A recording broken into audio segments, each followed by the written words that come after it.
We will reconvene the meeting. I think we ought to call roll before doing that, just to make sure we've got a quorum. Tony? Jimenez? Perales? Here.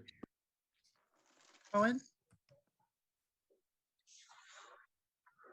Roscoe? Present. Davis? Here. Garza? Yeah. Here. So what I've heard. Arenas?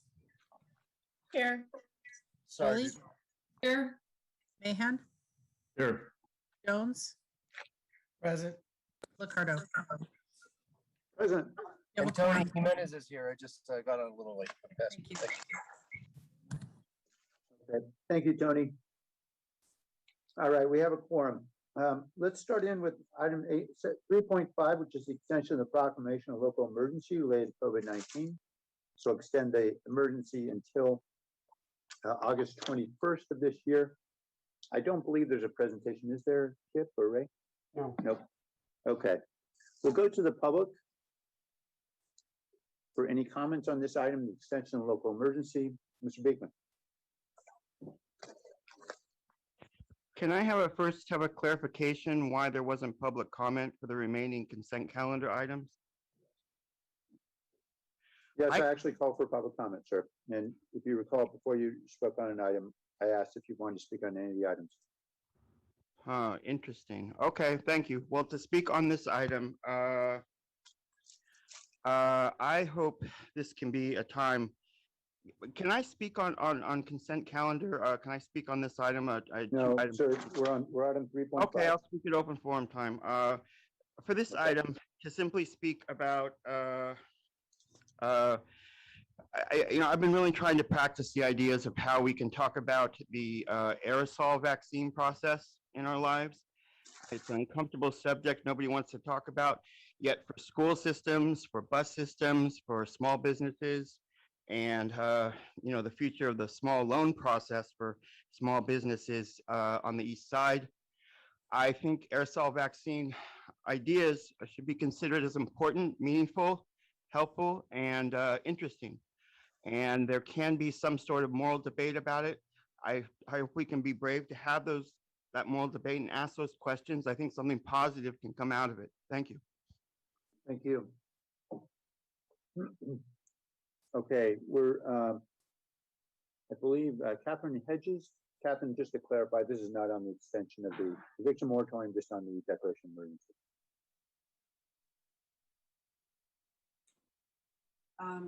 I agree that we need to declare an emergency, and I'm sorry, I misunderstood the item. Anyway, we're not out of the woods with COVID, and with the new variants, we never know when there could be another health announcement that we need to lock down again. Thank you very much. Thank you. Okay, and since Catherine mentioned it, I will use this opportunity to implore everyone, please get your second shot. That is the only and best way to ensure this Delta variant does not spread in our community. All right. Any other comments or questions? There is no motion. Move to approve. Second. Second. Let's vote. Jimenez? Yes. Perales? Yes. Cohen? Aye. Roscoe? Aye. Davis? Yes. Esparza? Yes. Arenas? Yes. Foley? Aye. Mahan? Aye. Jones? Aye. Licardo? Aye. Thank you. Okay, this next item is item 3.7, which is City San Jose General Obligation Bond Series 2021 ABC. There is a presentation on this item. Yes, there is, Mayor. Welcome, Julia. So just to start off, we have a brief presentation. Nikolai's going to kick us off. And then just as a little gentle reminder, after we finish with this item, we're, I think, scheduled to go into the financing authority item. So, so Nikolai, I'll turn it over to you. Good afternoon, Mayor and council members. As you may recall, 2018, San Jose voters overwhelmingly approved 650 million of general obligation bonds. And in 2019, the city issued the first tranche, the first issuance of those bonds, together with refunding of all outstanding GO bonds. This is now the second tranche, second issuance of those bonds to fund 200.5 million in new Measure T projects. As you'll recall, the Measure T was approximately half for street repair and half for a diverse mix of other projects. And as we were just telling the rating agencies when we met with them recently, because this measure addresses many deferred maintenance items, it should also have a beneficial impact on the general fund. These bonds will be sold through a competitive bidding process, and the bonds will mature over 30 years with a final maturity in 2051. While the transaction itself is relatively simple, there is some nuance in what we've done with this particular transaction, similar to the 2019 transaction, is to optimize the structure to produce the lowest aggregate costs. That involves allowing the investors who are bidding to get 5% coupons on the bonds, and then they pay a premium in order to reflect current much lower interest rates. And in order to eliminate some federal tax and state law issues, we've had to structure the transaction accordingly. You'll see in the table some clarification of that. We realize it's complex, and in responding to questions, we realized the memo could have been a little bit clearer that proceeds from both Series 2021A and 21C will be deposited into the project fund to pay for tax-exempt projects. And the premium created by the issuance of the 21A and 21B bonds will be used to redeem the 21C bonds on September 1st, 2021, along with paying a portion of the interest on the 2021A bonds. And all of that is designed to optimize to get the best cost for these bonds. But you'll see with this chart reflecting both the 2019 issuance and the 2021 issuance, what we're essentially doing is simply layering in that blue layer of debt service across the bonds, and the multicolored aspect of this shows the refundings that occurred in 2019. Finally, as I mentioned, we just met with all three bond rating agencies. The meetings went extremely well. The city currently has AA1, AA+, AA+ stable ratings from all three rating agencies. We expect to receive the ratings for these particular bonds at the end of this week, in time to print our offering document for investors next week. And with that, I'll turn it over to Julia. Thank you, Nikolai. Just to do a quick reminder, when we issue bonds, we're speaking to the market, and we have key points that we need to remember with respect to issuing municipal securities. And that's to ensure that we have proper disclosures so the investors can understand and evaluate the fiscal health of the city and the bonds in which they're going to invest. So the Securities Act that prohibits fraud in the offer or sale of securities, and those include municipal bonds as well. It prohibits us from making any untrue statement of material fact, omitting anything. And if a fact is defined material, for the substantial likelihood that an investor would consider it important to know before they made a decision to purchase the bonds. So on the next slide, in looking at the official statement, which was posted to the agenda website, there's an introduction which describes the purpose of the bonds. There's more detailed information about the security and risk and certain risk factors. Appendix A describes the city's current financial position, including fiscal pressures, talks about economic and demographic information. The Appendix A you have before you today has the proposed budget information in it, but it will be updated to include the adopted budget as you approved earlier today. And then Appendix B is the detailed information on the two retirement plans. And then finally, Appendix E is a continuing disclosure certificate in which the city commits to provide ongoing financial disclosure to the marketplace. So you ask, what is my role as an elected official? What is your role? Is to review the document on key topics. Do we describe the purpose appropriately? Do we describe the repayment, the risk, if there's insufficient source of funds for repayment, and any other events or information that could help with the deliberation of a reasonable investor? And then has staff really done a good job of identifying those risks and events? And have they all been brought to the attention? The disclosure document has been reviewed by our disclosure working group, which includes key executives across the organization. And it's an interdepartmental effort in which we reach out to departments across the city to help in making that, putting the document together. You as elected officials, fortunately, I'm sure you think, is not to be the fact checkers. We have a great group of staff that helps us do that. So we ask that if you, in your review of it, if you have any personal knowledge of any information that you think may be false or misleading or something that we've omitted, we ask that you raise those issues to either myself or the city attorney's office before we mail the official statement to potential investors, which we expect to do on or about the 1st of July. So on the final slide here, the recommendation is for you to approve the issuance of GO bonds not to exceed $225 million. Right now, we're sizing the deal at just over 200 million, but that just gives an opportunity for us to have a little bit of cushion if we need to. As we expect to have our credit ratings next week, as I mentioned, releasing the offering document to potential bidders about the 1st of July, having the bond sale on the 14th and closing the transaction by the 29th of July.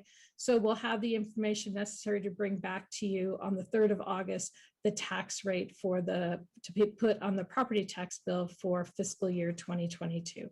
So with that, we're able to answer any questions you may have. Thank you, Julia. Let's go to the public for comment, and we'll come back to questions. Mr. Soto, we're speaking on item 3.7, which is the City San Jose General Obligation Bond Series 2021.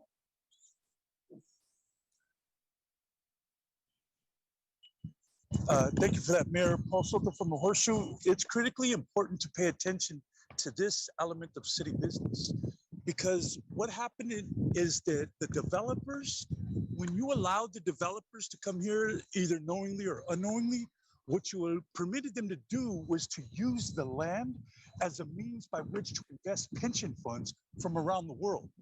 Okay, and that isn't talked about a whole lot. Okay, so there's the commodification of this system. Okay, and I only got a minute, so I can't really articulate it, but I understand it and I've researched it.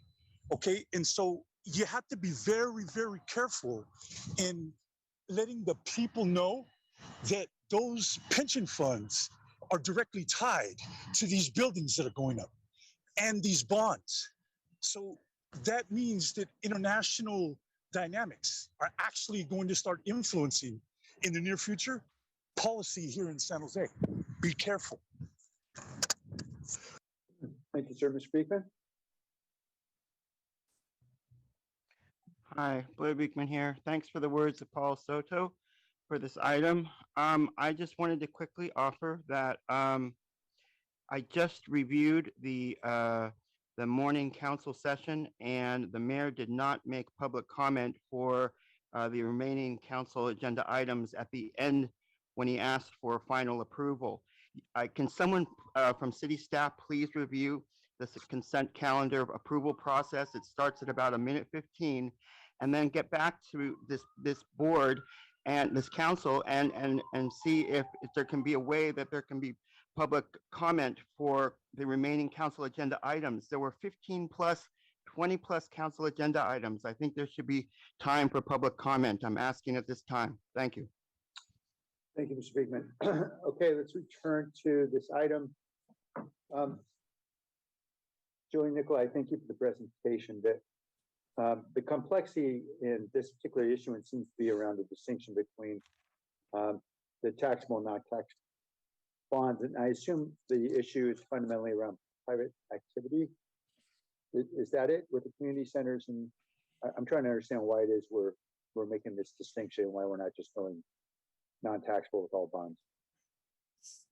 So the Series B bonds that is with the community centers, we have been issuing those on a taxable basis. And when we did the refunding last year, we did that as well, because it just allows us not to, and the spread right now between tax exempts and taxables is so small that it's really not it's not an additional burden, so to speak. And it gives us the flexibility to use those facilities as we may want in terms of leasing them out in the future and things like that. And then the other piece that's taxable has to do with the street light poles and the lighting. And that just gets complicated about what we may want to do in terms of, as I like to say, monetizing the asset in the future, where other vendors may want to put something on our light poles, and then we just don't have to deal with the private activity issue. And then the Series C is issued as taxable because, this is where it gets really complicated, because of the premium that's created. Those are issued as taxable bonds so that those proceeds are deposited into the tax exempt project fund, but then we use the premium to pay off those bonds on September 1st. So it's a way to further reduce the overall tax burden, and we can create a financing structure that's most optimal to our investors. So it's a win-win for the investors and for the community that pays the tax. So it's a way to push out the amortization schedule? No, the amortization schedule stays the same. It's just, it actually pushes it in. It takes all that premium that's about $40 million and pays it off on September 1st of this year. So it actually means a larger portion of the bonds are paid off sooner. Okay. Thank you, Julie. All right. Back to the council. Any questions or comments or a motion? So moved. Second. All right, let's vote on this item. Jimenez, Yes. Morales, Yes. Cohen, Aye. Roscoe, Davis, Yes. Esparza, Yes. Arenas, Yes. Foley, Aye. Mahan, Aye. Jones, Aye. Ricardo. Aye. Thank you. Okay, we're going to convene the joint San Jose City Council Financing Authority at this time. And there's one item, which is the issuance of City San Jose Financing Authority commercial paper notes for San Jose Clean Energy operations and related budget actions. I don't believe there's a presentation. Is there, Lori? Yeah. Oh, there is. There is. Okay, thanks, Julia. Okay. Yeah, thank you, Mayor and Council. So I'm Lori Mitchell. I'm the Director of Community Energy. So I'll start off the presentation and then be passing it over to Julia. So this item is the authorization of the issuance of commercial paper for the San Jose Clean Energy Program. We'll go to the next slide. So just as a reminder, San Jose Clean Energy has had an existing credit facility with Barclays since we launched the program in 2018. That credit facility has both a line of credit that goes up to 30 million that expires later this year. And then there's also a standby letter of credit that goes up to 65 million that expires in 2023. So to date, we have not used the line of credit, but we have used the letter of credit, and that is our primary mechanism to provide collateral to our power suppliers.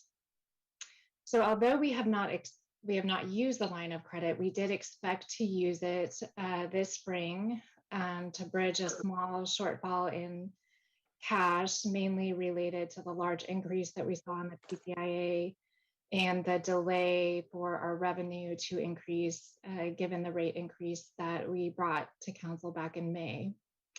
We are projecting now that we have a larger projected need, and possibly that need may exceed the size of our current Barclays credit facility.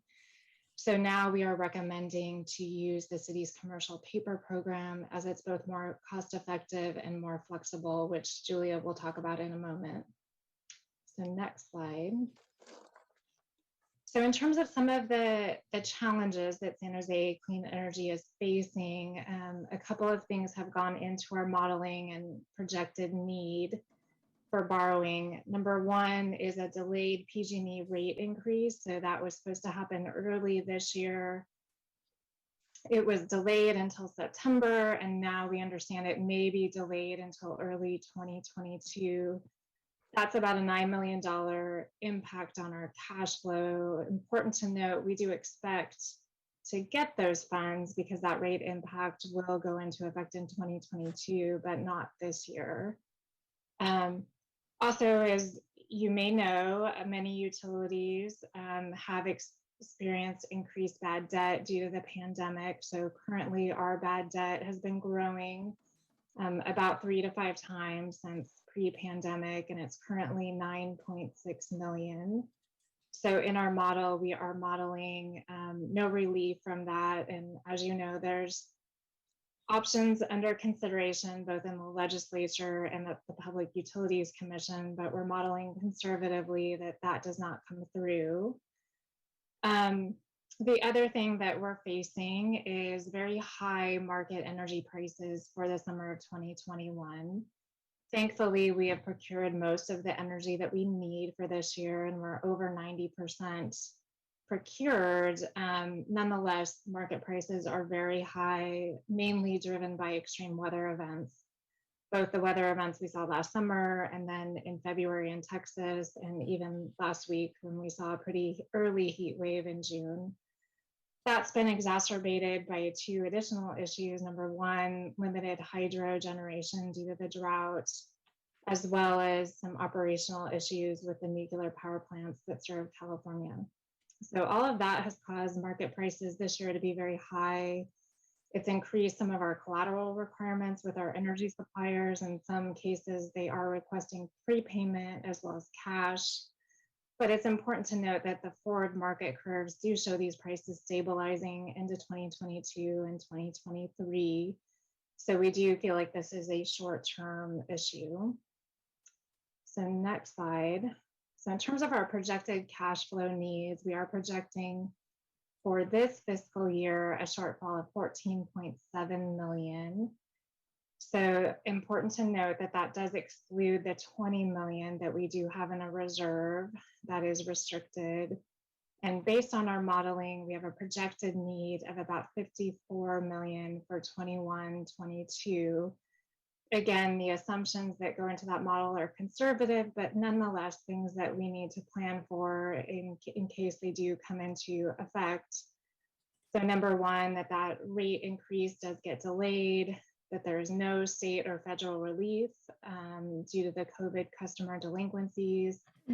And then importantly, we're also modeling that there's no reduction in the PCIA in 2022 or 2023. We do think these are conservative, in particular the PCIA. As you may recall, the PCIA is to pay for PG&E's above market costs. So as power prices increase, of course, that increases costs for utilities, but it decreases their above market costs.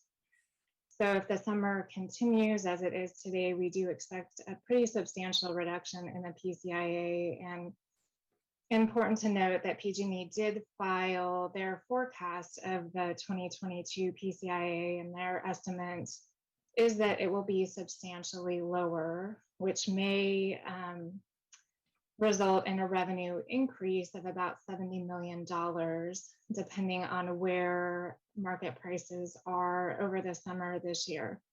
But important to note, a lot of uncertainty in the PCIA, so we have not incorporated that into our financial model. Next slide. So now I'll pass it over to Julia, and she'll go through our borrowing options. Thank you, Lori. Julia Cooper, Director of Finance. So the combination of staff from Clean Energy, Finance, Budget, and the City Attorney's Office have worked really hard over the last 30 days, evaluating the options to meet the cash flow borrowing needs. And so we looked at, as Lori mentioned, the borrowing options under the Barclays line of credit. It's pretty expensive. It's LIBOR plus 2.9%, which would mean a borrowing rate of just under 3% in today's market. So, and there's also limitations with respect to using the line of credit. So we then turn to looking at the City of San Jose Financing Authority's commercial paper program, which currently has a borrowing rate of about 67 basis points. So We are recommending that we move forward with providing the Clean Energy Department access to the commercial paper program by issuing $15 million by the end of June, and then having the authorization to issue another approximately 55 million. As Lori mentioned, the current model projects that the borrowing could go as high as nearly 70 million, but we hope things will pan out a little better than that. Commercial paper is very flexible, so that allows us to finance the fees and interest that comes due during the term of the commercial paper that's outstanding for the Clean Energy Department. So on the next slide, the existing commercial paper program allows the city to issue up to $125 million of notes. Each note can be outstanding for up to 270 days. And as I mentioned, when the note comes due, you can either pay the interest on a current basis, or you can roll the interest into the note and actually size up the note for the amount that's interest that's due. And that's what we plan to use for the process we plan to use for clean energy. So we have 2 bank facilities with State Street and US Bank. Those facilities expire in February, so we'll be looking to either renew, replace, or expand prior to that expiration date. And so, as I mentioned, based on the city's strong credit and the rating of the banks, the all-in costs for the CP are currently about under 1%. So in order for the city to utilize its commercial paper program for the clean energy operations, we need to amend the revolving credit agreement with Barclays. Right now, that agreement allows us to have up to $10 million of CP outstanding, and that was for the startup costs that have already been repaid. This will permit the city to make loans up to $100 million. Those loans will be subordinate to all the obligations due to Barclays. The amendment of the agreement with Barclays will prohibit any loan repayment until Clean Energy has $50 million in cash, which is inclusive of the 20 million they already have in a restricted operating reserve.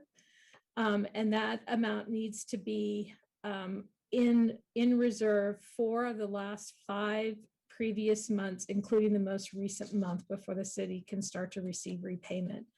There also, the debt service coverage ratio has been reduced from 2:1 to 1.25:1 to provide some more flexibility in making those payments. And then it also modifies debt service coverage and the aggregate annual debt service requirement. So Clean Energy expects those repayments to be able to start in fiscal 24. They could start earlier depending on, as Lori talked about, the power supply costs this summer and the PCIA in 2022. And then, as we mentioned, those repayment is constrained by the amended terms under the revolving credit agreement. So the existing commercial paper today, we have about $100 million of the 125 that's issued or authorized prior by the council, which leaves us just about $25 million available. But we have other things that are happening in the near term that will increase the capacity by another 72 million. And that includes, with this action today, deauthorizing about 7.8 million for flood projects that we don't believe is no longer needed. And then we plan on issuing lease revenue bonds later this summer, early fall, for the Fryer training facility. And in January, you awarded that contract by committing commercial paper to help be a bridge financing. And then we're also looking at some options to redeem the commercial paper notes associated with the acquisition of the South Hall site. So that would give projected capacity by early 2022 or into the middle of 2022 of about $97 million. So the recommendations today are to give us authorization to issue commercial paper notes for clean energy in an amount not to exceed $95 million, to execute the second amendment to the revolving credit agreement with Barclays, taking some budget actions necessary for fiscal year 21 to recognize that revenue, and then on the financing authority side to authorize the issuance of the commercial paper notes. So with that, we're available to answer any questions. Great, thank you, Julia, and thank you, Lori, for navigating us through these very choppy waters. We'll go first to the public, Mr. Beekman. Hi, thank you very much for this item. Thank you to staff and Lori Mitchell for your reports. They're really interesting and informative. I'll be interested to hearing in the future, these facts and figures related to the year 2023 and how you'll be working community energy ideas in that year and showing those sort of facts and figures. Thank you. I wanted to quickly offer that the ideas of, I've got 30 seconds. Thank you very much for everyone's work on AB 1139 and that it's been ended for at least until next year. And the issues of AB 1139 are now going to actually the CPUC, and solar and storage capacities are going to ask to be limited by the CPUC.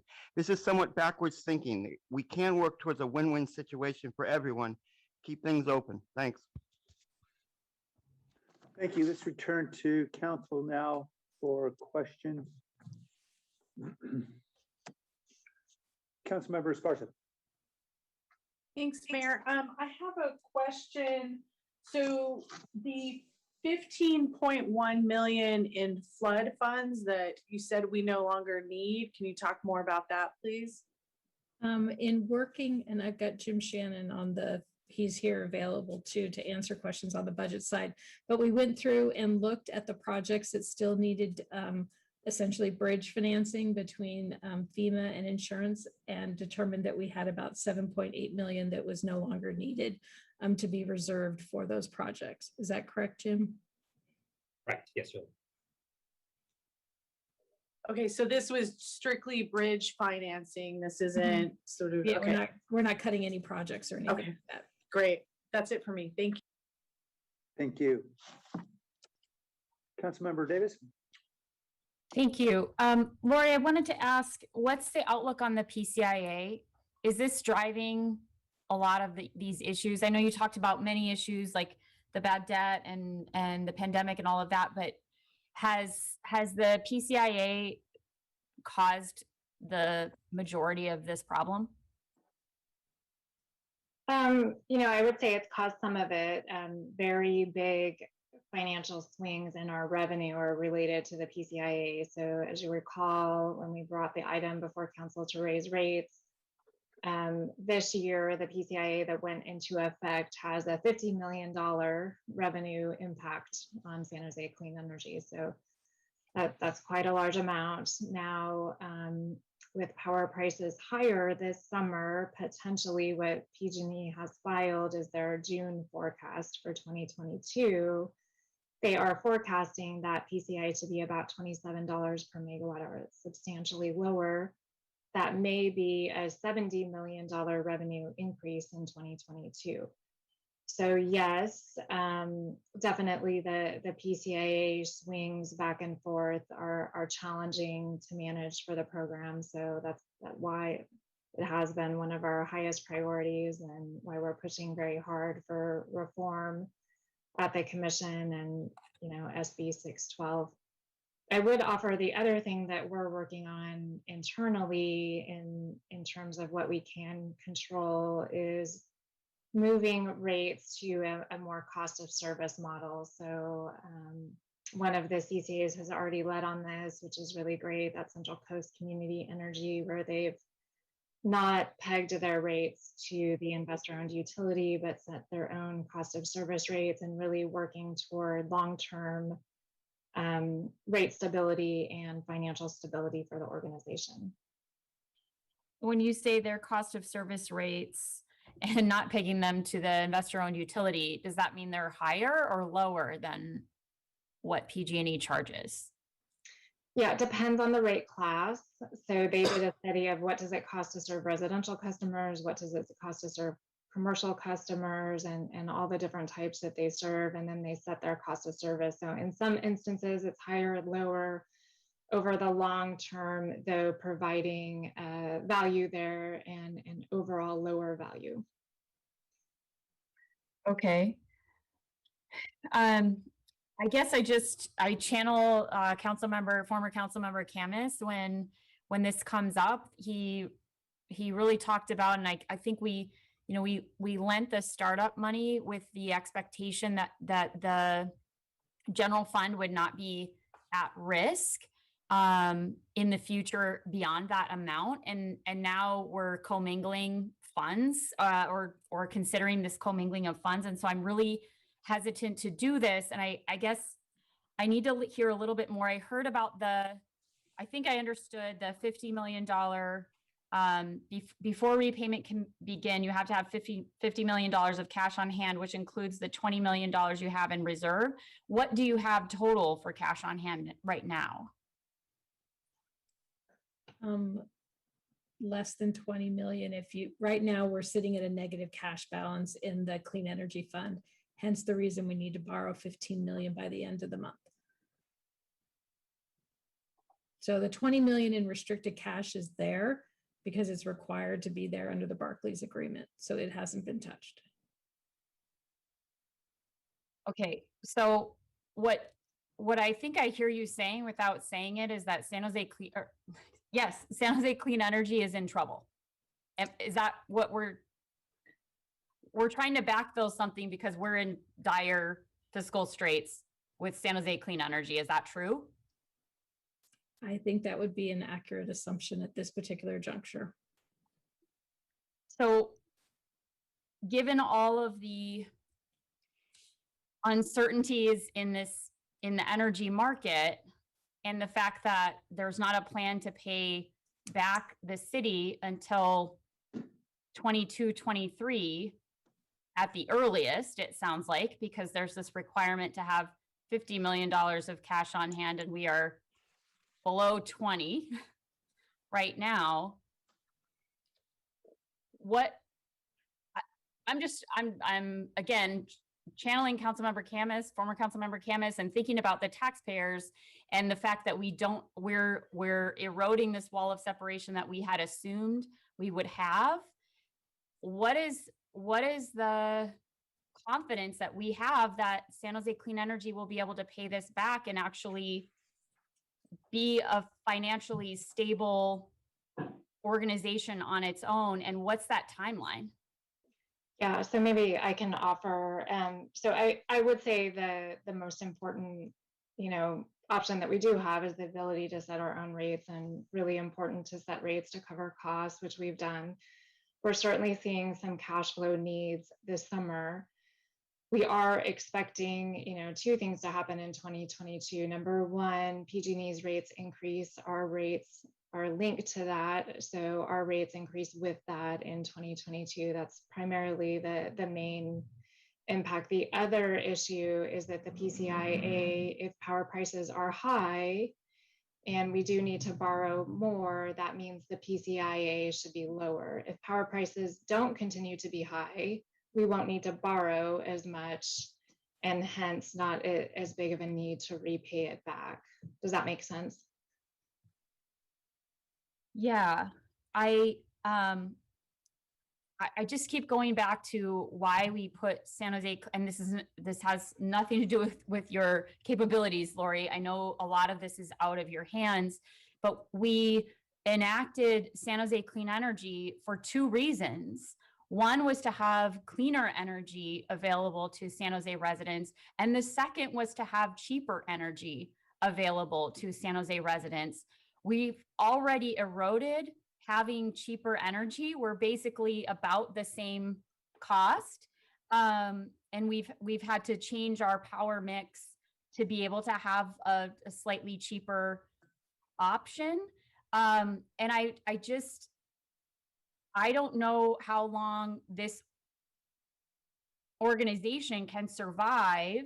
And I don't know how much, I guess I'm just really concerned about putting the general fund at risk while I understand we're trying to squeeze PG&E. And I still think it's a worthy endeavor. But if if it's going to be costing taxpayers more and ratepayers more, then I just don't feel comfortable supporting this today. We don't have enough assurances that we're going to be able to reenact that wall of separation anytime soon. And I felt really confident when the $10 million, I think it was $10 million of startup costs was paid back very early, and we were growing the cash reserve. But the last year and a half has not been kind to San Jose Clean Energy. Or I would venture to say to a lot of the CCAs, and as you said, Lori, some of the CCAs are already, not pegging their rates to PG&Es. This is starting to look like a worse and worse deal. And so I'm afraid I'm not going to be able to support this today. Councilmember Davis. Julia? Yeah, I just like to add a couple of points. What is, I feel your discomfort and acknowledge it. I do want to say that we're in this really unique situation with San Jose Clean Energy, because if you think about the city as a whole, we're kind of like the parent to the enterprise operation that's San Jose Clean Energy. And so when credit people look at San Jose, they look at clean energy as a department of the city while it is an enterprise operation. And so there is a failure to approve this today would have negative consequences, unfortunately, across a whole spectrum of credit opportunities. We would likely default under the Barclays agreement, and that has some rippling effects associated with the rates that we would pay, Lori's ability to access the ability to purchase additional energy, and also could impact our upcoming GO bond sale in a month. So we're trying to work through these issues with clean energy. And believe me, we are putting some things in place organizationally to help ensure that we can move things along and hopefully get things back on a straight and narrow path quicker than our performers are currently showing. Okay, thank you for that. Lori, when would we decide to pull the plug on San Jose Clean Energy and say, or Julia, when would we decide to pull the plug on San Jose Clean Energy and say, hey, this isn't working, we have to cut our losses? I think that's something we're not recommending today. That's certainly something we can consider. I will say, I do, definitely understand your concern, feel your concern, and wish, our situation was different. That being said, I do not, think that we're there quite yet. And I've been in the energy business a very long time. Essentially, as a CCA, I think the model still can be successful. It's been proven over the last 10 years with other CCAs. And believe me, other CCAs have raised rates above investor-owned utilities and had challenging years. This is a challenging year. Very proud that we didn't have to raise rates during the pandemic. Some CCAs did, last spring, because they anticipated the PCA coming to fruition. We did not do that to, spare ratepayers that impact during the pandemic. That being said, if you look at, Moraine Clean Energy, they've been around 10 years. Over those 10 years, they have provided substantial savings to their ratepayers, although in the individual year, they have at times been more expensive. You look at the same thing with municipal utilities, most of them around more than 100 years, not always cheaper than the competitor investor-owned utility. SMUD is a very good example. In their very early years, they definitely had higher rates than PG&E. Now substantially lower rates, more than 20-30%. So, I don't think we're there yet, but certainly that's something that we're happy to brief you more on. I would say, we still have that financial reserve. We still have a number of contracts, and still have a very high participation rate in the program, which I think is really important, even given the rate increase that we went through. So Okay. maybe I'll stop there and take any additional questions. Okay, well, how about this? I'll move approval of the item, and with it, I will include direction to come back to PE in the fall with a report on the business plan and how close we are to the business plan, and also with some indication of what the outlook looks like in the fall for the next 12 months. How about that? Second. Thank you. I'll second that. Councilor Davis, would you consider a friendly amendment to also include a referral to closed session in the fall for us to discuss potential litigation against the PUC for a 900% increase in the PCIA? I know it's something we briefly discussed, but I think it deserves a more in-depth discussion. Yes, and gladly. Thank you. Councilmember Foley? Thank you, Lori and Julia, for that presentation. And thank you, Councilmember Davis, for sharing your concerns. I actually share them as well. I'm very concerned about I actually wrote down sustainability, but actually it's the survivability of San Jose Clean Energy. And I'm really concerned about some of the effects or some of the things that are causing our expenses to go up, which is the PCIA, which we have no control over. And I really don't see a lot of relief at the state level for any relief there. So closed session will be an interesting discussion in a couple of months whenever we have that. So I'm very concerned about that. I understand that, Lori, that you have 20 million in restricted reserves that is required that we hold for Barclays. Is that correct? That's correct. That's okay. Correct.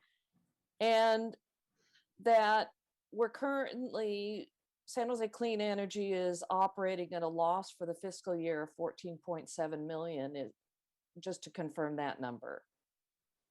And that you're projecting a cost of 52 million is your operating expenses, and that's a loss as well.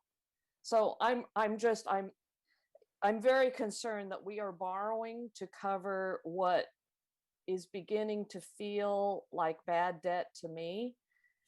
And I understand the reason that we're trying to support San Jose Clean Energy, but the taxpayers in the city of San Jose are on the hook. So, Julia, if we go this route, we're effectively guaranteeing the debt with Barclays Bank. Is that what's happening? Is that what will happen if we do this? How much on the hook is the city of San Jose on these funds? Well, we'll be issuing commercial paper notes, which are general fund obligations, to fund the negative balances that Clean Energy projects could occur during fiscal year 22.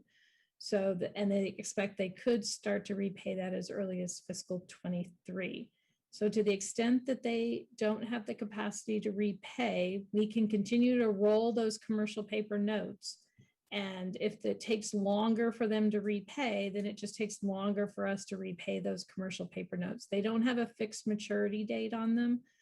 So there's a lot of flexibility in terms of, when we ultimately can have Clean Energy make those payments. So there's no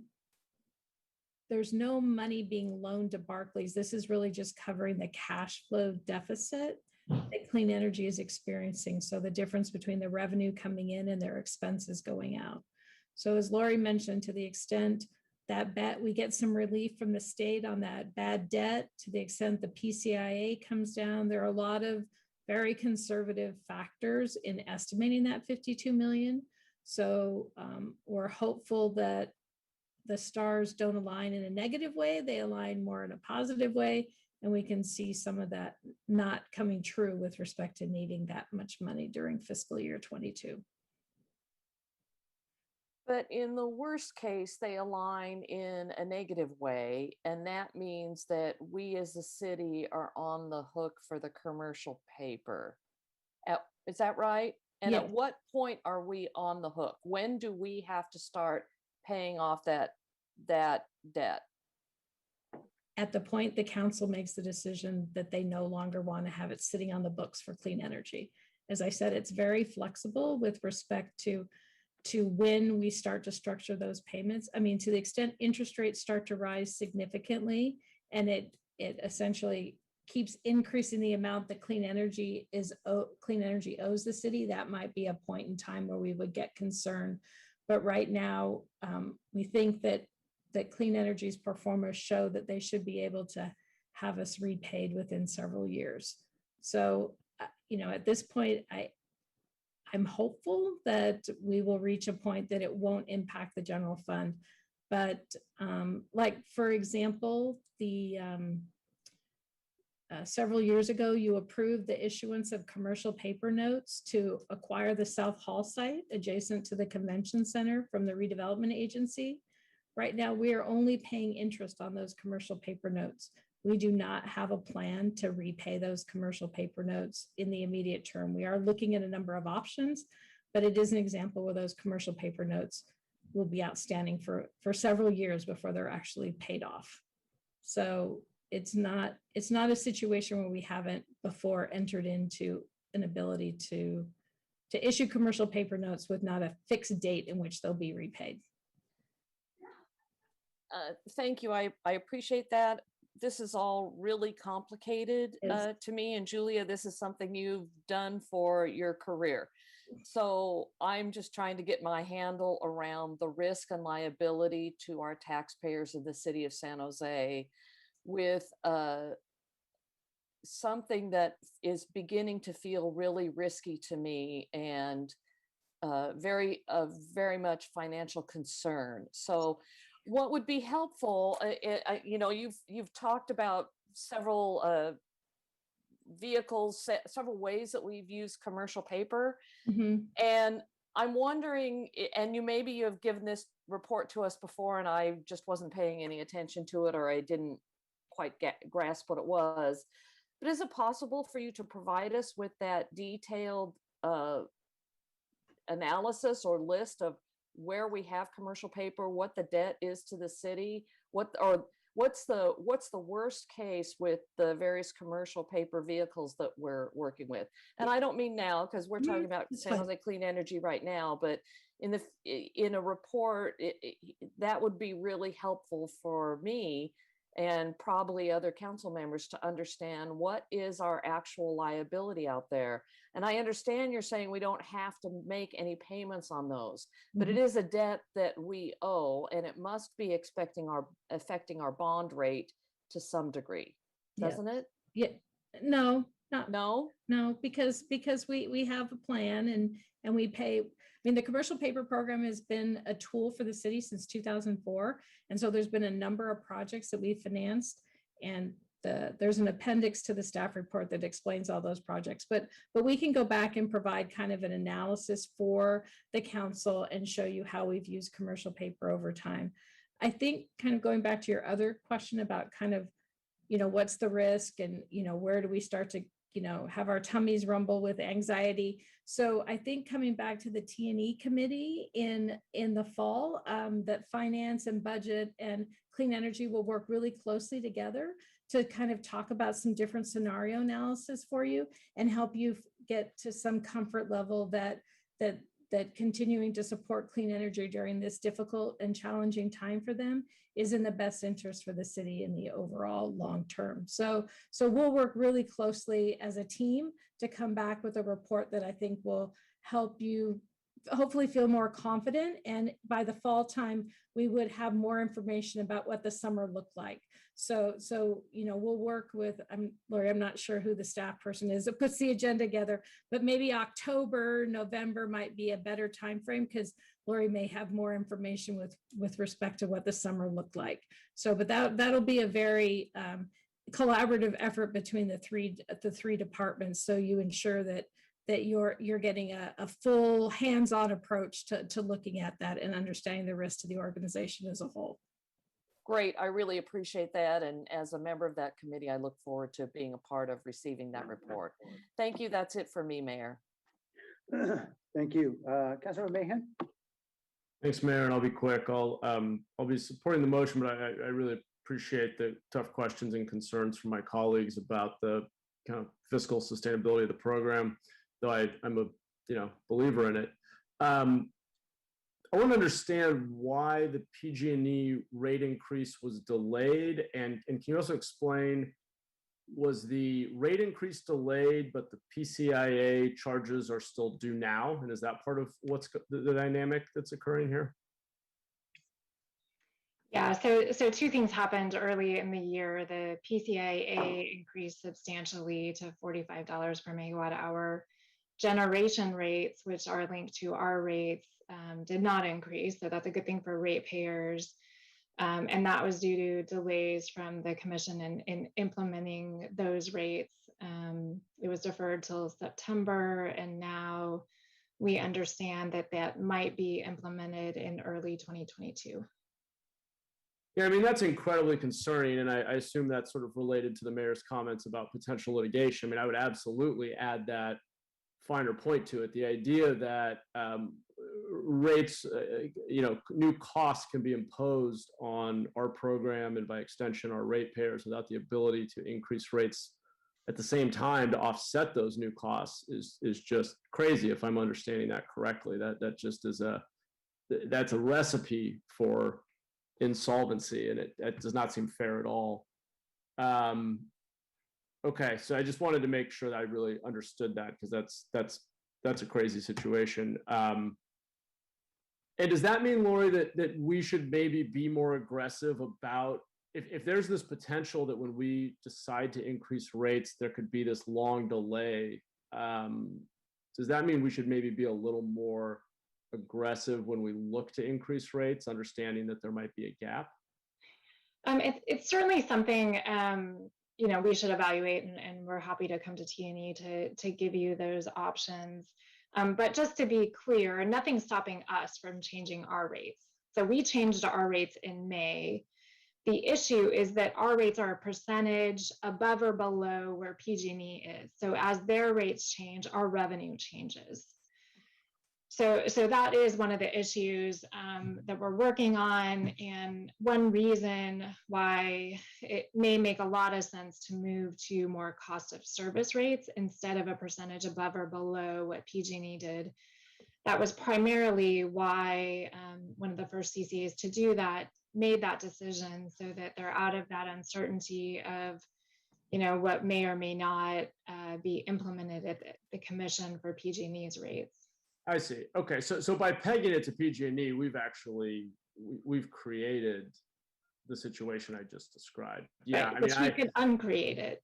Yeah, and I think we absolutely need to consider that. Now, I agree with Councilmember Davis's points that the idea was to increase the mix of clean energy and provide a lower cost service. So I would not support a substantially higher rate for a long period of time, because that would absolutely be a bad deal. But just given the extent to which the PCIA has increased, and we believe this is sort of a short-term gap, I think we might want to look at unpegging those. And then just a question on the bad debt expense. And you mentioned, I believe, we've seen about a 3 to 5% increase since the beginning of COVID. Do we have any reason to believe, can you tell us more about that? And do we have reason to believe that the rental assistance funds that are going out the door might help improve that, or is that totally unrelated? Is it a different segment of the market? I mean, where do we know where those bad debts are they concentrated? Are there any patterns we're aware of? Sure, we have that information, and we can provide that, and happy to brief you in more detail. But just the big picture, many of the bad debts are in the same neighborhoods that were very impacted by COVID. Many of our low-income customers are struggling there. So probably no surprise there. In terms of options, there are a number of options under consideration. So they're in the legislature, the state legislature. There's a $2 billion utility relief program. Uncertain what proportion would go to CCAs or even the investor-owned utilities.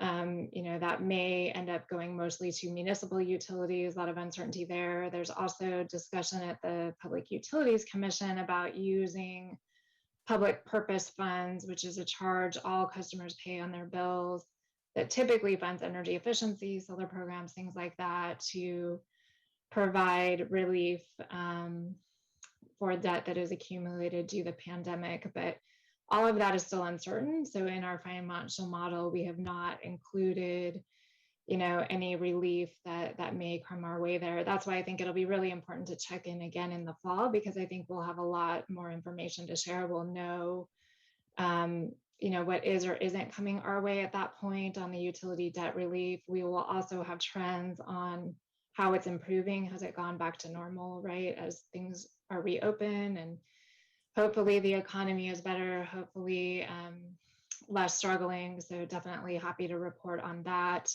We will also know exactly, what happened with power prices over the summer, which impacts both our costs and then where the PCIA will go for 2022. So really look forward to briefing you in more detail in the fall and bringing forward recommendations to ensure financial stability for the organization, but also ratepayer stability. And just one note on that, although we may move to cost of service rates, I in no way want to message that it won't always be very important for us to track where PG&E is, and for us to be moving toward providing those savings and that value. That's absolutely an objective that we still need to keep, and hopefully we can provide that over the long term. Right. Thanks. Yeah. And as concerning as this is, I appreciate, as you outlined, the need to get more information, have a little more time, which is why I'll support the motion to kind of get us to the next stage in the fall and see where we are. Just final question. I apologize if I missed this. Is the city actively engaged in advocacy on that utility rate relief package? Are we trying to ensure that benefits us? We are. We've been working very closely, Lee and his team, and then as well as our external lobbyists. Okay, great. All right. Well, thanks, Lori. I know it's not easy to be the bearer of bad news, but appreciate the clear and substantive memo and what you guys are battling through. Thank you. Thank you. Appreciate all the good questions here. Wanted to follow up where Councilmember Mahan left off, which is on the state relief for ratepayer delinquency. I know there was speculation at some point that CCAs could be excluded. Are we past that point now, where we can at least confidently say either we're all in or we're not? I don't think we're there quite yet. So I think it's important to stay on top of it and make sure that, as legislatures and the commission are having these conversations, that all load serving entities, including the municipal utilities, the investor-owned utilities, and CCAs, are made whole. But certainly it's hopeful that there are at least a couple of different mechanisms under consideration to provide relief to all utilities. Lori, this is in the budget negotiation that's going on right now. Is that right? Right.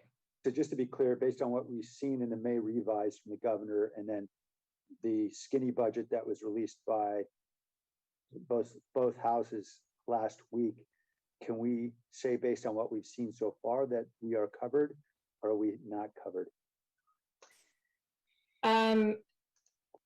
Maybe I'll defer to Lee on that one. I have not seen anything that specifically mentions CCAs.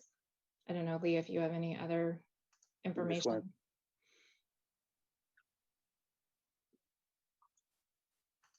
Yeah, I don't. We can certainly get back to you with that. Yeah, I just want to put an exclamation point on this, because obviously I know we've been communicating with the governor's office, well, as recently as this morning, about homeless money and a whole lot of other things. I really want to know if I got to start pushing on this, and if so, I need to go get some of my colleagues as well, London and Libby and other mayors who are obviously going to be very concerned about this as well. We all need to be pushing very loudly if there's a risk that somehow or another will get cut out. The delinquency at this point, we believe, is costing us about $9 million. Is that right, Lori? Yeah, about 9.6 million to date. Okay, and we put in the assumption of 10 million in that model, where we have a less than worst case scenario. Is that based on what we think is owed, or is there some basis we came up with? Oh, our projection is that it just continues to grow, hopefully at a Yeah. smaller pace, but continues to grow. Okay, and the hope is that we would get a one-to-one offset from the state for whatever that cost is. Okay. Yeah. Does that money go to us, or does it go to the ratepayer? My understanding from what's been proposed in the legislature is that we go to the utilities. Okay, great. I look forward to following up with you offline about and then maybe with Lee and Alexis as well on the legislative issue. With regard to our commercial paper capacity, the $125 million, I know we're going to be negotiating with, I guess, with both State Street and the other lender over the next several months. Does an expansion of that capacity beyond the 125 million, does that in any way imperil our credit rating? I don't think so. I don't think Okay. so. I mean, the one thing is because it's a lease revenue structure, we'll have to go find a couple of assets because there's assets behind the essentially because it's a lease structure. So we'll have to find some additional assets if we increase the size of the program. Okay, thanks, Julia. And then there's a condition that we're changing here in the Second Amendment, which is that we cannot be repaying debt from revenues of commercial San Jose Clean Energy until or unless our reserves exceed $50 million. And I'm wondering, does that apply to this commercial paper as well? Could you ask that? Let me point you to page 8 of the staff memo where it talks about loan repayment. Mhm. It says prohibits repayment of loans and other debt payable from revenues or net revenues of clean energy, unless, among other things, and it lists several conditions, one of which is that we've got $50 million of reserves, which I assume is the big condition there, right? Yeah, yes, we cannot repay this. The clean energy cannot repay the city's commercial paper notes till that 50 million is there for 4 out of 5 months. And where are we at now in those reserves? We just have the 20 million in restricted. That's it. So Yes. we are, can you help me understand why we'd want to tie ourselves to that mast? If we had an opportunity, for example, additional revenues to repay the debt, why would we want to carry this debt if suddenly, now I don't expect, we're suddenly going to see a big spike in interest rates, but I know certainly by 2023, Federal Reserve's talking about increasing rates. Why wouldn't we want to have the flexibility to be able to repay sooner? It's a condition that Barclays is putting on us because they're providing the letter of credit, which is an important component to Lori's ability to purchase power and post those letters of credit. So we're kind of between a rock and a hard place, so to speak, I guess. So at this point, that's what's in play. If things were to significantly look better, that's not to say that we couldn't go back and try to negotiate a more aggressive repayment schedule. So, but at this particular point in time, based on what they know, that's the condition in which they're allowing us to borrow money on behalf of clean energy. So to some extent, we're married to this debt. We're going to be rolling over this commercial paper for a significant period of time. Is that right? Based on the performance today, yes.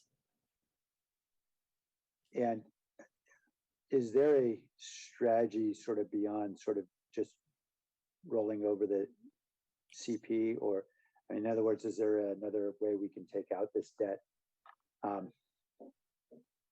with anything that's less adjustable if we're concerned about interest rate risk? Not that I can think of, because I don't think we would want to issue any kind of fixed rate debt, because then that commits us to a defined fixed rate schedule to pay it back. So again, here, this gives us more opportunity to pay back as the cash builds up in the clean energy fund. And can you help me understand, just with regard to the PCIA assumptions that were in the two scenarios that were presented?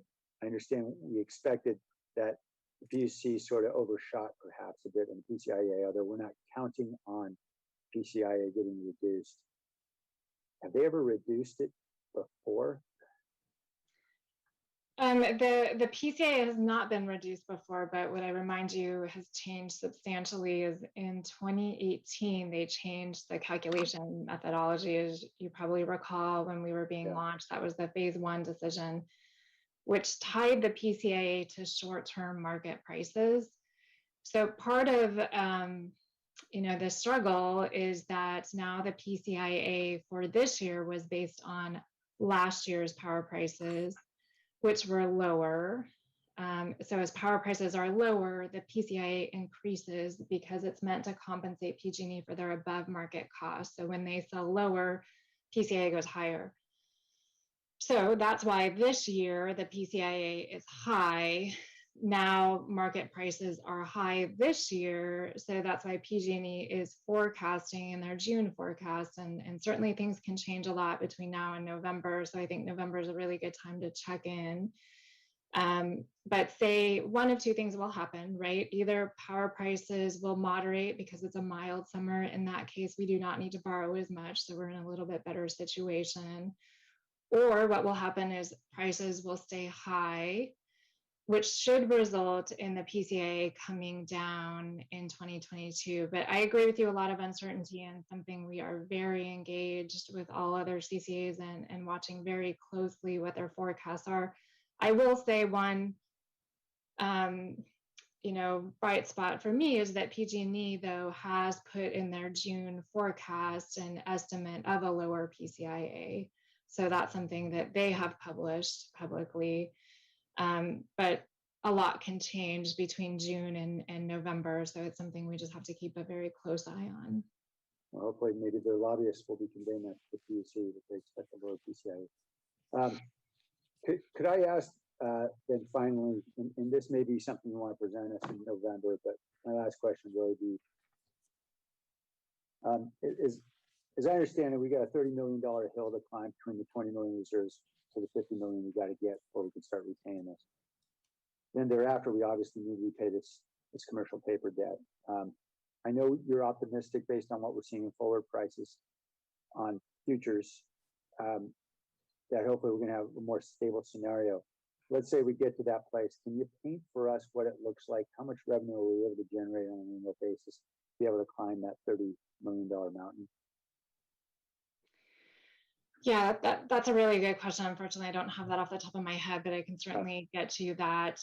But just a couple of things conservatively that help improve the situation, if you just put aside the PCIA uncertainty, is that the forecasted gen rates are better for 2022 and power costs are lower for 2022. So those things in conjunction allow us to start to improve our revenue situation, build that reserve, and then eventually pay back debt.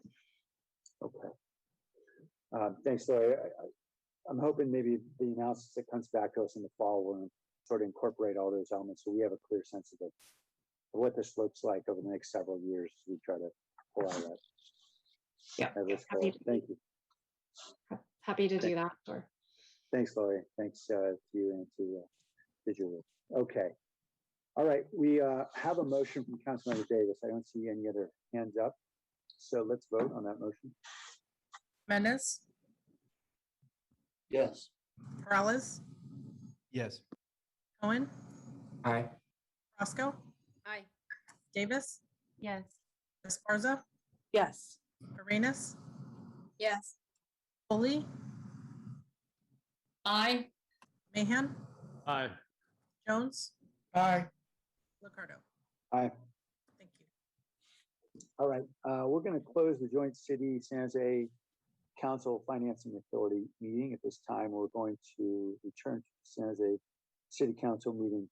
Item 4.1 and 4.2 will be heard concurrently.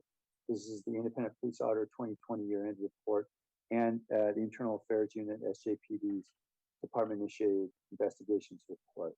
So welcome, Siobhan, and I suspect the chief will be joining soon or someone from the chief's office. Great. Siobhan, the Zoom is yours. Excellent. Can you see my slide? We can now, yes. Okay. So this is the 2020 year-end report. It's a report mandated by the city ordinance.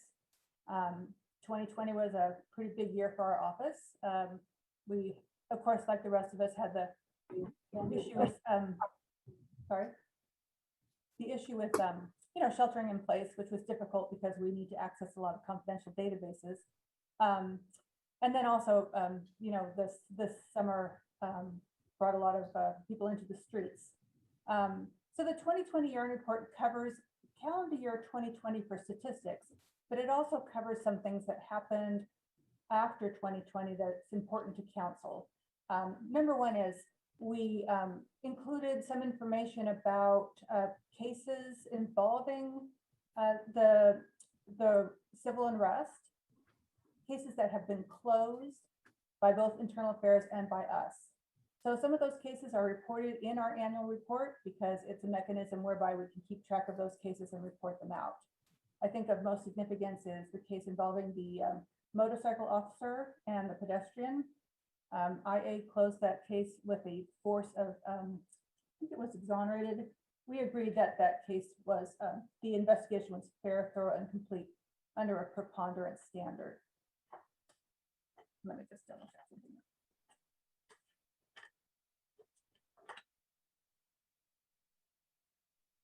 Yeah, the force allegation against the motorcycle officer was deemed unfounded, and we agreed with that.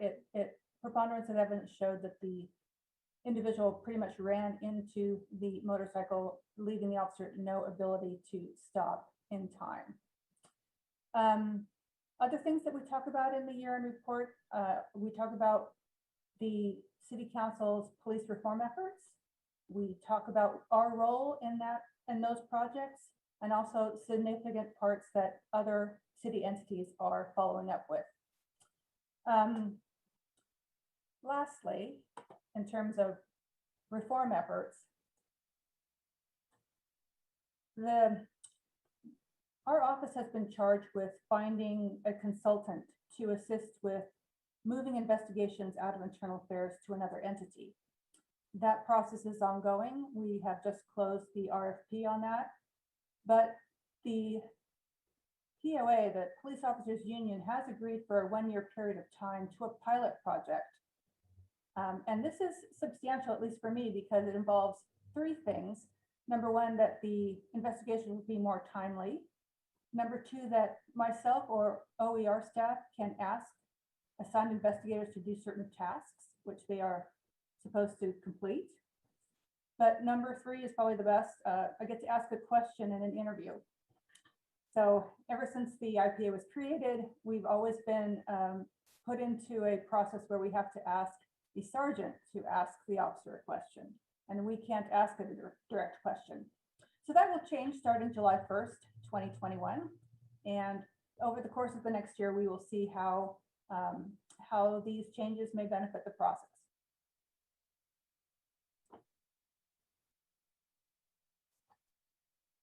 So as you know, we don't investigate currently.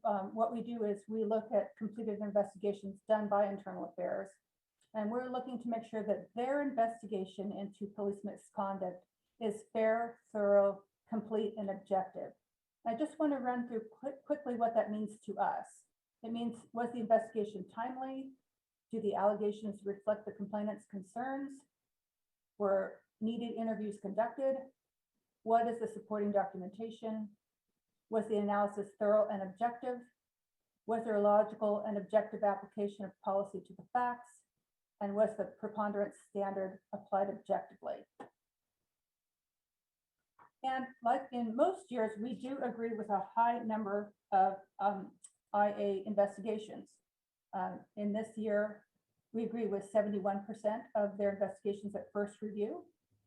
And in 9% of the cases, we ask internal affairs to do additional investigation, whether it's looking at an additional policy or interviewing a subject officer or doing some other task.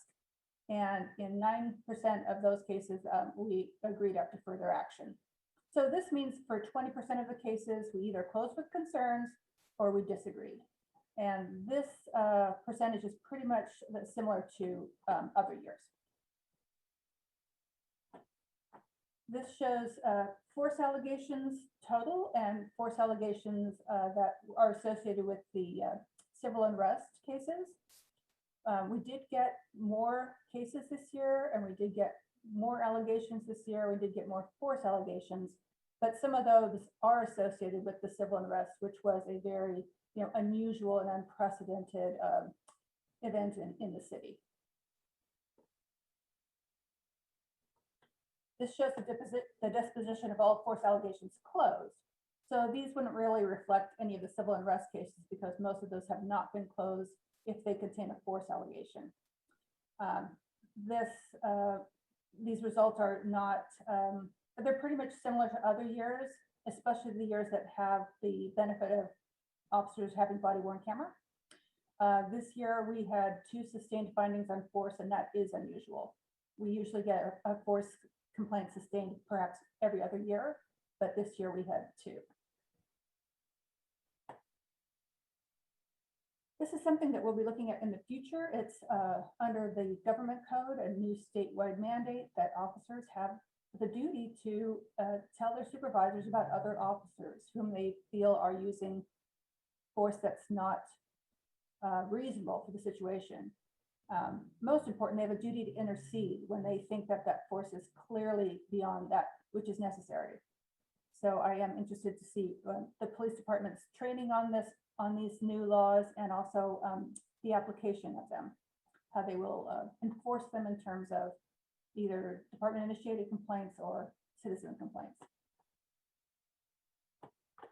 These are the 7 recommendations we made this year.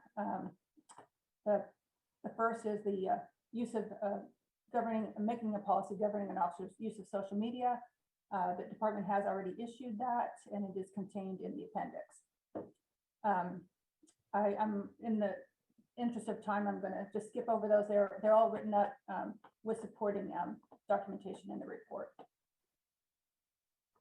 Lastly, I just wanted to bring this to the attention of the council members because a lot of people called our office on May 31st and the weeks following. And a lot of people called IA, but a lot of people complained about the same thing. So even though we had about 2,200 people calling, a lot of people are calling about the same conduct. And that's why you see a lot of concerns, but relatively few formal complaints. 19, 13 of which are pending because there's been civil litigation filed. And just briefly, I'd like to go back to the cover. The cover is the brainchild of my great staff person, Vivian Doe. And she saw that I think it was the city of San Jose's public art program and the airport had an art exhibition requesting people from the community to submit things about how they were feeling with the pandemic and social unrest. And the Office of Cultural Affairs helped us put this design together and get information from the artists, which are also included in the appendix.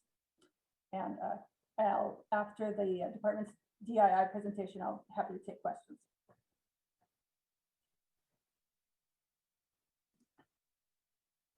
Thank you, Siobhan. I know we don't grade you on aesthetics, but I just wanted to say this this report, the infographics and the presentation was, I think, really accessible. I say that as a tired member of the city council that has to read a lot of reports, but also I think most importantly for the public to really understand what's going on. I really appreciate how the information was presented with charts and graphs and really succinct information described often very complex concepts. I mean, all the description about the police reforms, the one-year pilot, Measure G, all that, it was explained, I think, early on, 10 to 13. And then on pages 41 through 43, the use of force policy changes the department's implemented. I think that's really important for the public to see in a way that's easily accessible. So I just wanted to say thank you.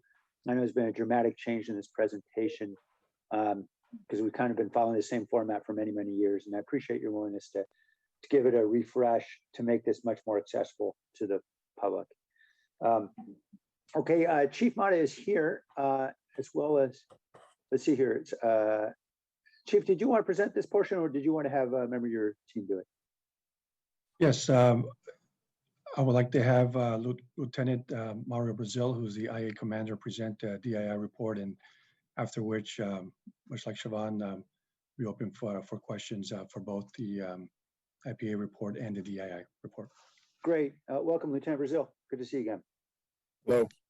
Good afternoon, Mr. Mayor, City Manager, City Council members, City staff, and community members in attendance, and a good afternoon to the IPA and her staff as well.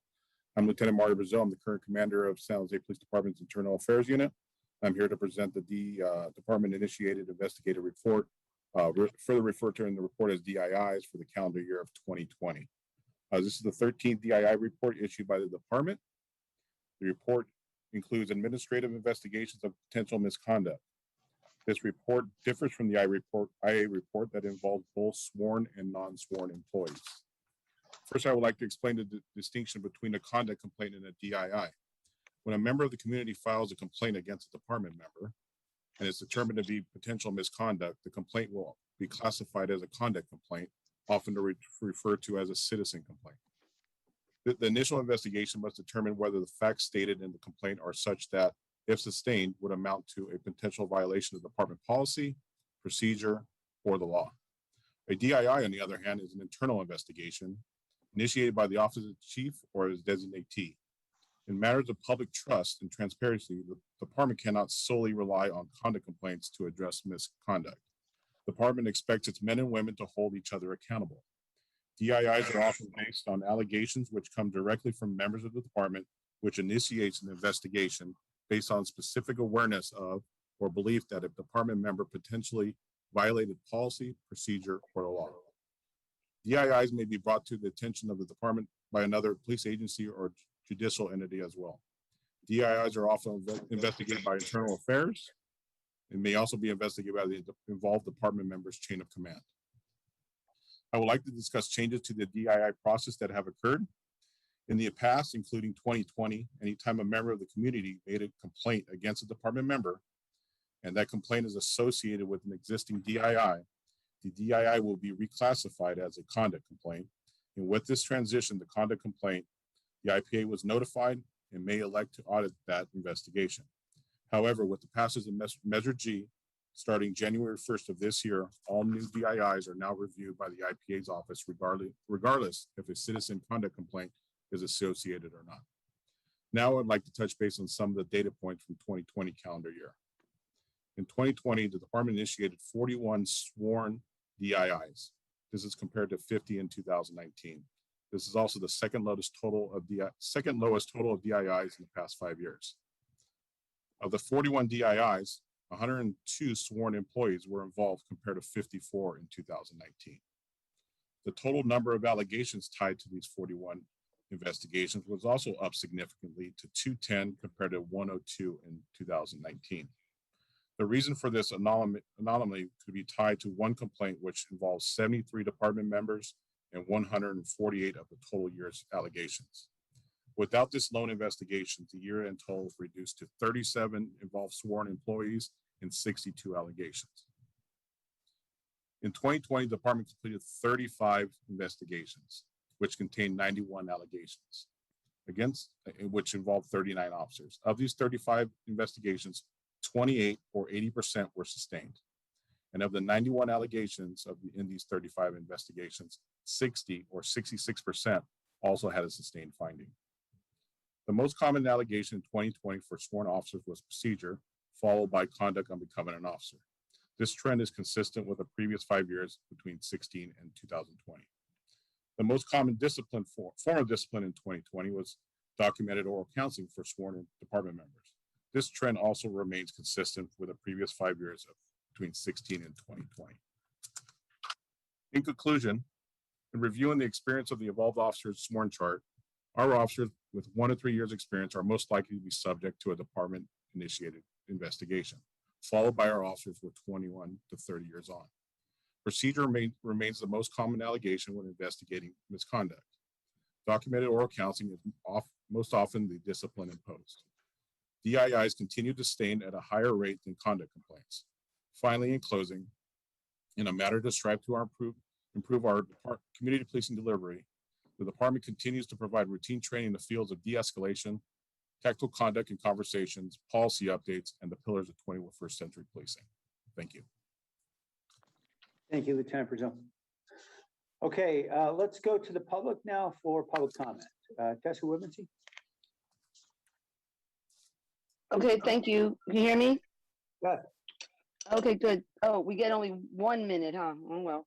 You know, the problem that Martha brought up, and I want to speak to the other activists on the phone and listening to City Council to say that us are taking too much time. This is a critical issue because the real issue, Martha and City Council, is that you do not allow public comment in the beginning of your meeting. That is the problem, not that we are commenting on and taking up hours of time of the City Council. That is our right and our duty.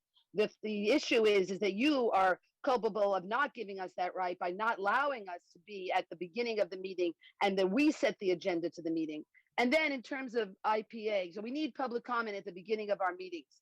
And then on top, and that was something Martha didn't like, that she had to wait to midnight. She's been fighting for that, but you ignore us like you do with everything else that is dealing with the public. So in terms of the IPA, you know, Deb Davis walking around City Hall, Willow Glen with her police. Thank you. Mr. Beekman?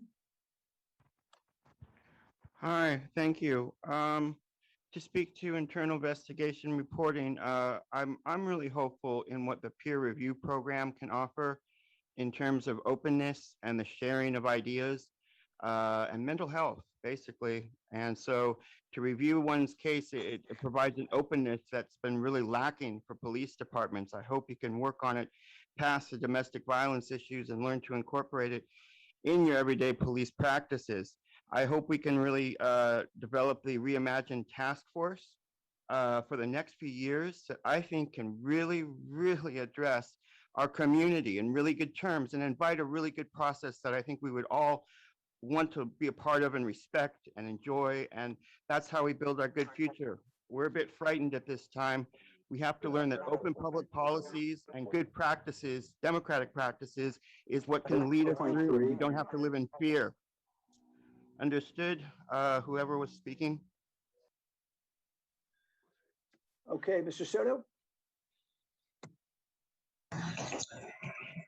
Saludos to Chief Mata, and thank you for doing what it is that you do for our city. I really like what I heard from the auditor, because the auditor is the checks and balance on the police powers, and that's what sustains a democracy.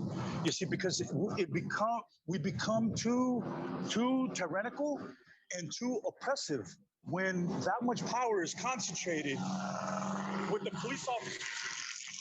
And I was very disappointed. I went to all three reimagining meetings, and I was extremely disappointed, not with the police department. I was disappointed that the communication could not be bridged. It just could not be. And so that has to happen. The relationship has to happen. And I have full confidence that Chief Mata will be able to facilitate that, because he was committed to doing that and cleaning house with the implementation of SB 1421. And I believe him. Okay, returning to the council. Councilmember Esparza. Thank you. I have some questions for the chief. Is Chief Mata Yes. on here? Yes. Yeah, okay.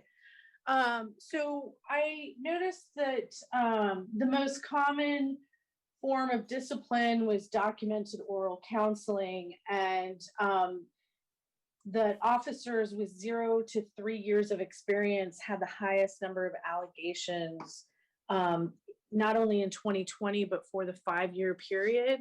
And this brought up an issue that had come up last year, which was we have an incredibly young and actually diverse police force. I wanted to hear a little bit more about how we're training our officers, how we're providing the kind of oversight and guidance for our very young police force. Sure. Good afternoon. Mayor, City Manager, and Council, and thank you for the question, Councilman Arenas. I mean, I'm sorry, I see the hand of Councilman Esparza. Yeah, as you mentioned last year as well, the concern was our young workforce in FTO and the training that they received. And in that discussion, as well as this current discussion today, is that we have a young workforce. These are officers that are 0 to 3 years. They're either in the FTO program or just out of the academy or just released from the FTO program. And they are still learning the processes and procedures. And it's not until they have sufficient experience that they overcome those challenges. What I'll refer to is I'll have Assistant Chief Joseph speak to the field training program and the type of trainings that we are providing our officers, since he also used to oversee and still does the field training officer program. And with that, I'll turn it over to Assistant Chief Joseph.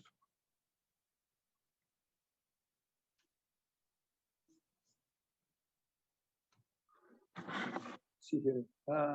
Chief Joseph, are you on? He may not be on. I think he's on as a participant. Can he be brought in as a panelist? Paul Joseph. Yeah, Paul Joseph. Okay, Henry's going to bring him now. Okay.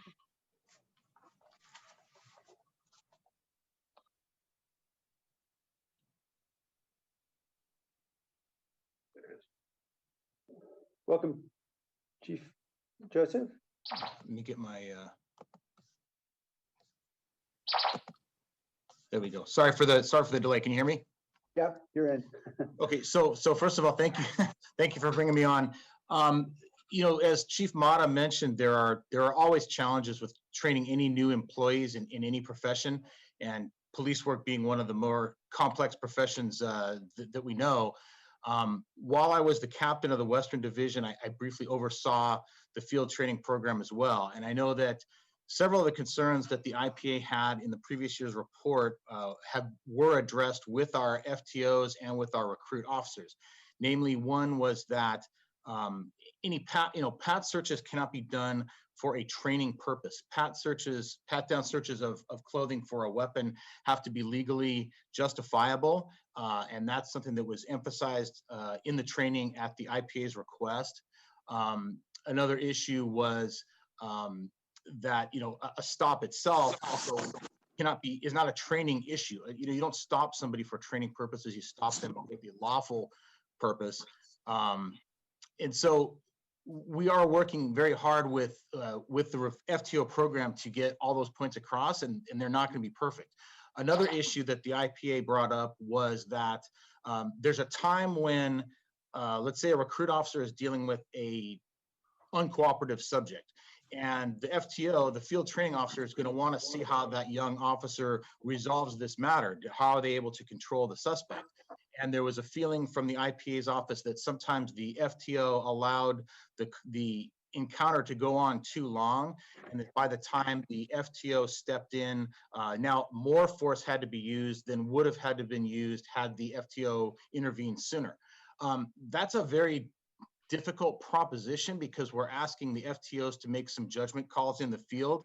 And it's hard to say. I don't know that I would be able to second guess necessarily when is the exact right time for the FTO to intervene with a recruit officer and an uncooperative subject. But again, it's an issue that we did bring up to the FTOs and emphasize the importance of intervening at the appropriate time. And again, that's sort of a subjective judgment as to when the appropriate time is. I would also want to add that there's a whole host of various trainings that our officers receive both in the academy and later on that are really unprecedented in police work and not necessarily done by police departments other than San Jose PD. We teach them a module on procedural justice. We teach them a module on implicit bias. They attend a class at San Jose State regarding historical harms of law enforcement in the community. So there's all sorts of training that they get even before they're ever hitting the streets that I think is beneficial and helpful in improving their understanding of their responsibilities, their tremendous responsibilities as police officers. So I think those are all things that we have done in the last several years to work to reduce the complaints we're getting amongst the recruit officers.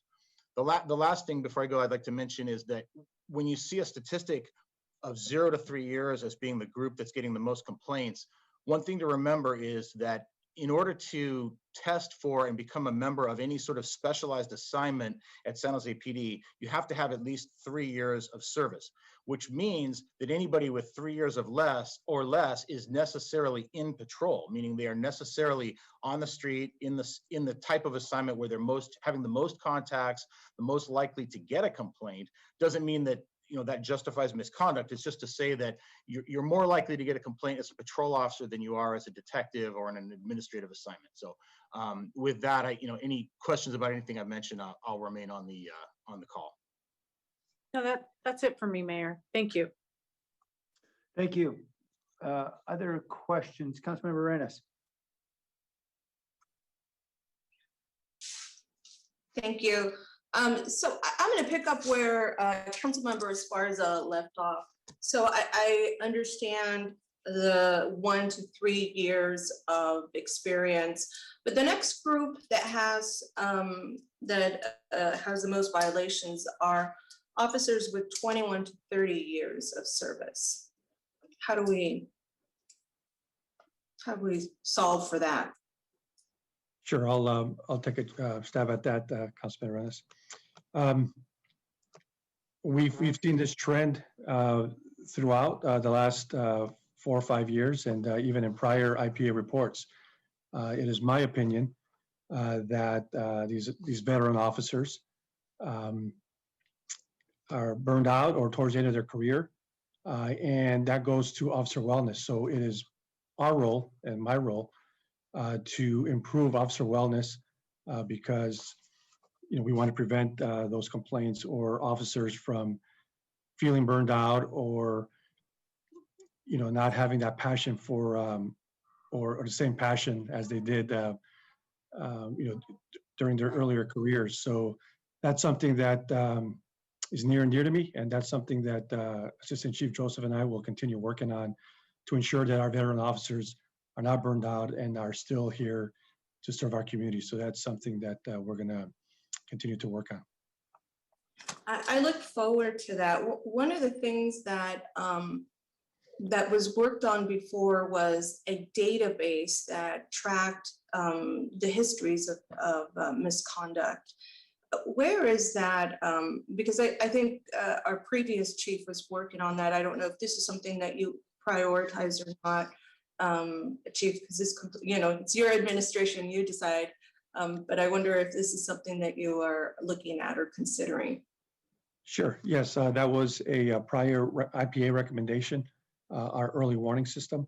And that's something that we are continuing to work on. Commander Brazil and his staff is currently working on that. They have some data that they're looking at. The database is up and running, and they're working on it to work out the kinks and also determining what type of data points need to be in or can be placed in this database. And that's something that we are working on, and hopefully we'll roll this out soon. And just to add, it's not just an early indicator of a police misconduct or any other items as such, but it also is going to be able to tell us the good work that our officers have done as well. So it would also highlight and identify those officers doing the great work here in that department. Good. I'm glad to hear, because it does have to be balanced. It's not the complete picture of who our police department is. So I'm glad to hear you say that. Would one of the items that you consider in that database be the complaints initiated also through the IPA, not just internal DIIs? Yes, that's going to be both the complaints, the misconduct complaints, as well as the DII. So all the complaints will be part of this database. And when do you expect that? That was a 2018, I think, recommendation from the IPA. When do you expect the project to be complete, the database to be complete or Sure, ready? I'll pass that over to the commander, Lieutenant Brazil, and he can provide an update on that. Yes, we went into a pilot program back in September of 2000 with Benchmark Analytics. We're currently doing data mapping on with pulling the information out. We're creating the templates as we speak. We're on pace for a January 1st having an operational program of 2021. And we Oh, that's great news. we're currently on time with that. Is this? Oh, sorry. Councilmember Arenas, this is Jennifer McGuire. I'm sorry to interrupt, but I wanted you to know it's also on the police reforms work plan. So we will be reporting out on that to the full council. So when it's up and running and the features of it, we will be letting you all know. Perfect, perfect. I look forward to that. I'm guessing, Commander Brazil, that it sounds like it's in a pilot phase. Is that accurate to say? You said? Correct. We went into a pilot-based contract with them back in September of last year. Okay. The next item that I wanted to talk about, I'm sorry, I'm scrolling down on my notes. These are some of the items that had to do with some of the cases that were referred to in the IPA's report, and it's agreed after first review. And so I'm confused about why this would be agreed after first review, but maybe I could get more information. This first one is case number 5, agreed at first review of a complaint that a San Jose PD officer sexually assaulted, oh, sorry, not that one. Agreed at first review of a complaint that an officer in uniform approached a girl working at a mall kiosk and kissed her without consent. The case was sustained for Kubo.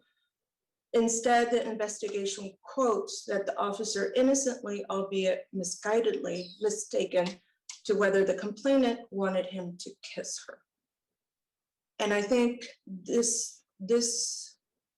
not sure what, I think this was oral counseling for this particular officer. Well, and I guess this is a question for the IPA.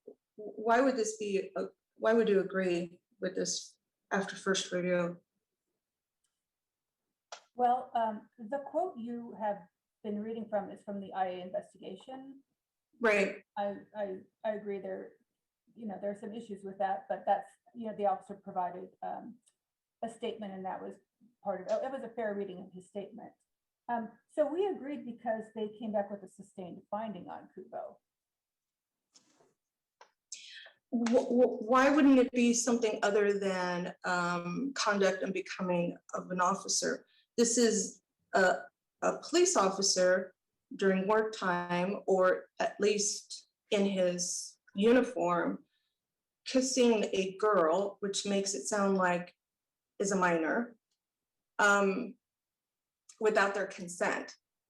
This is technically the definition of sexual assault. But in terms of, whether or not to file a criminal case, that would be the discretion of the Internal Affairs Department.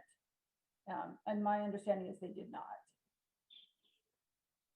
So Captain Mata, I'm not sure if this was under your command or not, but I would like to hear how you would handle this kind of, first of all, I want to address the sexism in that statement. Innocent, albeit misguidedly, mistaken to whether the complainant wanted him to kiss her. Now, I don't even know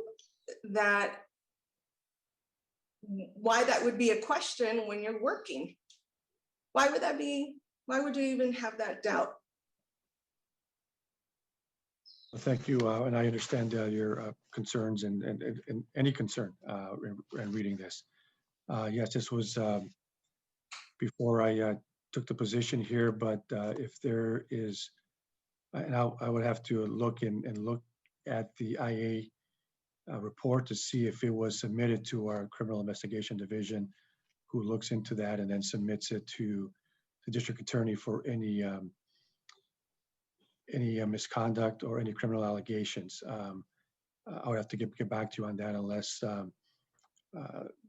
Lieutenant Brazil may have some that, 'cause I know he was also not in internal affairs at the time, but that's something we can look into and get back to you as to whether or not that was submitted as a criminal complaint. I'd appreciate that. Along with, I think I shared with you, there's a couple of case numbers. I won't read through all of them, but I will go into one more because it has to do with sexual assault. And this is somebody who, this is case number 17. I think these are pages 64 through 104 in the IPA report. And this is an investigator that failed to provide a location to initiate a sexual battery investigation. And this is a male survivor. And so I know that we've already established best practices in this area from a previous IPA report.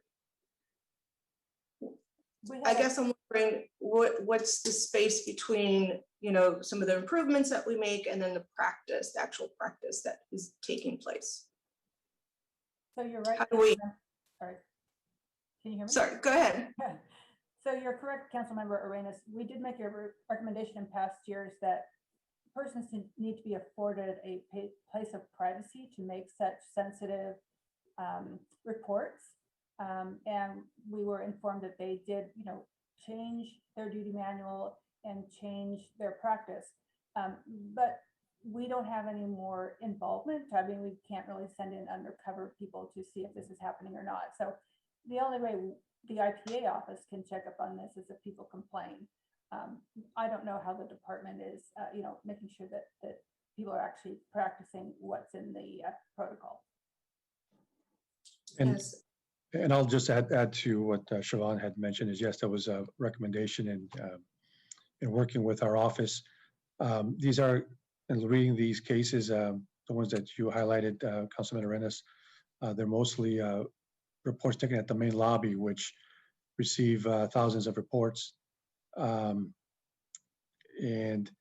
we understand that there's some reports or some reporting that when the members of the public come into the main lobby, need to have a private space. So the commander of the Central Division has made it a point to establish or make a room, a private room for officers to conduct interviews for them right on the same level there, as opposed to making it difficult for members of the public to go to different rooms. So we are working on creating an interview room for members of the public that would be more private for them to report these confidential or sensitive matters for them. And along with that, we did change the supervision of the main lobby as well. So we hope to improve our service there at the main lobby as well. Councilmember Arenas, since there are hands up, can we come back to you to finish up those questions? Yes, let me just finish up this one comment, Mayor. Is this the last one? Connected to this. Okay. All right.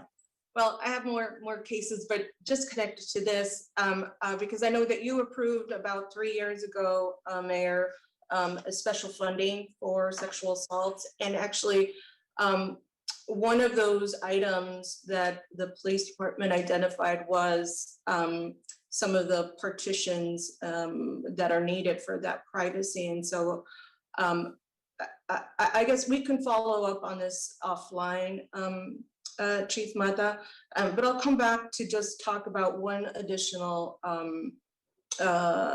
complaint. But I do want to remind the public, and maybe this is something that we need to change in terms of how we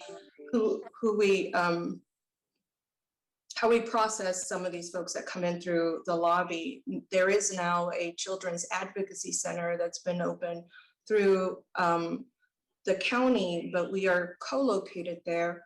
And so families could go to the Children's Advocacy Center and receive and be able to report and have privacy and have a better location and feel more comfortable. So I just wanted to say that before we move on.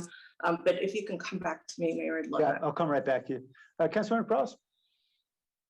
Yeah, thank you. I'll echo, Mayor, your comments to Siobhan on the report, and appreciate, I think, how you've laid that out. I did notice some oddities in it, just that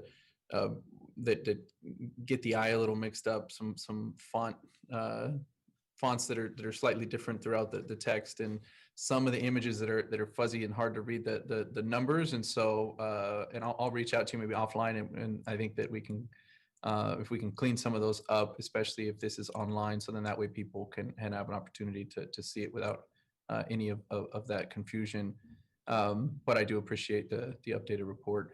So I have a more general question for you, Siobhan, on sort of what makes the difference for you on the closed with concerns versus disagreeing with the findings. And so I wanted to see, because reading through some of the case examples, it's hard for me to distinguish what exactly is the threshold for that. So if you could, again, in general, try to describe that. So there's no like set threshold. We don't assign points or anything. It's pretty subjective, pretty discretionary. The close with concern cases tend to involve matters in which the complainant didn't raise an issue. So if the complainant, is complaining about force and the force looks fine, but we have an issue with the detention and the pat search, then we may close that more likely as closed with concerns because it's something that the complainant didn't complain about. That tends to be the general gist of the close with concerns. Also, it may be that, generally if we're moving forward with moving up, it's going to be something that's going to be sent to the chief of police or the city manager. And it may be that this is a case that we don't feel warrants the time and energy because it's not a great consequence. But you're right, there's no like fine line. There is a fine line, but it's a very discretionary line between the two groups. Okay, thank you. This may be more of a question for the chief or the IA commander, but you mentioned it in your report on I think the use of a supervisory referral versus maybe some other form of discipline. And so I don't know if you wanted to speak to that, because you raised some concerns on there, and not similarly, I guess, how I'm asking about how maybe you determine your outcomes. I think you're asking for IA, how do they kind of determine some of their outcomes that seem to to cross over, and there's no really clear line as to when they use one versus the other.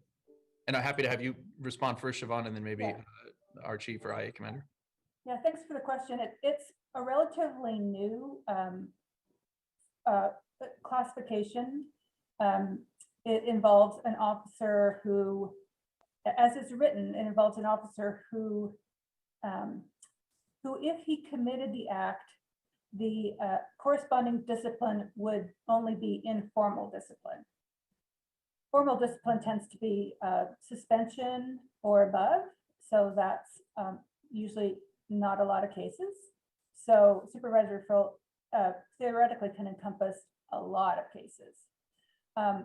It's a case in which the department feels that the case is better served by having the subject officer supervisor speak with him rather than the imposition of a sustained finding and discipline. We've been trying to work out how we do it versus how IA views it. We don't have a great meeting of the minds right now because we feel it's pretty subjective, and some officers get the benefit of it and others don't. So I'll hand it over to Chief Mata. Thank you, Siobhan.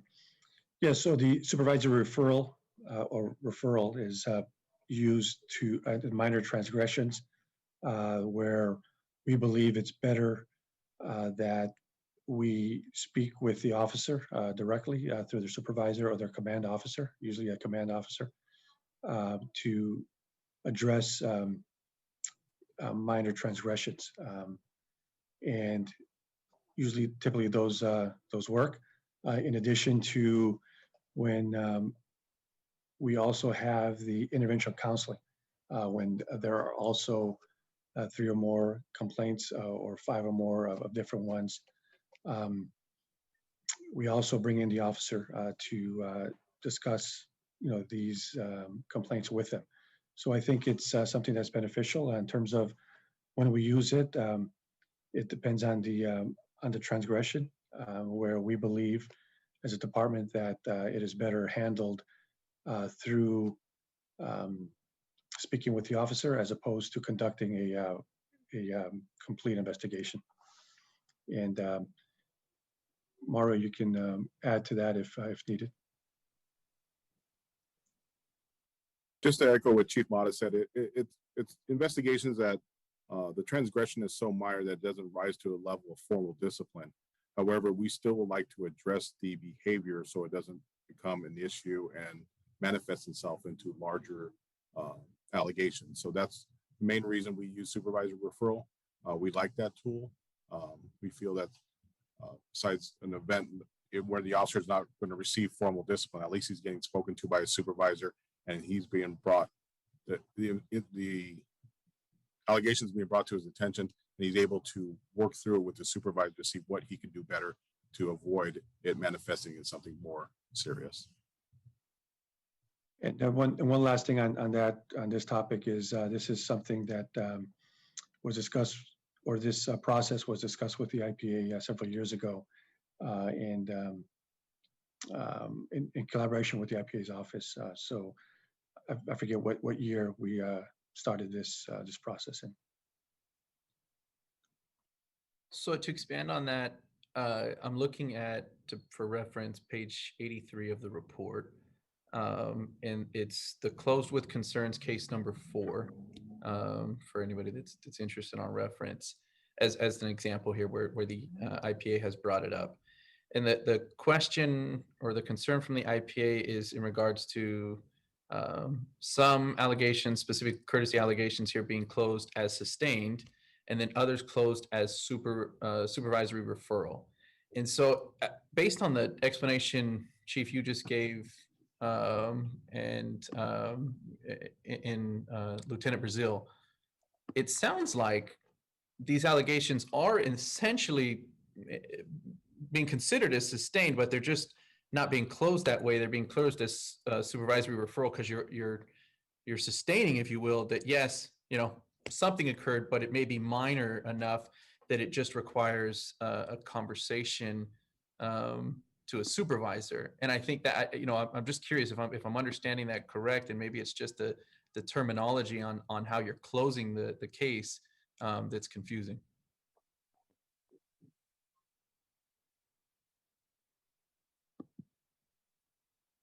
So, Councilmember Peralez, one thing that's unusual about a supervisory referral is that in my experience, it tends to be those cases in which there's likely to be a sustained finding. For example, in this case, I think the officer's comments were captured on body-worn camera.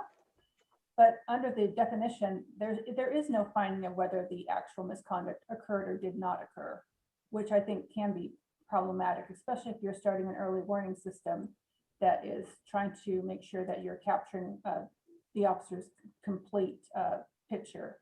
And again, our big concern is that I think we tend to differ on what is a matter of small or minor infraction. I think it is, as you read in the beginning, we felt that officers detaining people during the pandemic without wearing masks was not a matter of small importance, but the department differed with us. Mostly because we were concerned about, when you're detained, you can't leave, and so you can't go get a mask, and the officer's not wearing a mask. It's out of health concerns as well as an issue of respect. Yeah, so maybe Chief or Lieutenant Brazil, you can expand a little bit on this, because in reading this case as well, I agreed with the confusion from the IPA in that you see the allegations of an officer being rude and sort of, under courtesy allegations. It appears as though this is from a body worn camera because it's quoted. So I'm guessing that's where we're getting that from.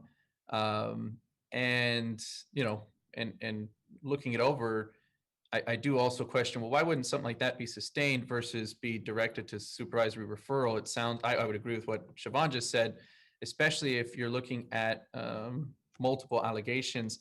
And maybe you can answer that too. Does this, how does this get registered? Would it be registered as, a prior sustained allegation, or no? Is it just registered as this alternative closure, which is the supervisory referral? And is that lesser in essence than the sustained?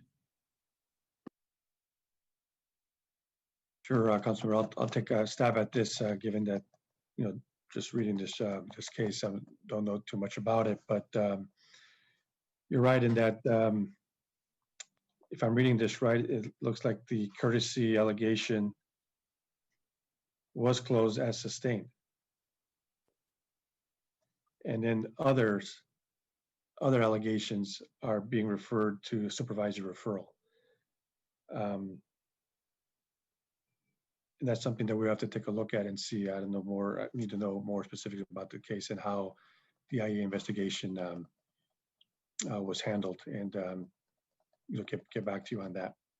Yeah, the way I'm reading it under the IA investigation says that there was a finding of sustained for failing to write a report, but there was a finding of supervisory referral for the courtesy allegation of the officer being rude. And so there were two findings, I guess, right? And it seems as though that's what I'm curious. Why, for instance, would that allegation in this particular instance of somebody, a courtesy allegation, not have been sustained as well based on what we're looking at here? And then what is that threshold? Again, I don't want to sort of nitpick on this. I'm just using this as an example. It was more along the lines of really where is that threshold for IA? Councilmember, can we come back to you for additional questions? Yes, I'm sorry. I had my other screen up, so I wasn't looking at the clock. And yeah, happy to come back. Okay. Councilmember Arenas is next, unless somebody else wanted to raise their hand. Okay, Councilmember Arenas.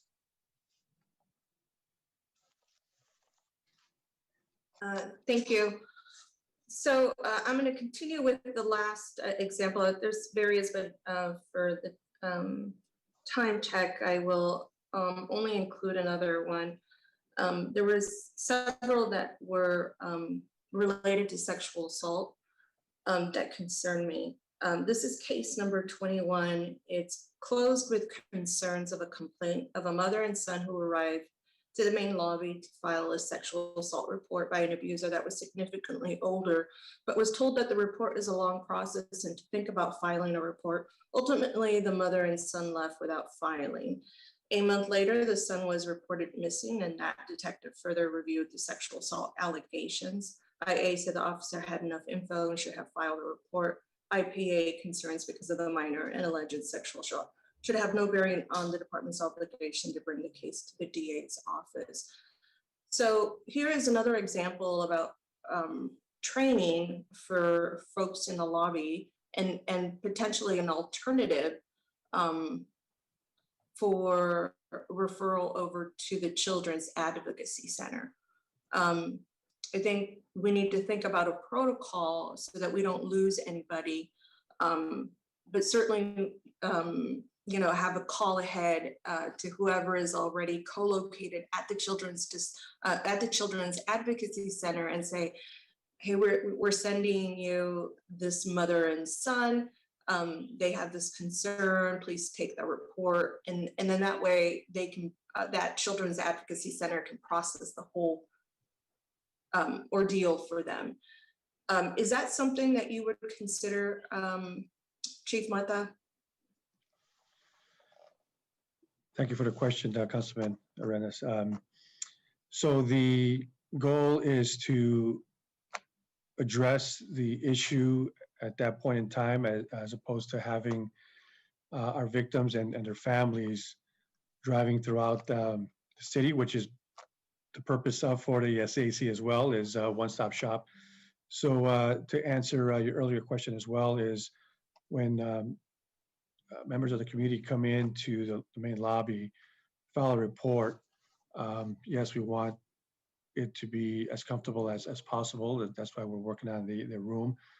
And the partition that you mentioned, those are actually for our sexual assault unit, the detectives, not for the main lobby, which is a different floor. However, when the investigation and the information that the officer is receiving at the time, if they believe that they need to contact a detective, they will, at which point they can be brought up to the detective bureau if needed, and transferred and transported to the Child Advocacy Center if needed, again, depending on the case. Not all cases are that, but in this specific case, it seems like that's something that could have been done. So we have several options for taking the full report and providing the best services we can here at the main lobby through the private room, or referring them to the detective immediately. And if need be, then we'll provide additional resources as needed. So that's something that we will definitely look into and improve to better our service. Okay, I will follow up with you on this item. It concerns me that officers are discouraging filing a report because of its length. And it really concerns me now that this minor is missing. And so for me, it would be wonderful for us to have a close referral process to the CAC, to the Children's Advocacy Center in that way. They have some specialized referrals in that area that could support this family, not only with filing the report, but with counseling or an exam that could have been done at that time. So for me, I think it speaks to maybe additional training on this. And I don't know that everybody knows about the Children's Advocacy Center. And I get that there's a lot of folks walking into the lobby. I can't imagine how that is after some time. It must really wear people down. And so I'm not going to say that it probably isn't an easy job to do. But I think we can take advantage of the resources that we have. And this is certainly one resource that I think could help alleviate maybe some of those reports coming in that involve children. So the Council member, if I could yes. add something, it would be nice in terms of setting up a mechanism if we make sure that we know the ages of the minors. Because sometimes, at least not in this particular case, but in other cases, we've seen officers make assumptions about the ages of minors, and they are not, sometimes they're not very close at all. This particular case was problematic in that the minor was very close to age 18. And I can't really say more because all of this has been sanitized with the help of the city attorney, but that was an issue. We felt that if he had been significantly under the age of 18, things might have worked out differently. Got it. Okay. Yeah. I'm not sure what would that mechanism be. Would you, if you have any ideas, Chief? Or Sure. I mean, the first thing would be to identify, right, the age of the victim, right, and or the survivor, and to determine, okay, do we go the sexual assault route, or is it a child abuse route to the family violence unit, which they also have the resources there. We have an advocate on site. We also have the district attorney on site and the family room, so we can do that. We also have advocates on site here for sexual assault survivors here at the police department. So that's something that, again, as Siobhan mentioned, to better our process, to your point, to get our resources to our survivors as soon as possible. And obviously do a better job of the intake.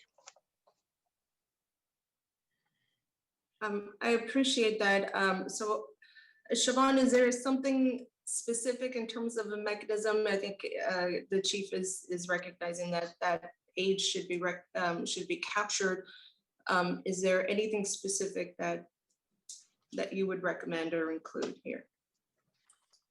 Well, I think it's hard to be put on the spot with details, but I would suggest perhaps if the chief could share whatever protocol they developed so that we could just have eyes on it and provide suggestions at that time.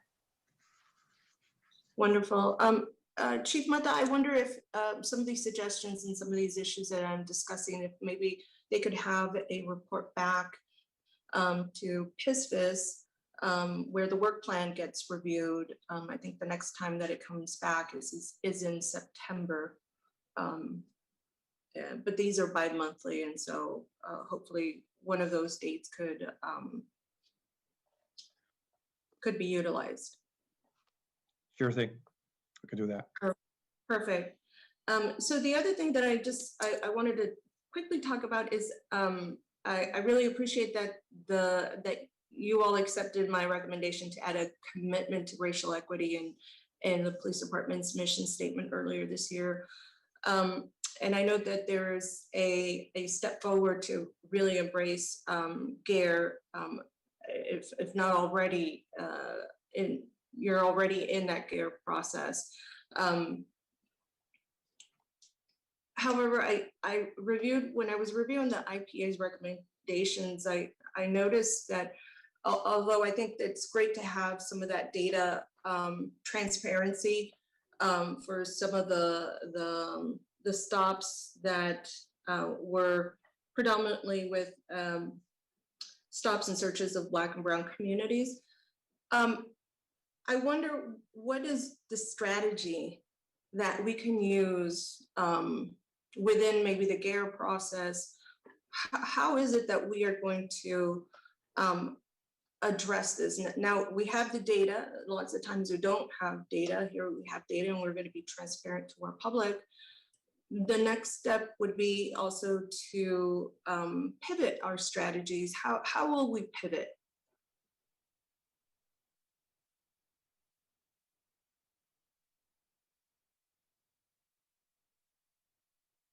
Am I frozen? No. Oh, we can hear you. I'm assuming that's directed to the police department? Yes, Chief. And I know that GARE training is one of the projects on the police reform's work plan. So I know they've done some work on that. I guess your use of the term pivot, I'm not following the question. I'm just asking what strategies are we going to use within either outside of the GARE process, within the GARE process? How are we going to address what we've learned in terms of a trend? Sure, I'm trying to. We'll take a look at the trends that you're mentioning. I didn't see any here in the IPA report. I don't know if you're referring to our UTEP study in the past.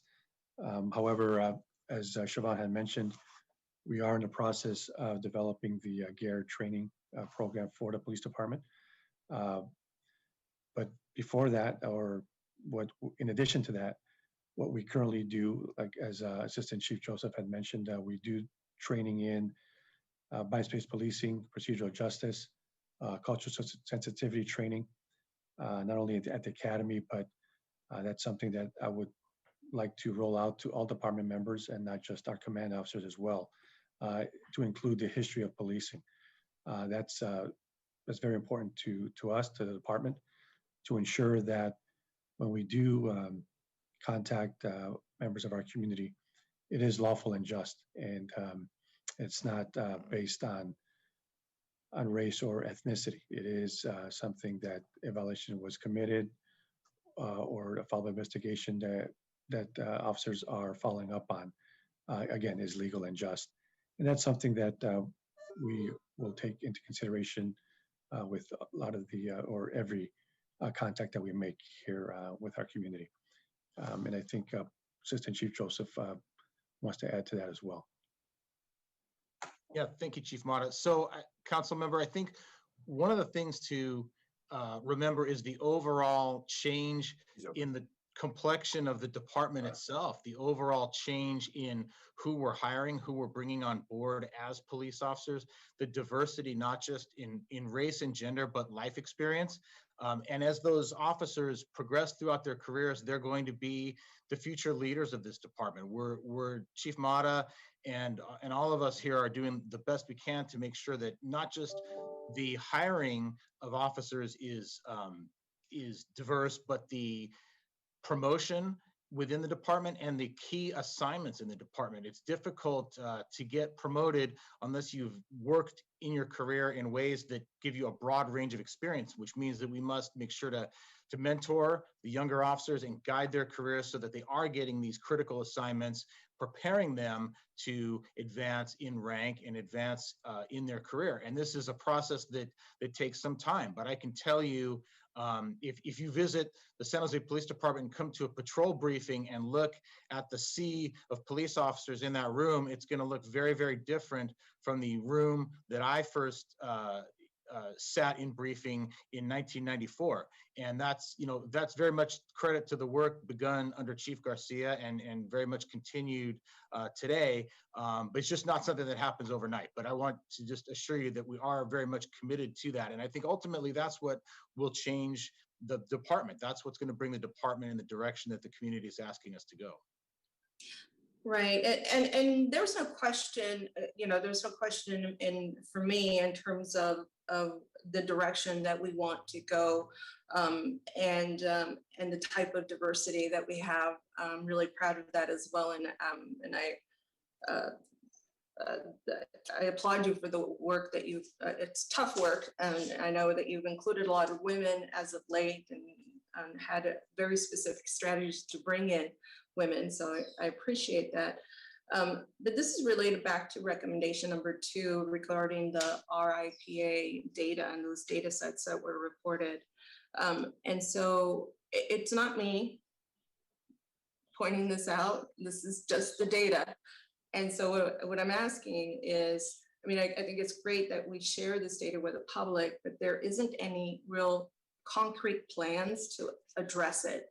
And so to your point about integrating more diverse police force, I think that is absolutely the right direction to go. In the meantime, I'd like to think about some of the strategies that we would work on so that this data doesn't look the same next year. Councilman Reyes, can we come back to you again? Yeah, I've run out of time again, right?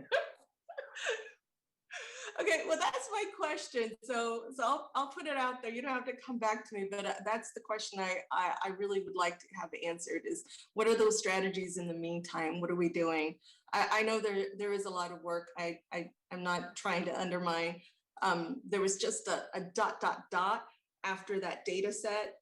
Like, this is the data. Now, what do we do with the data? It's always a two-step when we see any data sets. So anyways, that is my question. Hopefully we can answer it. And if not, hopefully Councilmember Perales, you could help, because I think you're the next turn, and that way you don't have to come back to me. Councilor Perales, if you answered her question, then we won't have to go back. No, what I meant was that if he could help me. Well, in his time, I'm asking him for him to sacrifice his own time for them to answer my question. I'm happy kidding. to have them answer that last question. It's fine. So if you don't mind, I'm going to jump in here. On a universal scale, I'm always interested in how effective training is, and it's hard to figure out if the time and the overtime and the curriculum is getting put into practice.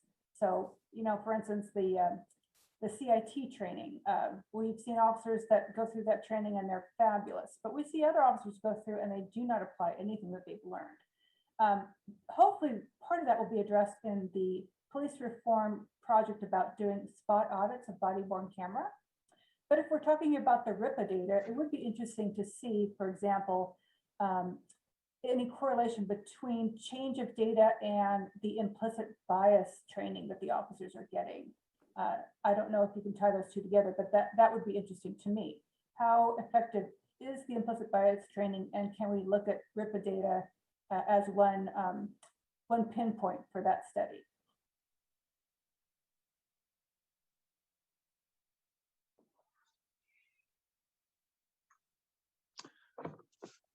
Okay. Chief, did you want to jump in at all before we go to Councilor Frost? No, we know that that's a recommendation, and we'll be working on that. Okay, thanks. Councilor Frost? Yeah, just to finish my last question and allow the chief or the lieutenant to respond. And I think the other example I wanted to point out, I had already pointed out the one is actually on page 100. Similarly, talks about a case that's being referred to as supervisor review. And just, again, it's not very clear what the threshold there is, looking at some of these cases that appear as though they could have simply just been sustained, but they were deemed minors. So I was just hoping you could give a better understanding as to what helps you make the decision, or what helps IA, right? The investigators make the decision of sustained versus supervisory review.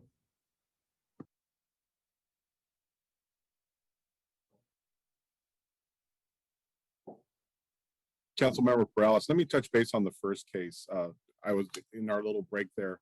I was able to look at the case itself.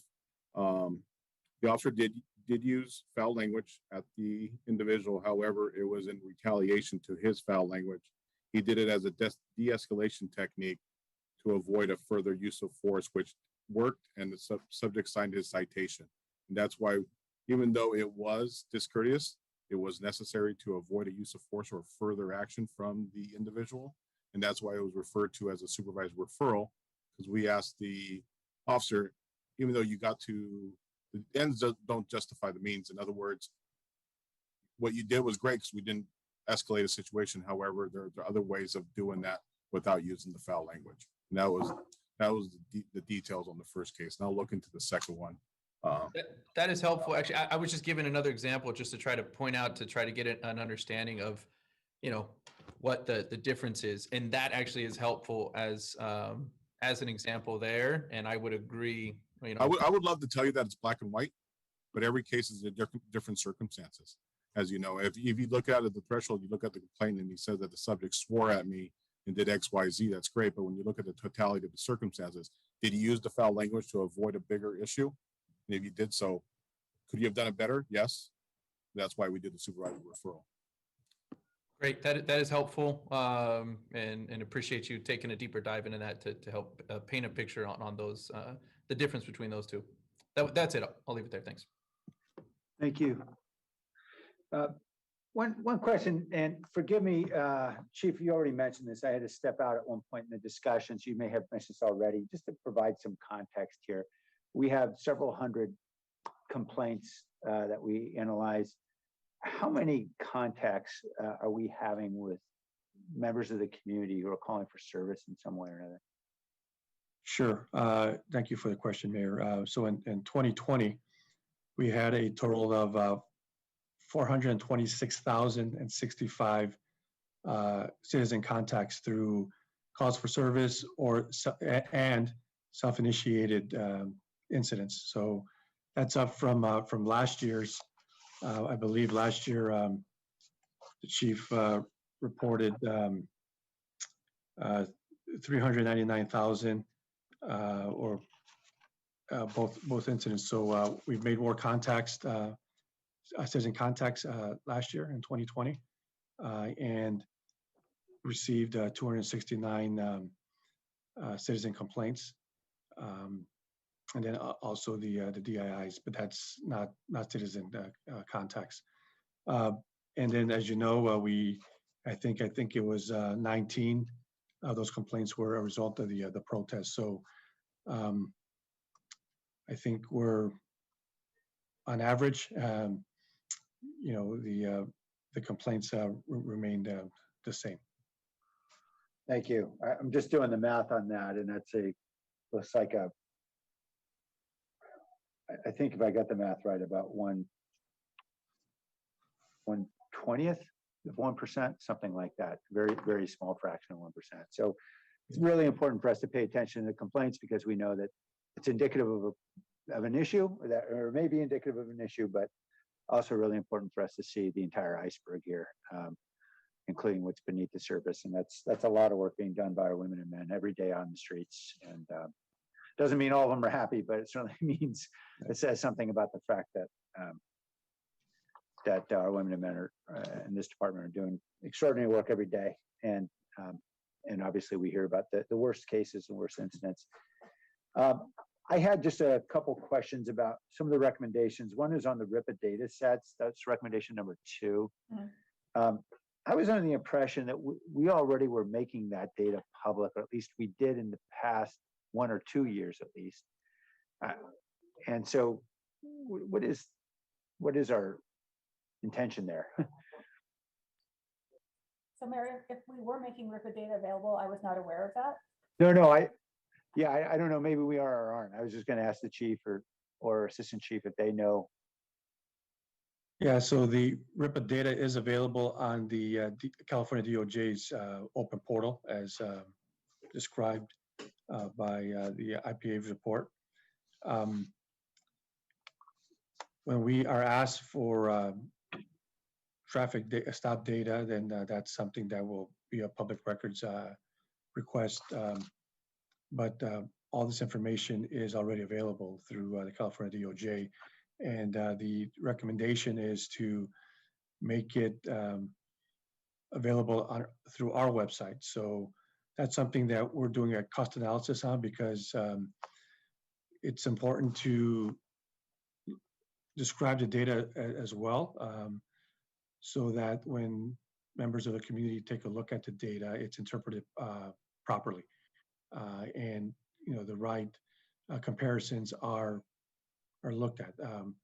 As the UTEP study described, that we cannot use population as a comparison. We need to take a look at perhaps the number of licensed drivers.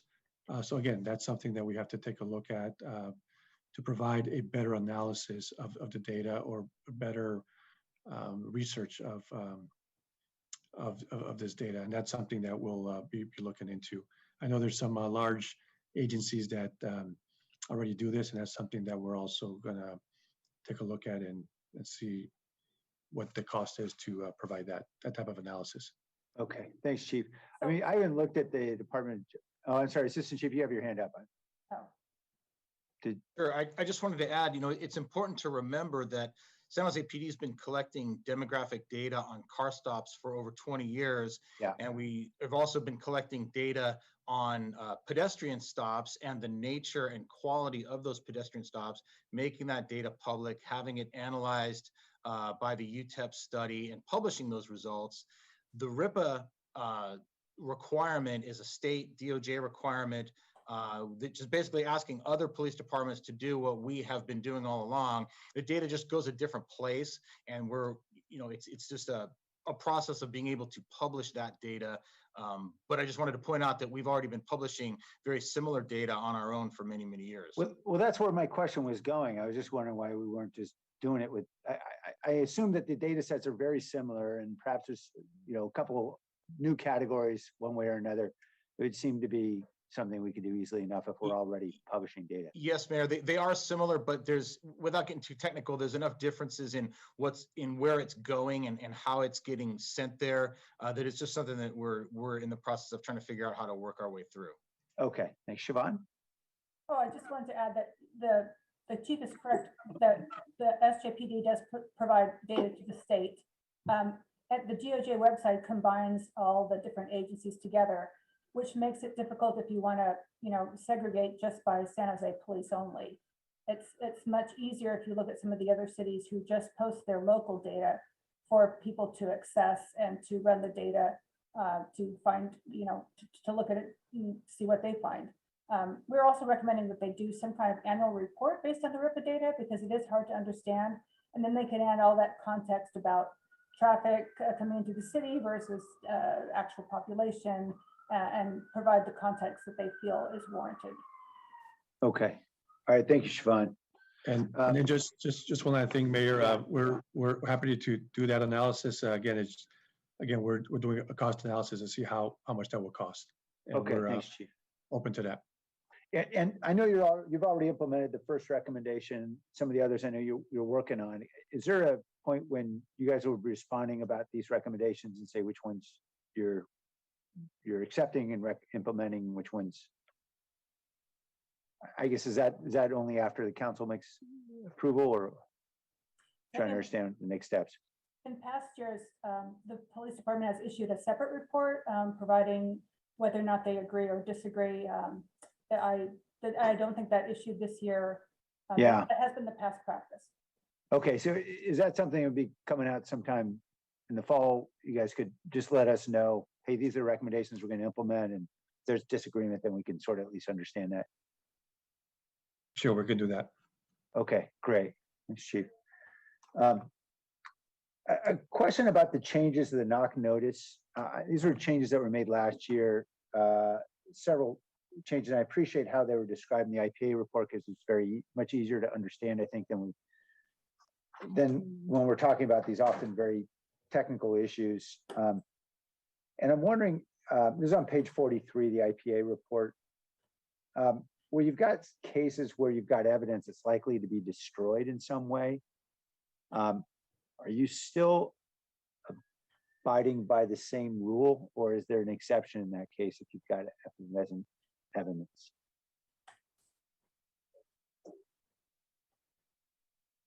I'll let Assistant Chief Joseph handle that one. Sorry, Mayor, could you repeat the question, please? Yeah, so it seems like there were some changes made in knock notice requirements and about when officers would identify themselves, and the idea, I'm guessing this is in response to that horrible shooting that happened, I think in Louisville. It was Breonna Taylor, and I'm just wondering, do we still have any exceptions that enable an officer to avoid identifying themselves in cases where you've got evidence that's likely to be destroyed, that's easily destructible?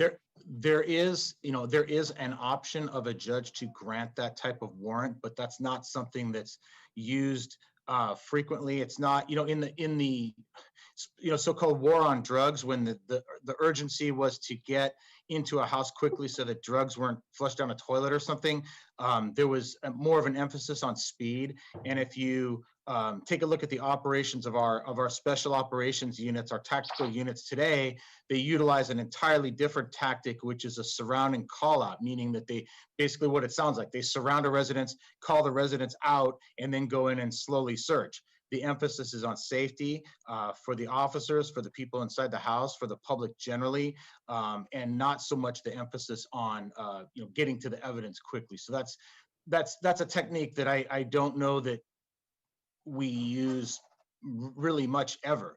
But I can't say that there's never a time when it could be needed, either for evidence purposes, or more to the point would be for if we thought somehow there was a safety reason to use it. But again, right. It's very rarely used. Right. Okay. Well, thank you. Appreciate it's a difficult issue. Appreciate very much the IPA description of that motorcycle incident on pages 4 and 5 that I know got a lot of public notice or attention because of one video angle, which suggested that an officer somehow or other ran into a pedestrian. And then I was actually asked about it when I was interviewing KQED, and clearly another angle of the video demonstrated that there was, the officer could not have intended to in any way hit the individual, and I appreciated that clear description. I appreciate there were good questions raised by Councilmember Rannis about specific incidents, and really trying to understand better how this process works.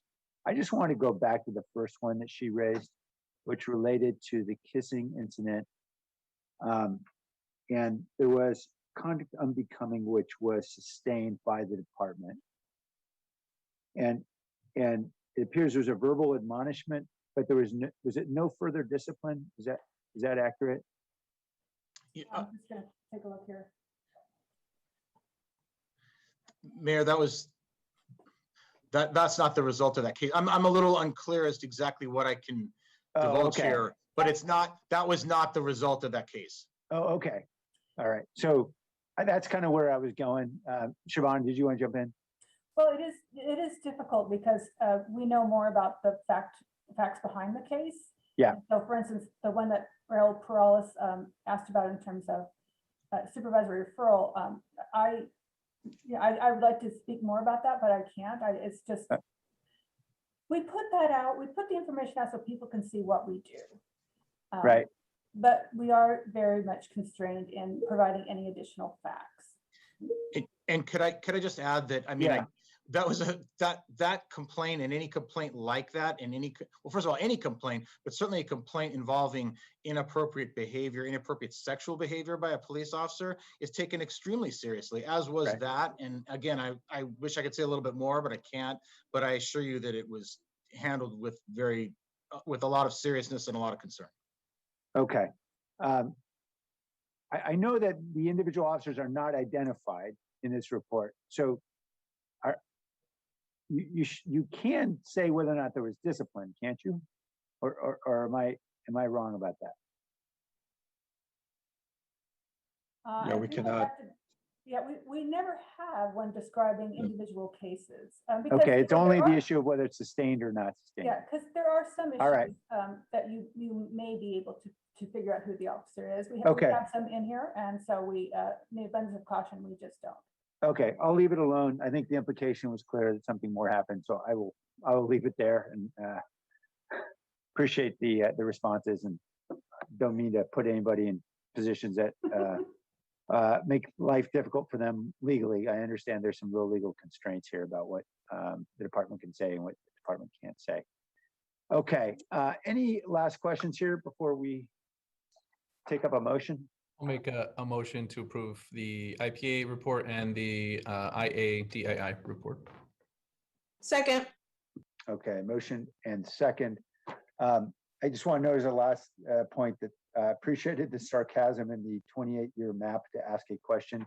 That was a long route, but I appreciate that we are at a point where we now have the IPA involved more meaningfully in the investigation. And I think that's going to be a positive thing in terms of ensuring the public has a sense that that there's more deep engagement from another agency. So appreciate the Police Officers Association willingness to negotiate to that point. I certainly hope that when your pilot becomes a permanent feature, or at least more permanent as we're moving toward, I think, a system that I think everyone will agree will ensures greater transparency and accountability. So thank you everyone for your hard work to get to this point. Let's vote on the motion. Menace, Yes. Morales, Yes. Cohen, Roscoe, Aye. Davis, Yes. Esparza, Yes. Arenas, Yes. Foley, Aye. Mahan, Aye. Jones, Aye. Ricardo. Aye. Thank you. Great. Thanks, everybody. Thank you for your hard work. Okay, we are not yet an hour to take up the other items. So we're going to go forward to item 5.1, which is an award of contract on major streets ceiling project. There is no presentation. I'll move approval. Take public comment. Second. It's a motion, Councilmember Perales, second from Councilmember Esparza. Mr. Beekman, it's on 5.1 award of contract for major streets. Hi, I think this this item will be related to the next item. I hope I can speak on the connected subjects. Why don't you speak on all of them? Yes. Okay, I will wait until the next item to do that, and I just No, want go to ahead. Go ahead, sir. We'll hear you now. No, I'd prefer to speak on the next item, please. Okay. Let's come back to the council. Tessa Woodmansee. Yeah, I'm saying that, you know, the way you're running your meeting now, we only get a minute. Well, because you listened to Martha, that we were a problem and you reduced our time so she could have her time. And the thing is that this is really a critical part of where the council and our governance has blood on their hands.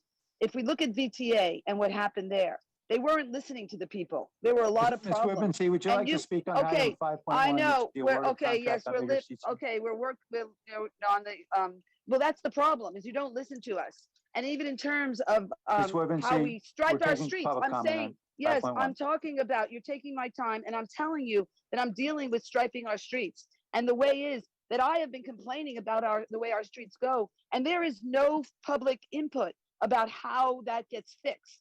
This is a critical problem. You can call your council members or your DOT and nothing happens, nothing changes to make safety a priority in our streets. We need accountability. We need to run this. Okay, back to the council. Any comments? Let's vote on Councilmember Peralez's motion. Jimenez, Yes. Peralez, Yes. Cohen, Aye. Crosco, Aye. Davis, Yes. Esparza, Yes. Arenas, Yes. Foley, Aye. Mahan, Aye. Jones, Aye. Ricardo. Aye, Thank you. thank you. Item 5.2 is awarded contract for local streets microsurfacing. Move approval. Second. Mr. Beekman? Hi, I'm ready. This can be related to Measure T issues, and I wanted to mention that Measure T is looking for answers and questions about how to develop outreach more to the public about these sort of items and the previous item. They want to connect with people more. They don't quite know how. I've talked about open public policy ideas and its good democratic practices that it can offer. I think it can offer a really important refresher course to the public review process that Measure T is supposed to be. Good luck in how you do that, and good luck with, I suppose this sort of issue can address the issues of subsidies that I think on the community energy issue, boy, I hope it can be considered. You have a lot of work on the community energy issues and subsidies to be open about its subject matter, how we move forward. Good luck how we do that. Thank you. Thank you.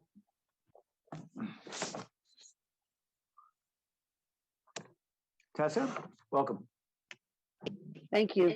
Yeah, so I'm glad that Blair Beekman brought up the Measure T in regards to accountability, because the public being engaged, and this has been a real problem. There is no good system to getting things done. When I complained to Deb Davis about Stockton Avenue and the street light that, you know, caused accidents, one death and one serious injury to my husband as well as a neighbor on Lenzen and Stockton Avenue, that we don't have a left-hand turn signal, and this doesn't get addressed. And yet in the budget, other things got happen, other lights got put in. And, you know, we need to have an accountability with how these things get addressed. If she does things for political gain, to have Willow Glen have their lights, or whoever else is getting the lights, and yet our city, the Thorn side of the Rose Garden, doesn't get anything, this can't go forward. We need accountability for the way our streets that are killing us on, you know, because of you're not doing a good job. We need a system that creates a code case for every item that's brought to the city. Thank you. All right, returning to the council, let's vote. Jimenez, Yes. Peralez, Yes. Cohen, Aye. Crosco, Aye. Davis, Yes. Esparza, Yes. Arenas, Yes. Foley, Aye. Mahan, Aye. Jones, Aye. Ricardo. Aye. Thank you. All right, item 5.3 is the award of contract on the local streets resurfacing project number 3. Move approval. Second. Motion from Councilmember Foley, second Councilmember Peralez, Tessie Whitmancy. Okay, yeah. So the issue is our streets and how we communicate with, the problems, and what Blair is saying in our Measure T, which is the public monies.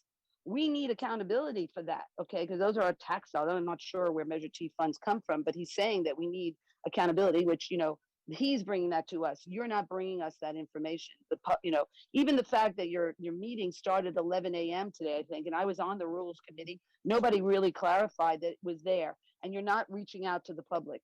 And so the issue of our streets, this is the item, is that, there are problems with it. We have, deaths on our street, and, you're not listening to us. And it's not getting, there should be a system of accountability for when items come in and who gets to get the items. I don't know exactly how we would, weigh the items, where do streets get support to have the fixes. But there is no visibility into the process, and a lot of denial, a lot of, ignoring of in terms of the public being responded to and their concerns. Thank you. Okay, I just wanted to say thank you to the entire Department of Transportation team.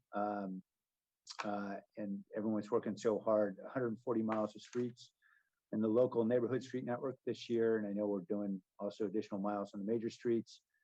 Thank you, Rick Scott, and everyone who's worked so hard on this. And it's great to see all these bids coming in below our engineer estimate. It's a rare treat. Mr. Beekman, I'm sorry, I skipped over you. You want to speak on this item? Yeah, thanks a lot for noticing my hand. Thank you. I wanted to, I hopefully just quickly remind that Measure T is looking for outreach. They're looking for some form of what can be public give back at this time. And we've been talking for a long time about how there can be better public oversight for technology and just better oversight practices. It's time to review that stuff. Good luck in how you do that. I wanted to quickly offer that San Jose has had its resurfacing issues for a number of years. As part of the VTA, resurfacing issues for Santa Clara County cities has been a major, major issue. And state and federal funding has really helped out that process at this time. And, I'm worried that, these are good subsidy programs in action. I'm worried that San Jose Community Energy, their own subsidy programs are locking everybody up, and we can't move forward at this time with good renewable ideas. Good luck how we work on these issues. Thank you. Thank you. Okay, coming back to the council. Let's vote. Jimenez, Yes. Peralez, Yes. Cohen, Aye. Crosco, Aye. Davis, Yes. Esparza, Yes. Arenas, Yes. Foley, Aye. Mahan, Aye. Jones, Aye. Ricardo. Aye. Thank you. All right, thank you. Okay, items 8.3 and 8.4 are related, and I wanted to ask Nora if I could call them both and have us consider testimony on both of them. This is the sunset on the moratorium on rent increases, and then the ordinance, the companion ordinance implementing eviction moratorium, expanding that to August 31st. They're different enough, I think, Mayor, because the eviction moratorium is actually being brought forward as an urgency ordinance, if possible. Okay. So it'll require 8 votes. And the sunset on the moratorium for rent increases, if you hold the votes separately, I think it's okay to hold the hearing on the whole thing together. If that's your, We'll do that. We'll call them together and then we'll vote on them separately if that's okay. Yeah. Okay, Yeah. great. So let me call those. 8.3 is the sunset on the 2021 moratorium on rent increases for tenants and mobile home residents and owners financially impacted by COVID-19 on June 30th. 8.4 is to enact urgency and companion ordinance implementing an eviction moratorium through August 31st this year for tenants financially impacted by COVID-19. Now, I know there is a presentation on the latter item. I just want to call both of them so that we can consider comments to both. Welcome, Jackie and Rachel. Great, then we will, as you stated, we don't have a presentation for the first item, 8.3, but we do for the second, and Rachel's going to pull it up. But I am Jackie Morales-Ferrand. I am the Director of Housing, and joining me today is Rachel Vanderveen, who is our Deputy Director, and Chris Alexander. And we're here to talk about the eviction moratorium and actually doing another extension. So the reason why we're here before you today is because the eviction moratorium from the state is about ready to expire the end of this month. The county does have an action that will only increase the eviction, extend it until September 30th, but it's important to note that it's just for unincorporated parts of the county and it does not cover the cities. Our presentation today is requesting that we extend the moratorium until the end of August. In terms of the ordinance, as you can see, it would provide protections to tenants if they pay 50% of their rent, which is due in July and August. They would need to sign a declaration saying that they were impacted by COVID-19 and that they have or will have applied for rental assistance within 14 days. And we do have a requirement in the ordinance that property owners and managers must provide this rental assistance information at the time that they try to evict the tenant or they issue an eviction notice. So in terms of a timeline, as Nora has already stated, we do have an urgency ordinance that would become effective July 1st. And it runs through, again, our August 31st date unless it is extended. The companion ordinance becomes effective 30 days after the second reading of the ordinance. We are aware that there are negotiations again on the state level, but we have not heard anything regarding passage of anything on the state level. However, if the state were to pass something, an extension of the current law or a new law, then our local moratorium would be preempted as it has been in the past. And with that, we are available for questions. Thank you. All right, let's go to members of community first. And we'll come back to council. Mr. Bigman? Oh, you just put your hand down. There you go. Bigman, you put it up again.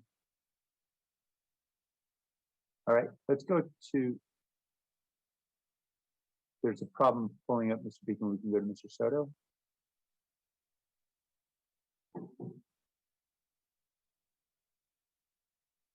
Tony, I think we may have a problem on our end. Is it possible you're able to pull Mr. Soto up?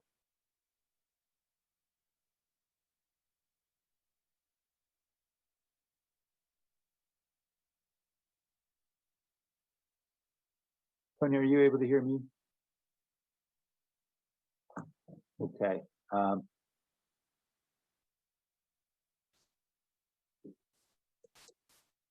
All right, we have a little problem. I'm going to see if I can go offline here and find someone who can help us. And if Tony's unable to hear me.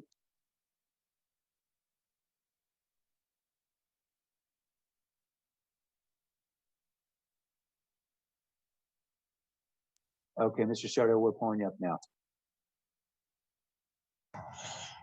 Thank you, Mayor. Paul Soto from the Horseshoe. I really want to caution the council that the consequences of redlining and the concentration of wealth was able to be masked. It has been insidiously hidden in COVID policy. So you have two things that were going parallel at the same time. The only thing that COVID did is it accelerated a process that was already in motion. It accelerated a process that was already in motion. So what I'm asking the council to do is that with that in mind, that there's two things in operation right now. That is the gentrifying impact and COVID, that be allowed to be extended consistent with Councilwoman's Esparza and Carrasco's memo, that it be to the December 31st and that be used as the basis for that. Thank you. Tessa Woodmansee? Okay, good. Thank you. Well, basically, you know, we were dealing with an emergency, another crisis, and it is our housing crisis. And yet when we were dealing with the Santa Clara Valley water in regards to the drought crisis, they really had a meeting and they really listened to us and they responded to us. You know, it was a nice meeting that they did that they answered our questions and concerns. Whereas with you, even though we're in a crisis, you still do not respond to our concerns. And the real concern I have is that the policies that, you know, our zoning and the way our housing is going is for economic gain. And that is why we're getting a hotel next to my house, because it's economic gain. And we are not dealing with our crises, which is housing. And, you know, even though this thing is dealing with the rent, it is a great issue, which is our housing crisis. And yet you are going forward with economic Republican-like values that the council has. And we need to change those and work with what the people need. Food. Thank you. Michael Trujillo?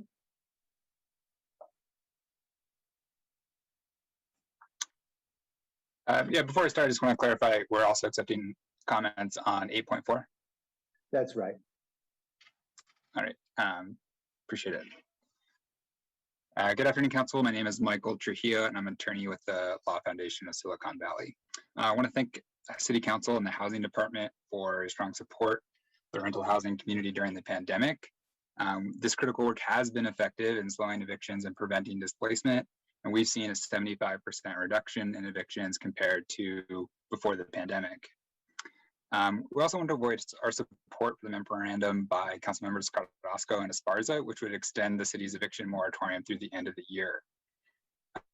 This proposal recognizes the unparalleled level of rent debt that Santa Clara County tenants owe, and provides time for them to get the relief that they're eligible for. Given that only about 2% of the state's rental assistance has been distributed, and only 48% of Californians have returned to work, it's critical that this time is given for tenants to secure all assistance for which they're eligible. Thank you. Thank you. Mayra Pelagio.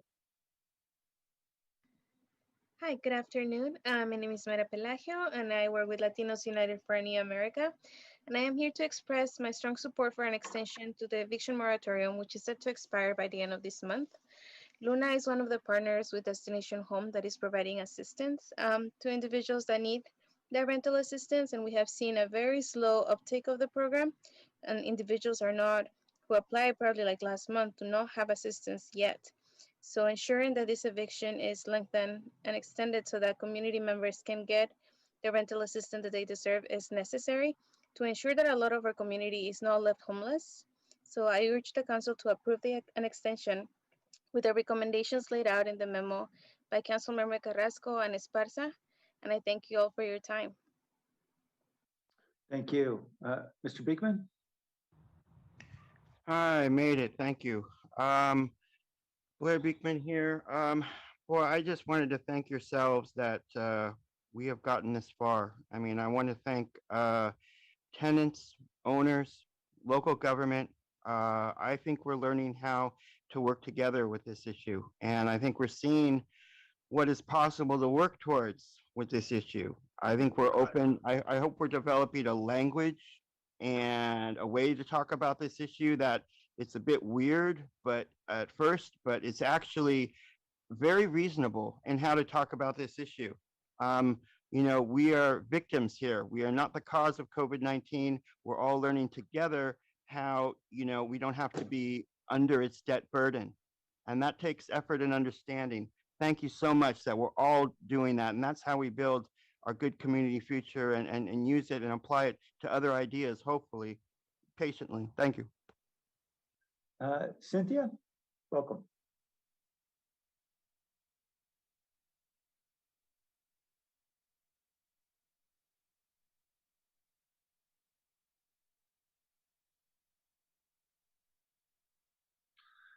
Cynthia, we're not able to hear you yet. It appears your device is muted. If you could unmute your device.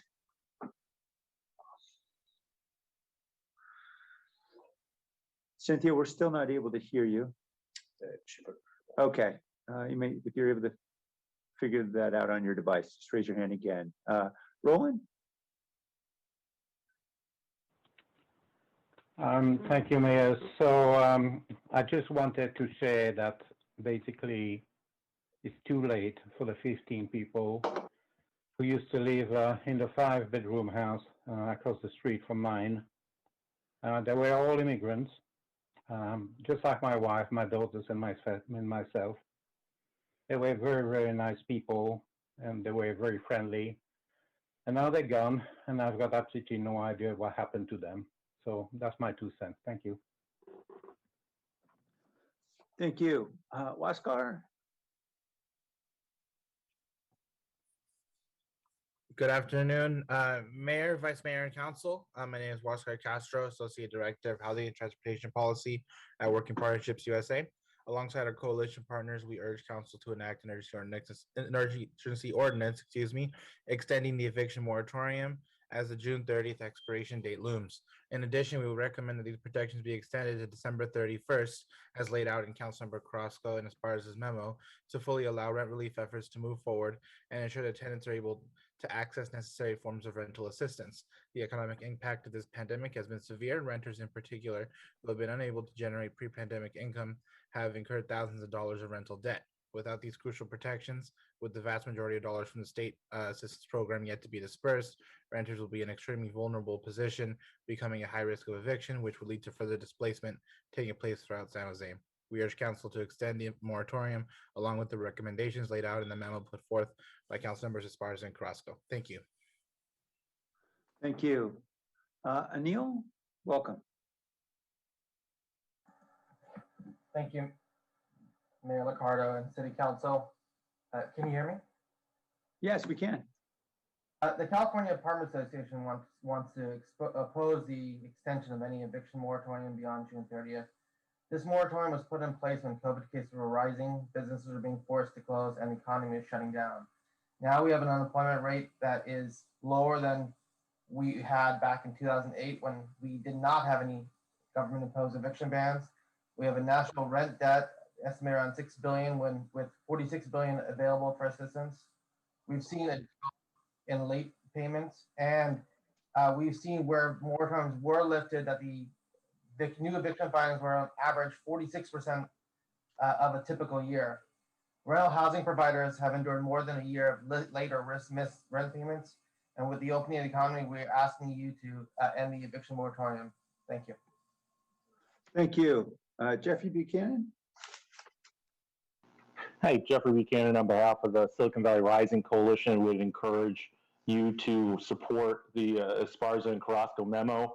I think it's highly disingenuous, the comments right now from the CAA to say that we shouldn't be protecting our low-income tenants because today's employment numbers mirror that of the height of the Great Recession.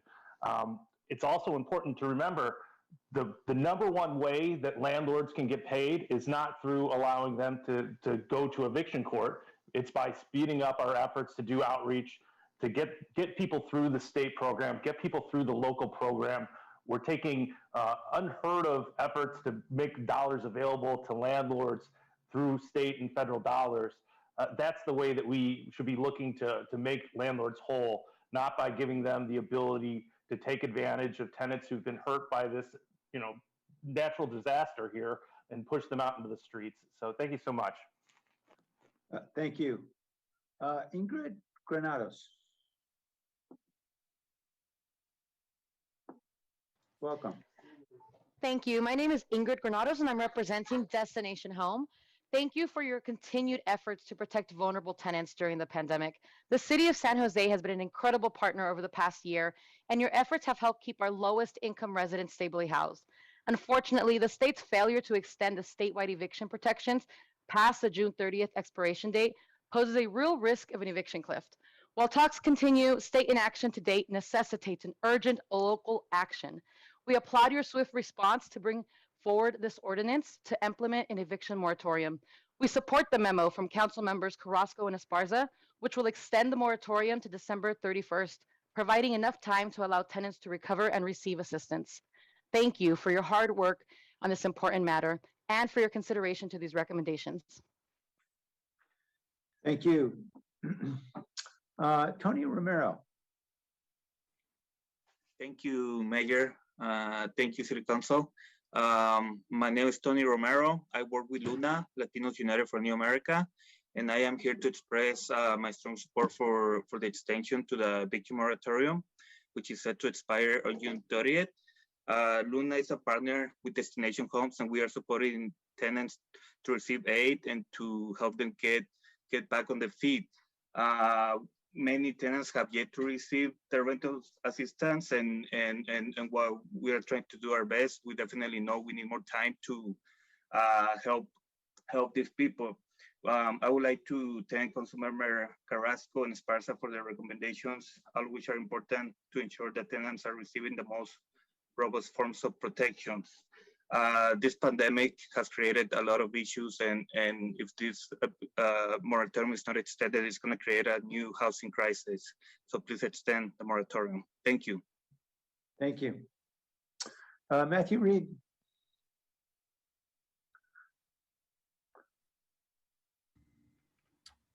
Yes, good afternoon, Mayor, Vice Mayor, and Council. This is Matthew Reed from Silicon Valley at Home.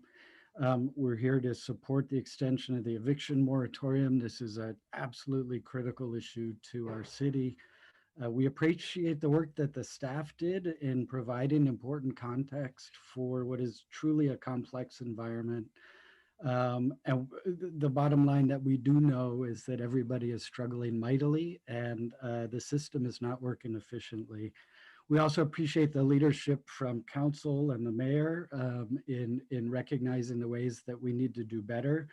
We are concerned that there hasn't been a full recognition of the underlying problem of the inefficiencies of the system, and there's a disconnect. And subsequently, we don't think 60 days will be enough, and we would recommend support of Carrasco and Esparza's approach being the end of the year. I also want to note that I think Councilmember Cohen is onto something in noting that we really need to figure out how to move from a quick fix to a really comprehensive response. Thank you. Thank you, Matthew. Cynthia?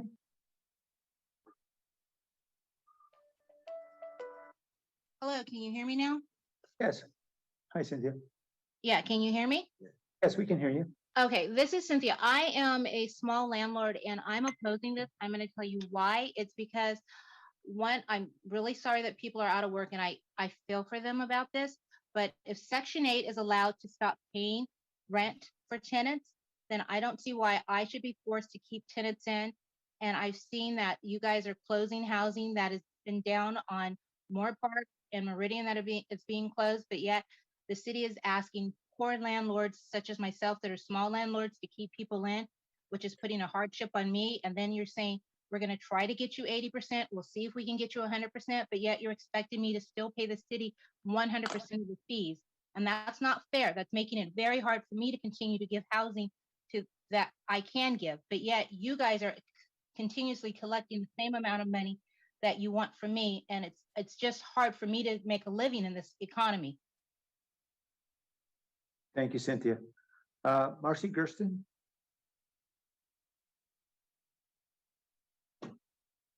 Hi, this is Marcy Gersten. I'm calling, I'm with the Packed Housing team, and I want to thank you and the staff for addressing this issue. I urge you to support extension of the eviction moratorium to the end of this year, as set out in Councilmember Carrasco and Esparza's memo.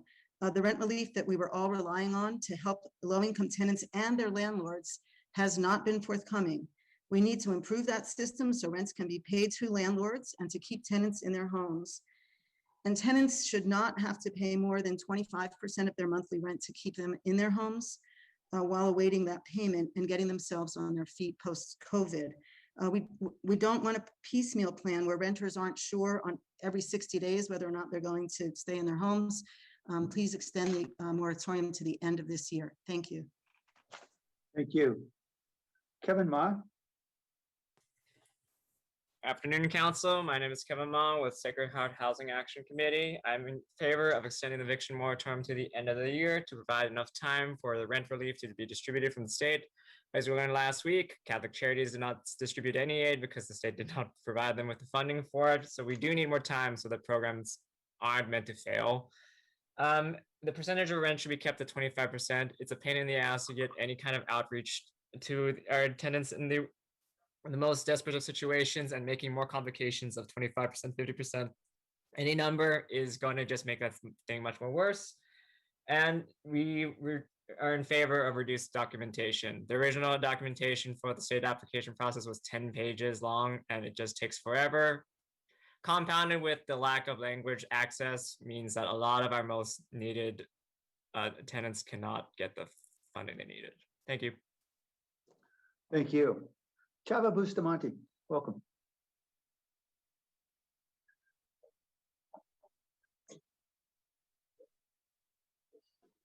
Yeah.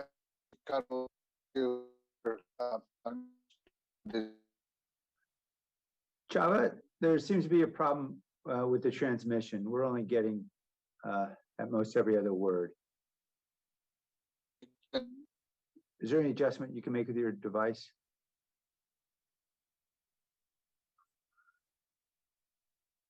Unfortunately, we're not able to hear you right now, Chava. Tell you what, if you're able to fix it, I can, and you raise your hand. If I'm in council discussion, we can interrupt and come back out. We're not able to hear you right now. José? Good afternoon. Thank you. So I would also like to recommend that they extend the moratorium. Right now, I also work for Luna as an eligibility specialist. I help people apply for their rental assistance, but as the 30th is coming up, I've had a lot of conversations with community members who are concerned because, again, they're not making the same income they did at the beginning of the year, and it's difficult for them to be able to find employment and to be able to keep up with those payments. So and also, the agency Destination Home is doing everything they can to provide the assistance, but it's more of an issue around time and resources. So yeah, we're just urging that that the city is able to extend that so that folks can avoid eviction and homelessness. Thank you. Brenda Sendejas.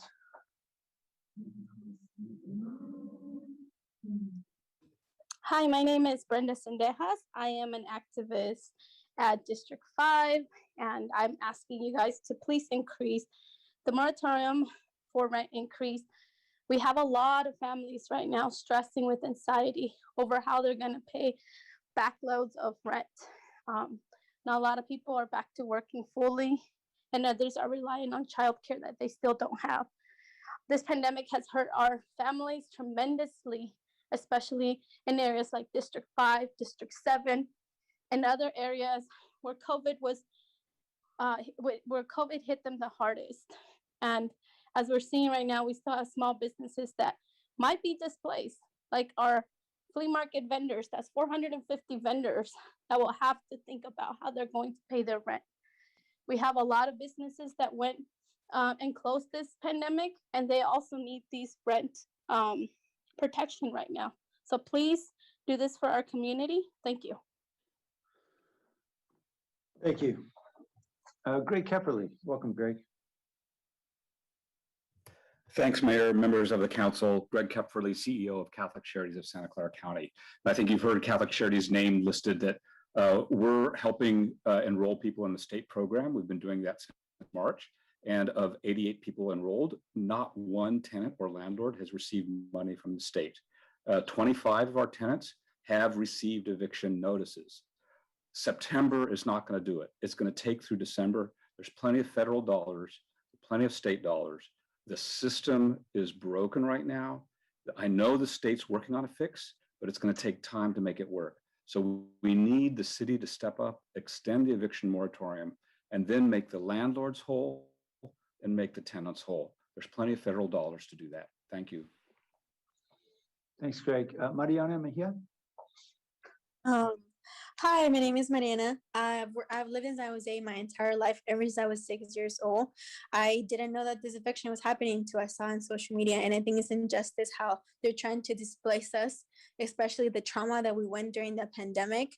Many were not able to pay rent, and just telling us that, hey, we're gonna close this moratorium, and the rent that you have, like millions and millions, you just have to pay, and if you don't pay, you'll be evicted.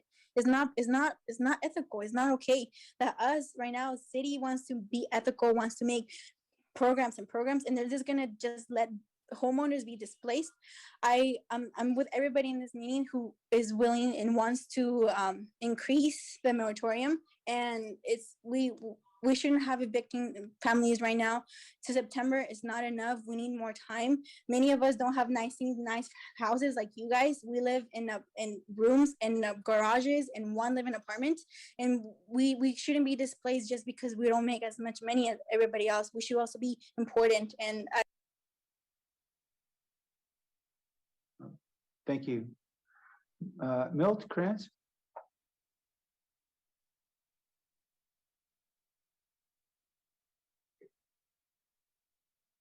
Milt, we're not able to hear you right now because your device is muted. No, if you're trying to talk right now, we're not able to hear you. So you could turn your device mute off. Okay. Milt, if you're able to alter your device, raise your hand. We'll come back to you during the discussion, as well as to Chava, I believe, who's also had an issue with the transmission. I want to thank housing staff for your work. I think we're all awaiting word from the state, and I had expected, based on what I was hearing, that we would get some announcement yesterday. That hasn't happened. Jackie, I don't know if you have any updates you want to offer at this point. No, I had also heard that they were, in the midst of negotiations and had reached something, but have not, haven't seen anything. So Okay. Well, I keep hearing that it's 90 days, and that's great if it is, but I guess we'll find out more this week. One concern I have is making sure that we're extending this coterminous with the date of the state of the emergency. And I know we all expect that both of these are probably going to get extended, but the state of emergency that we just approved was August 21st, and we're extending this to August 31st. I don't know if this is a question for Nora or Jackie or who, but should we be going back and extending our state of emergency to August 31st so we make sure that we are bulletproof here legally? Nora, did you want to jump in on that one? Mayor, if I could, just for a second, I think we're only allowed to extend the state of emergency for 60 days. So that's the limitation on that front. So we ought to make sure we continue or extend that state of emergency. Well, we're going to do it before it expires anyway. That's correct. Okay. That's so correct. There probably should not be a risk of us having a state of emergency end, but still having a moratorium in place. No, I don't think there's that risk. I think we will be coming back prior to the expiration of the current state of emergency. Okay. Dave, easy for you to say, you'll retire. I have a lot of confidence in the staff. Okay. Well, I guess staff has heard that, so that's what we're doing. And I certainly wouldn't have any objection to pushing this out further, except for the fact that I know we've got a real legal issue we've got to be super mindful of. And that's why I supported the 2 months that's suggested in the memorandum that I signed with Councilmember Perales. I fully expect that those checks are not going to get out the door in the next 60 days, given the rate at which they've gotten out so far, and that we will be extending this. We just shouldn't be doing it until we A, have a state of emergency that's extended, and B, we've got a clear sense about when these checks, well, we have a clear sense about the need to go beyond that date based on checks getting into people's hands. So I expect I'll be back supporting an extension, but for now, I think it is important for us to keep this on a leash that enables us to ensure we can legally defend it. I know that everyone is frustrated, and I heard clearly from Greg Kepperly the frustration of many of the tenants his organization is working with. Is there anything we can do here at the city to help light the fire? I know the state did not help with the, I guess it was till roughly May 21st before we were even able to get any checks moving. Can we sort of get a sense of where we're at? Michelle, thank you for joining in. Yeah, so Mayor, we have data from the state, and there, I have data for the entire county and for the city of San Jose. Within the city of San Jose, there's been a total of 30.6 million in funds requested, over 2,300 applications. And then countywide, that number goes up to almost 3,700 applications and 49.2 million in funds requested. And that was as of last week. And at that point last week, $1.9 million in funding had been dispersed to landlords and tenants in San Jose, or in the county. So it's been very slow. There are some things built into the system that cause it, based on the federal guidelines, that do cause the system to be slower. For example, when an application is completed, the federal guidelines have a timeline for notifying the landlord, hearing back, how many times you have to check in to get their cooperation before a tenant can be paid directly. Otherwise, the check goes to the landlord directly. But, and we do have at the local level, we do have a deduplication process with the state that does add a few days to the processing. But the biggest, the state is now dispersing money in our jurisdiction. They did start a few weeks ago, or about a month ago. And so we're hoping that that will get out more quickly, but their system has been,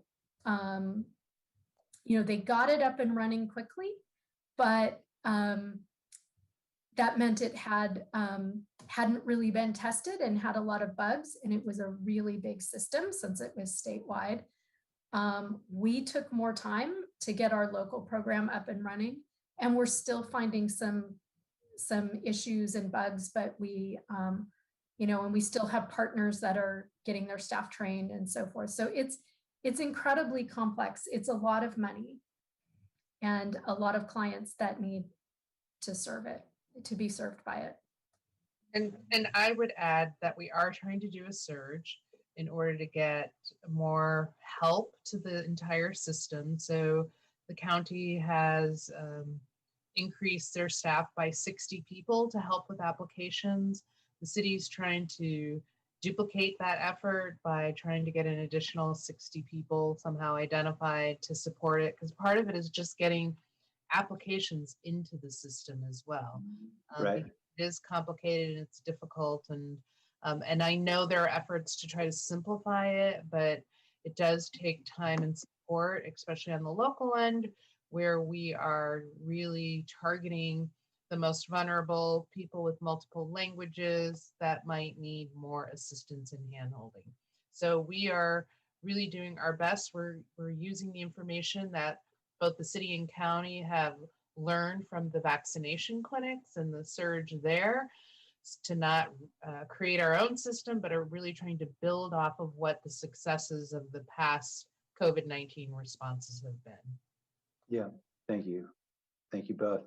Is this a FEMA reimbursable expense that we could be hiring and getting FEMA payment for to, for example, get part-time help? I think A good question, Mayor. It is an expense. Actually, the program has, the federal government has loosened some of the program criterias for how we can use the money. So we can use up to 10% of the funding for housing stability services.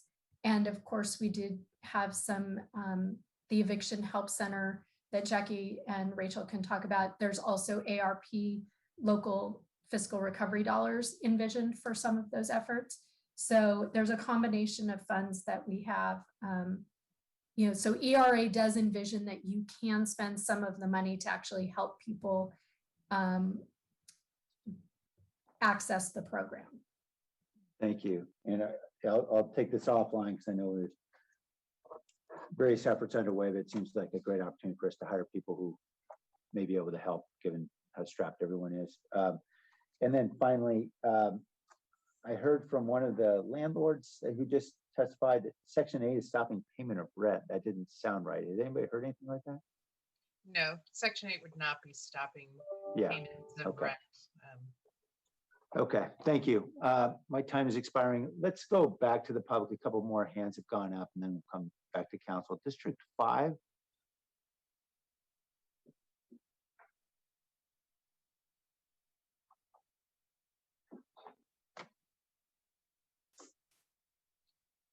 Hola, mucho gusto. Hoy hablo en nombre de toda la gente que no ha podido pagar su renta. Es algo que todos tenemos el temor de si podemos pagar todo lo que se ha juntado, y muchos latinos somos personas que pagamos lo que debemos, no nos gusta deber, y es por eso que nomás pedimos poco más de tiempo, porque si ustedes saben, nosotros somos gente de trabajo que jamás dejamos los biles, pero sí hay mucha gente que no ha trabajado en restaurantes como Jack in the Box, que trabajamos y no hacemos lo suficiente, y no es que no queremos pagar, es que no se puede. So, si se puede hacer nomás una extensión, se agradecería mucho.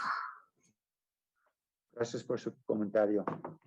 The person on the phone number, which I believe is Martha O'Connell, because I've gotten emails, 4963? No. Is that right? Martha? No. Yes, that's me. You guys missed me the first time. No problem. Martha O'Connell, Golden State Manufactured Homeowners League. I support the memo. I understand the Carrasco, whatever, I can't read, Esparza. I understand your concern, your legal concern, Sam, but I think these people need the peace of mind at knowing it's going to be extended through December. They should not be penalized because the state of California is incompetent. Thank you. Okay, coming back to council.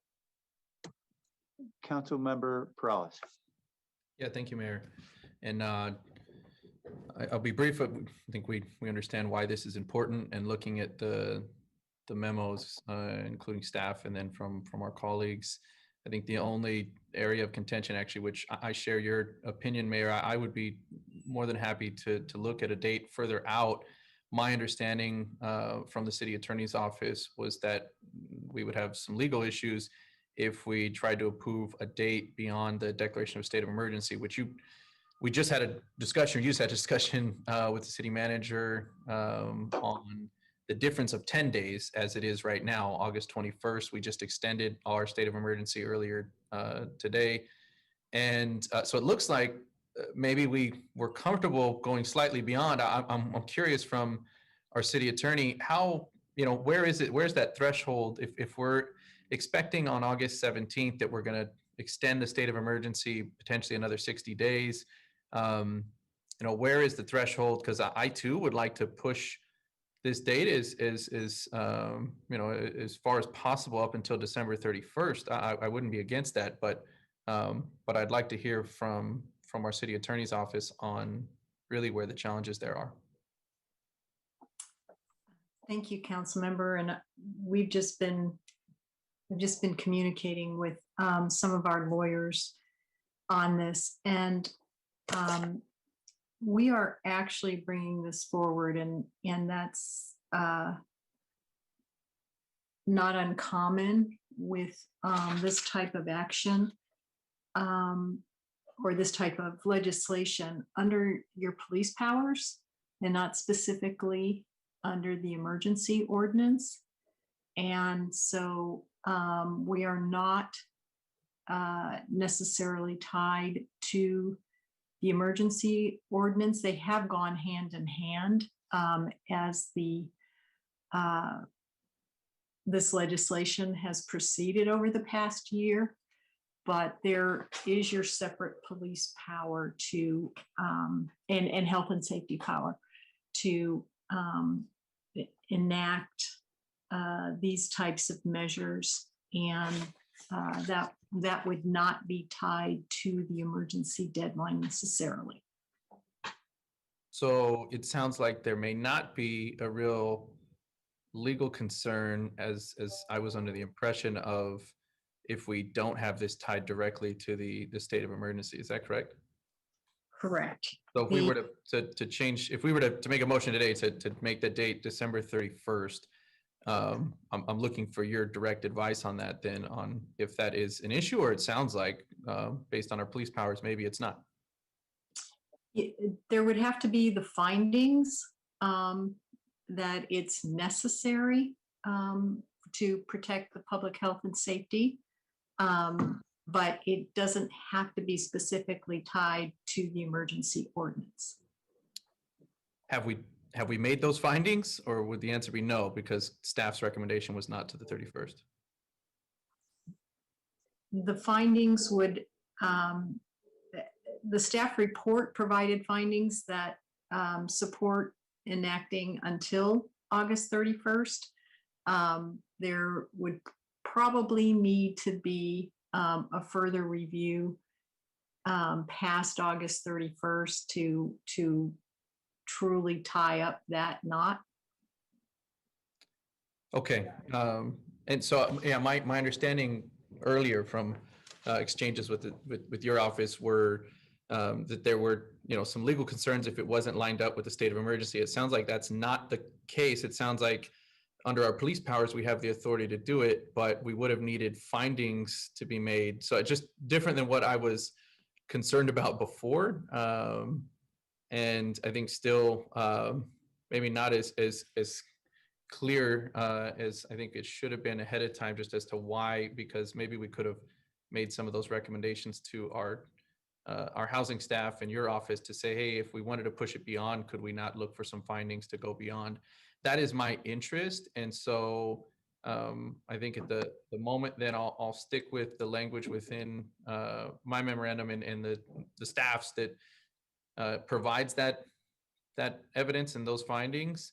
But I am very interested in coming back in August.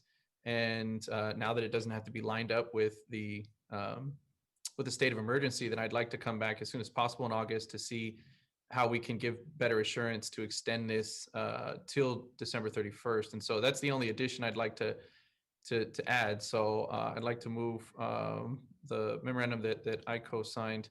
And I think there's Councilmember Cohen's memo as well, which I'm comfortable with. And then I believe that the memo that I co-signed also covers the memo from Councilmember Esparza and Carrasco as well. So just that, I'd like that one caveat I'd like to add, that we come back with staff seeking findings to extend till December 31st. That's the motion. Thanks. So motion, is there a second? Second. Second, Councilmember Cohen.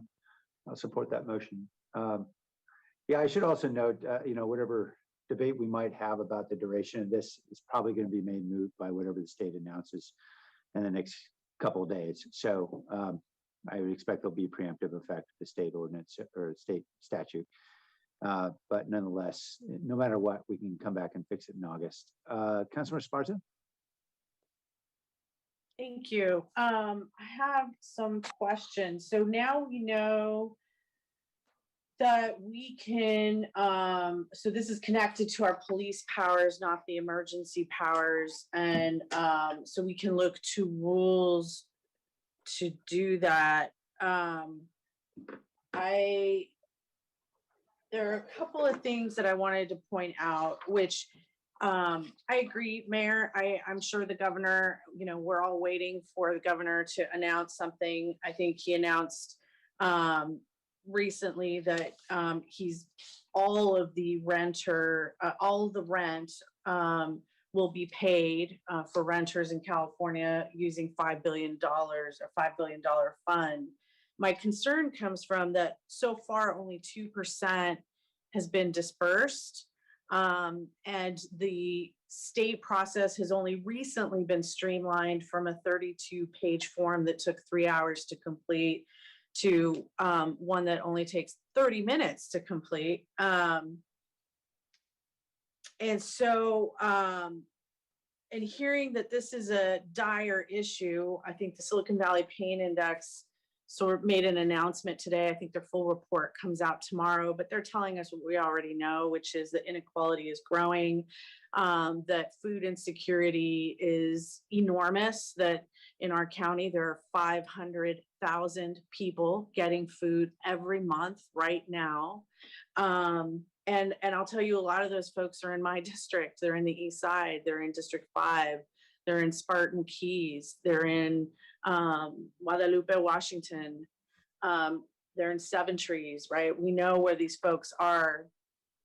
And so do we have an update from either you, Mayor, or from our IGR team, or Michelle? I don't know what the latest is. I know we're all sort of hanging on the edge of our seat.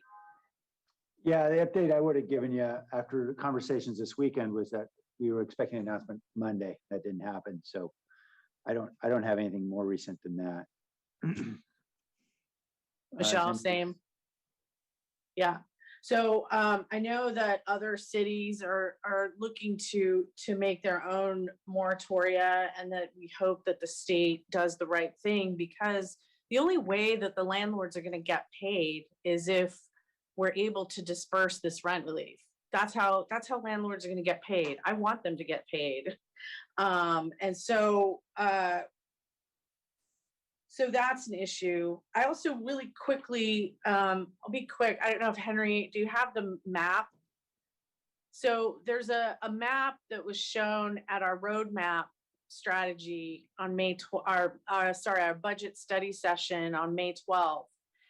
And this was unemployment by geography from January 2020 to December 2020. You can see Alum Rock, like District 5, parts of District 4 and parts of District 7 in that map were in the double digits for unemployment. And that was in December. Thank you, Henry. The suffering is very localized. And so I had some questions. I've had some discussions with the housing department about how we're going to be in communities in our city to be, I call it being embedded, but how we're going to do pop-up clinics, or how we're going to connect with some of the communities that need help. Jackie, could you talk to me a little bit about our plans, how fast we're going to get going on that? I know our equity network of 70 nonprofits is sort of, they already have a fire lit under them. That fire is a bonfire. They've been working really hard, but we're sort of looking at expanding that strategy. Can you talk a little bit about that, please? Sure, I'll start and Rachel can jump in case I miss something. So the plan is we are locating a base, a hub outside of City Hall where people can come in for direct information, but we're also going to be doing pop-ups. And so we're doing pop-ups where in coordination with the eviction moratorium and the rental assistance, so people get the same information at the same time. And those are being coordinated again with utilizing the same approach that the vaccination people did. Also looking at heat maps to see where people are impacted by COVID. Michelle has shared some really great data that was used by the EOC, and we're trying to utilize the same data. And then we also, of course, are talking to different council offices, including yours, to find out where you're doing activities and where you would recommend we go, because you all understand and know your communities so well. it's really helpful for us to get that feedback. And I'm going to turn it to Rachel, who's more on the ground. Yeah, so Jackie covered that pretty well, but again, the concept is that we will have a place that is not located inside of City Hall. It is out in the community, and we are working on a short list. We hope to really nail that down soon to be able to say this is where our hub will be located. And then we will be doing pop-ups at all throughout the community. And that's what we're working with now, is to identify churches, libraries, community centers, basically just any place where we can get some space for a Friday or Saturday or whatever the time might be, where we can be available for the community. So I have a question, because I know you're standing this up very quickly and you're looking at moving during the recess. And are these actions sort of budgetarily authorized only through the moratorium? Is there a connection to that? Are we preventing you from making longer term plans on how to staff this and how to plan it? Or is that unrelated and you can do everything you need to do on the ground? So I would just say there's a couple different pieces to the funding for this. So first, in the Eviction Help Center, we put together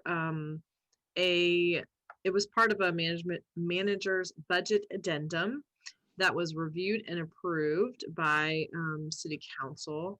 And so that will be effective July 1, which is very, very soon, and gives us funding necessary for a program manager, for analyst staff, for support staff, basically what we put together as what it would take to run the center. So that's the first thing, in that we feel very supportive, and we feel we have what we need in place for that. Second, we're talking about like the surge staffing, and that's kind of a separate, it's also important, but it's kind of packaged up differently. And that is something that we have brought forward to the city manager's office, and we will need to also identify funding for that. But what it will do is be more short-term and very focused in nature, and then will kind of unravel itself. Whereas the Eviction Help Center, we were looking at a plan for the next 18 months. We need that staff. We know that this is going to be a long process, and so those are more of a long-term response, and where the surge staffing would be short-term, and hopefully we can work through our backlogs that have accumulated in the rental assistance program. So I think just to expand on that then, is potentially, while we're only planning for the surge for the next 2 months, if it's successful and we're beginning to see movement and we know there's still tremendous need, we might want to then make another request for an extension of those surge staff so that we can continue riding the success of the effort. So could that request come to us at the same time in August? So actually, there's a little bit of it built into an item that will be on next week's council agenda, which is we do have $14.5 million in ERA 2 money, the second round of ERA funding. And there are funds available in that for what are called housing stability services, which includes helping people access the direct financial assistance. So that memo is being worked on right now and will be on your agenda next week. Thank you. I'm just, so the last thing I'm gonna say is I would love to be able to make a substitute motion to extend this. I think that this is coming back and we can extend it in December. And I think we need to make sure that our community hears us, that they know that we are going to find a way to extend this eviction moratorium through the end of the year so that their rent can get paid, right? We need to tell people that. There is a tremendous amount of despair and anxiety in half of the city. And so today we're able to make a commitment to our community that even though we weren't able to figure out our police powers for tonight, that we will do it in August and let our community know that we are going to be there for them. California already has more than half of the country's homeless folks. We don't want to contribute any more to that. We have an opportunity to do something. So I look forward to coming back in August and making it very clear to our community that we have their back. That's it for me. Thank you. Councilmember Mahan? Thanks, Mayor. I think most of my comments and questions have already been covered. I appreciate Councilmember Esparza's line of questions. It does remind me a bit of the way that we've had to mobilize around vaccination outreach. And I know it's really hard to do things at scale on a short time frame. So appreciate those challenges. One tactic, I guess we might say, that I didn't hear mentioned is are we planning to do, I know this would obviously take funds, but are we thinking about doing any targeted advertising? I know we've done bus stops and social media and other mechanisms around vaccinations. Is that part of the potential game plan here? Yes, we have, we will be, as part of our Eviction Help Center plan, we have included in that a communications plan. We have staffing for that, and we'll be working with all of our partners to get the word out in as many creative ways as we possibly can. So that is part of our strategy. Okay, and then like the vaccination outreach that we've done, and we've gotten a monthly update here at council, and this maybe would be more appropriate for a subcommittee, but could come to council. Is there a way, maybe through the city manager's report, where we could get a regular update, maybe a monthly update on sort of a burn down chart on here's how many people we think are out there, and here's how many applications we've got, here's how many are left, here's what's working, here's the pace we're on. I mean, it would just be helpful. So much of this feels like it's tied to, and I know this isn't completely within our control, but essentially our ability to get these funds, these rental assistance funds out the door. And so it would just be, I think it would be useful for council to just have, in a more proactive way, visibility into how we're managing that and kind of how close we are to being on target, knowing that it's going to take many months to execute that. So is that something, I'm not sure if that might be for Jackie or even for Dave. I know Dave, your time with us is limited now, but yeah, Jackie, I saw you unmuted. Go ahead. Sure. I mean, I think it's reasonable to expect us to provide, and it's more challenging to get the information from the state, frankly. However, the local partners are really good at providing us information, and so we certainly can work with them to create a dashboard so that we can report out how we're doing both locally, and then we'll get whatever we can from the state. The state was allegedly creating a dashboard for the public to see, but we've yet to see it actually materialize. Great, and I get that there's a balance there. We don't want people spending all their time chasing data and making charts, obviously. I think it's more about the high level understanding on our part of kind of where are we, what strategies are working, what how are we pacing, and just kind of what are we learning essentially, which I know we were doing a bit of with vaccination outreach, and probably could have tried to stand up even faster in retrospect. Obviously, everything's 2020 in hindsight. Okay, and then so I think that pretty much covers it. I did want to also just ask Nora on the side about some of the complaints from landlords. Can you help us understand how narrowly targeted the eviction moratorium could be to really focus on those who need to be protected? And I understand I've scanned the ordinance once. I'm fortunately, didn't go to law school, so I probably need a little help with this. But I know it, specifically carves out or applies to folks who have lost income due to COVID. Once someone has applied for and received rental assistance funds, are they still covered? Is there a period of time during which they're covered by the eviction moratorium, or is it as I read it, it felt like a very blanket moratorium. Can you just help us better understand the parameters?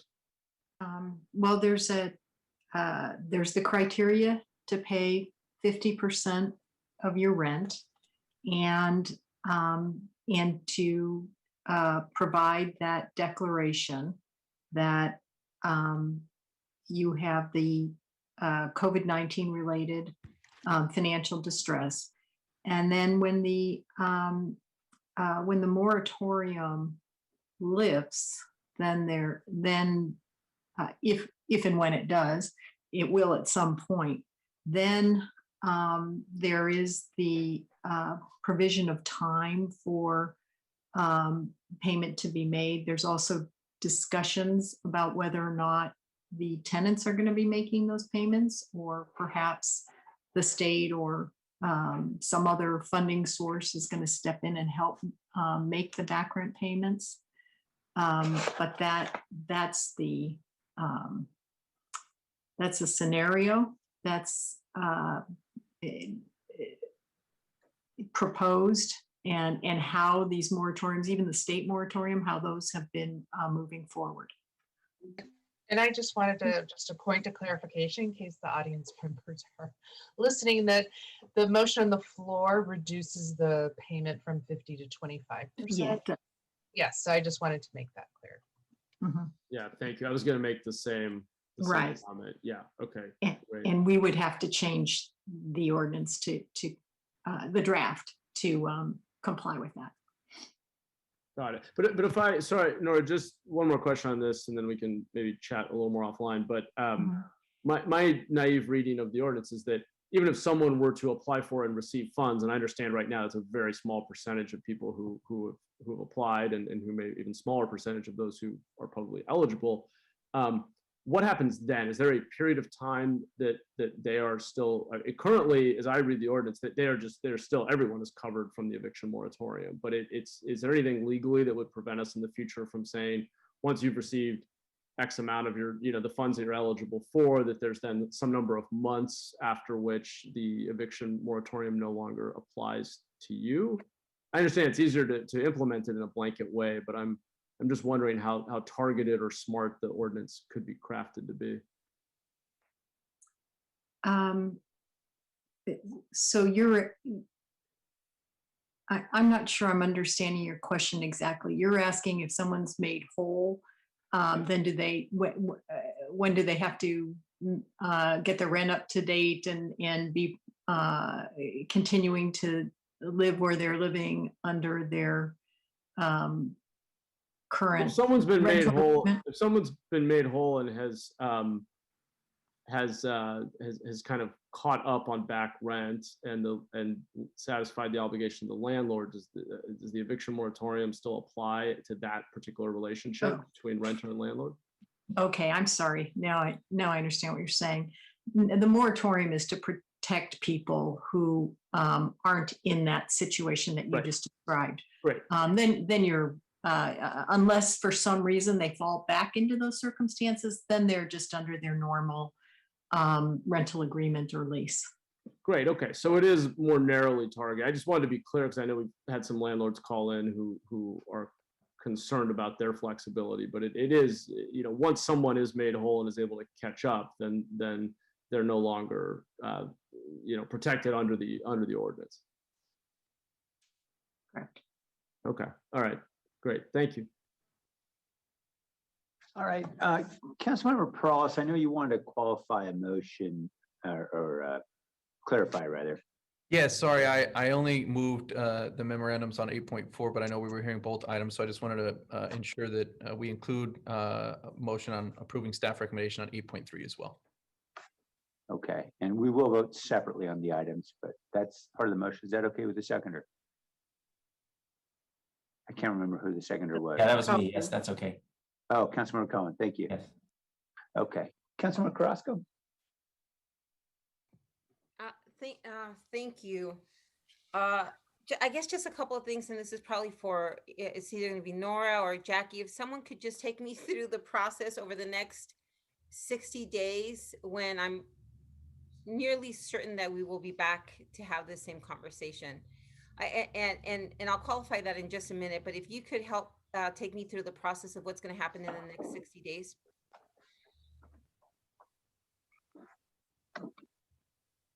So in the next 60 days on the housing department side, we will be setting up the eviction help center. We'll be preparing for the surge. We'll implement a surge in terms of hiring people who can help people to apply. We'll be doing pop-ups anywhere and everywhere that people invite us to do them, in collaboration with the county and our partners, who will all be trying to get as many applications into the system and people paid. And then probably in the next 30 days, the housing department staff will be looking at our economic recovery in order to make findings that we can bring back to the council for consideration in August around an extension of the moratorium until December. So we'll be looking for findings that will be strong enough to support the extension of this eviction moratorium until the end of December, and we'll bring that back in August.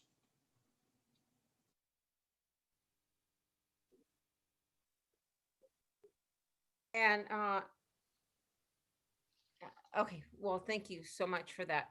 And the memo that is before you with the extension, the one that Councilmember Esparza and myself signed on to, co-authored, was it's been said many times before on different occasions. Becomes the subject comes up under different issues, which is plain and simply stated.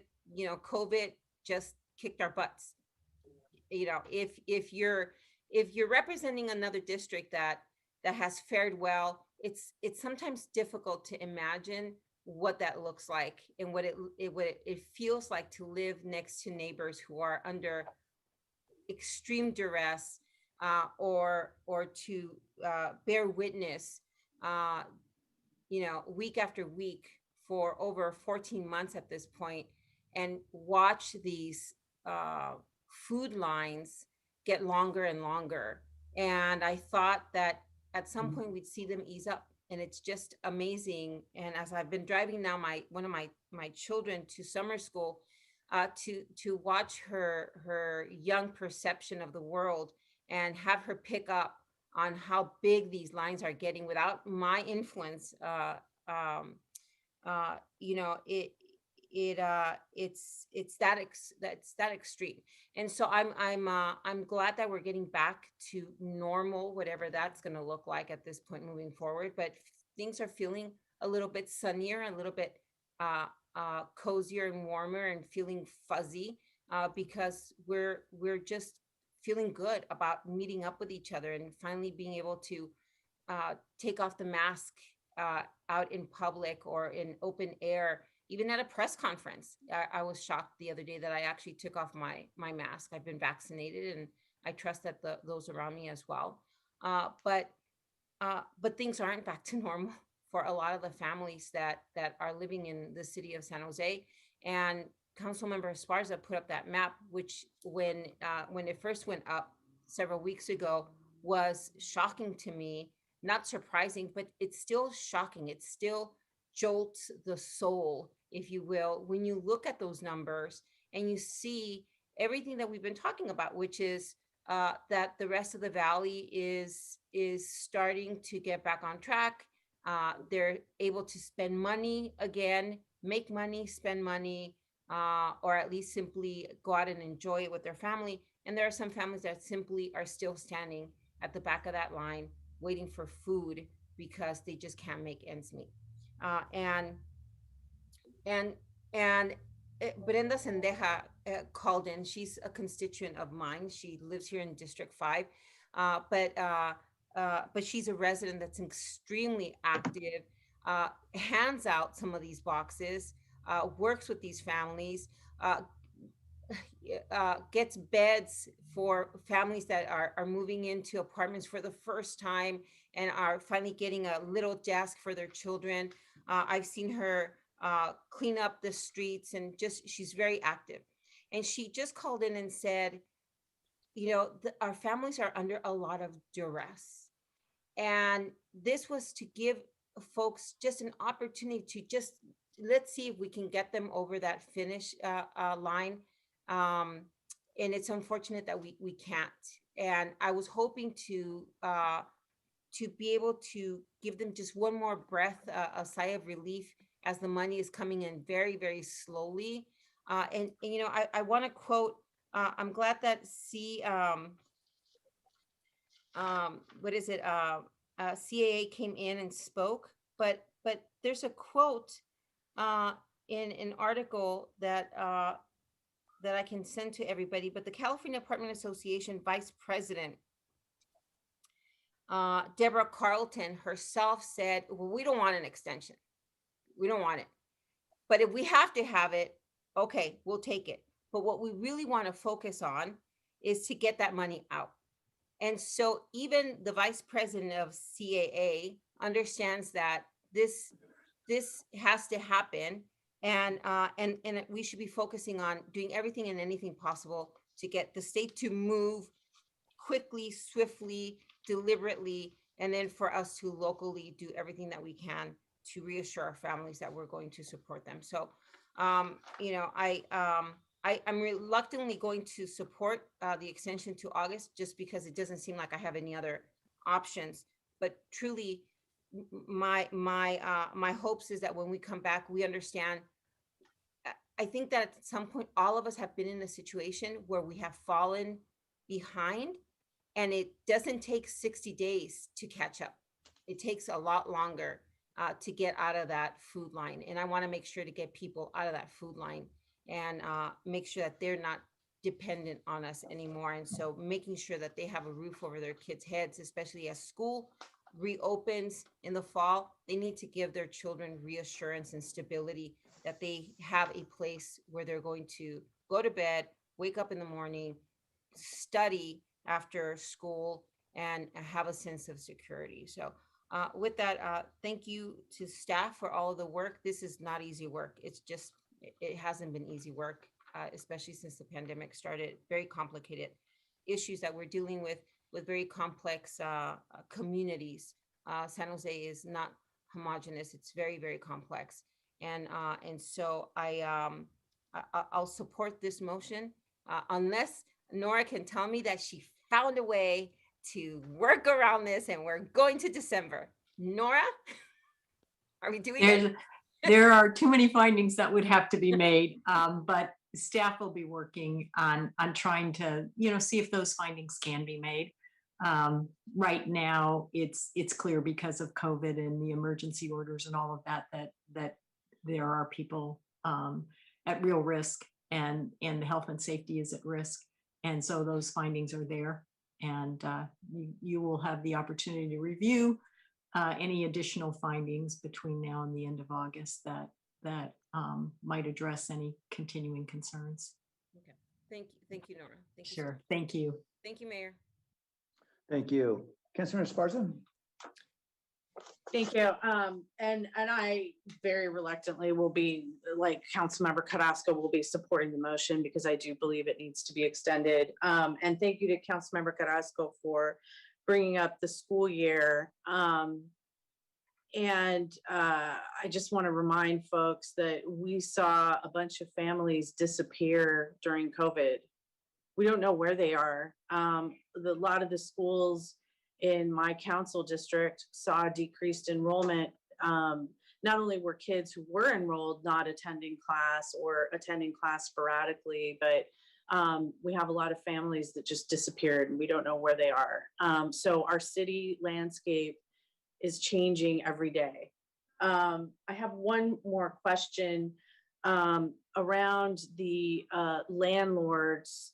So I don't know if this is for Rachel or Michelle or Jackie, but are we working with the Tri-County Small Landlord Group, and as we and assessing or connecting with them to see if they, because I think the big landlords are fine for the most part. I think it's the individual landlords, not the corporate landlords. I think it's the individual landlords that are trying to figure all of this out. And so are we working with Tri-County at all in their small landlord group? This is Rachel. I can jump in. So yes, we have been working with them all throughout the last year, I would say, and we've also spent some time over the last couple of months doing more research on the landlord side. So we completed a survey that was coordinated with the Bloomberg group, and we did like an extensive survey of our landlords here in San Jose to try and understand what was happening on their level. So we've been able to gather a lot more information. We've also been doing very targeted outreach to them as different, as different pieces have come along. For example, with the rent relief, we've provided all kinds of information right to our landlords. The other thing that's been a big advantage to us is that we have our rent registry system in place now, and now we have emails for all landlords that are under our apartment rent ordinance in San Jose, which covers the majority of our small owners. And so we've been able to provide information very quickly to that group, and we've just continued to do that. So yes, and we just want to continue building on all of those communication channels that we have set up. Okay, thank you. That's helpful. I think, Jackie, were you going to add something? The only thing I would add is that, while we talk about the Eviction Help Center, it is both for tenants and landlords, because I often have found that landlords don't understand the process. And I think in order to give them some sense of hope and security as well, I think right now they don't believe any money is coming out because they haven't seen it and they have been waiting. And the communication between the state and the actual landlords or tenants, frankly, has not been good. So I think if we can just get some momentum going where checks are getting released, that landlords will begin to have faith that this money actually exists and that they're going to be able to get it. Yeah, I agree. I think money needs to get out the door. So I just wanted to say before I left that I think the place-based approach, working with our equity partners, but that place-based approach, I think will go a really long way, because there's so much fear out there. I think that's really impacting the communication between providers and landlords and tenants that's needed to get people paid. And the announcement that the governor made saying, all right, we'll pay all of it. Now it's like, all right, now it's not scarcity anymore. It's like, okay, let's get everybody paid in full. And because I do think for folks like in my district, District 5, and other folks have pockets in their districts that are really impacted. Our residents are lagging. They're underemployed or still unemployed because they represent sectors that are not coming back as quickly. So that's going back to this huge inequality that it's grown. I'm running out of words to describe the chasm or the canyon or the cliff that exists between the haves and have-nots that's growing in our city. And so we need to take that place-based approach to reach out and connect people and give them hope, because right now there's not very much of it. That's it for me. Thank you. All right, thank you. Any other item or any other members of the council like to speak? Okay, we have a motion that's been amended from Councilmember Prowse. Let's vote first on item 8.3, which is the sunset on moratorium on rent increases. Jimenez, Yes.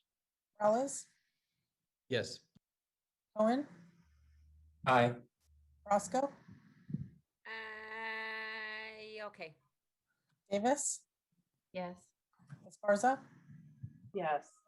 Arenas, Yes. Foley, Aye. Mahan, Aye. Jones, Aye. Ricardo. Aye. Okay, then on item 8.4, the motion from Councilmember Prowse. If anyone needs it to be restated, let us know, but it is the combination of two memoranda as amended. Okay, let's vote. Jimenez, Yes. Morales, Yes. Cohen, Aye. Roscoe, Aye. Davis, Yes. Esparza, Yes. Arenas, Yes. Foley, Aye. Mahan, Aye. Jones, Aye. Ricardo. Aye. Okay, thank you. All right, we're on, let me ask a question here of Tony. We have land use items here that we could wrap up before dinner. I'd like to conclude at 5:30, and then we'll take up the remaining items at 6:30. Do we have a specified time for those land use items, or can we jump in? I think we can jump in. I need to look at the agenda real quick. Okay, If I could, Mary, I think most of the land use items can go at any time, with the exception of Right. 10, 3, and 4 that need to be after. okay. Yeah, yep.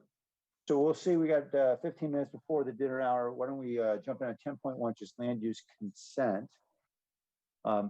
There are two items. I'd like to pull one of those two items, that is 10.1B, to state my objections, but if there are, why don't I just pull that now? And I'll just state my objections, and then someone can make whatever motion they like. 10.1B is the conformity zoning on the property on the corner of Story and South Jackson. This involves the replacement of a convenience store with another convenience store, along with a CUP for and a determination of public convenience and necessity to allow off-sale alcohol. I'm going to continue with my traditional opposition to any permits for off-sale alcohol, the exception of full-service grocery stores. This is an over-concentrated census tract.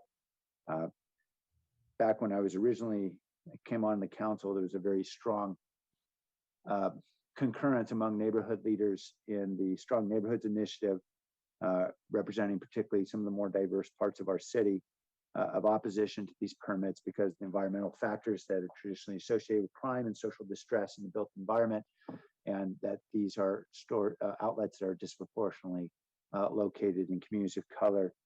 I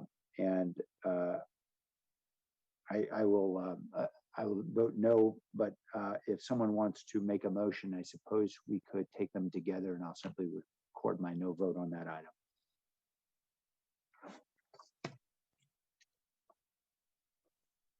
Oh, Councilmember Carrasco? Mayor, I actually, so I don't know which order you want to go in and do this, but I also wanted to have a conversation with staff regarding the same item. Oh, okay. So why don't we just take it off, and then we can jump right in. So can we move approval on 10.1A? I think there's just C is left, if I'm not mistaken. 10.1A is, Sorry, 10.1C? yes. Is there a second? Second. Okay. We'll look to see.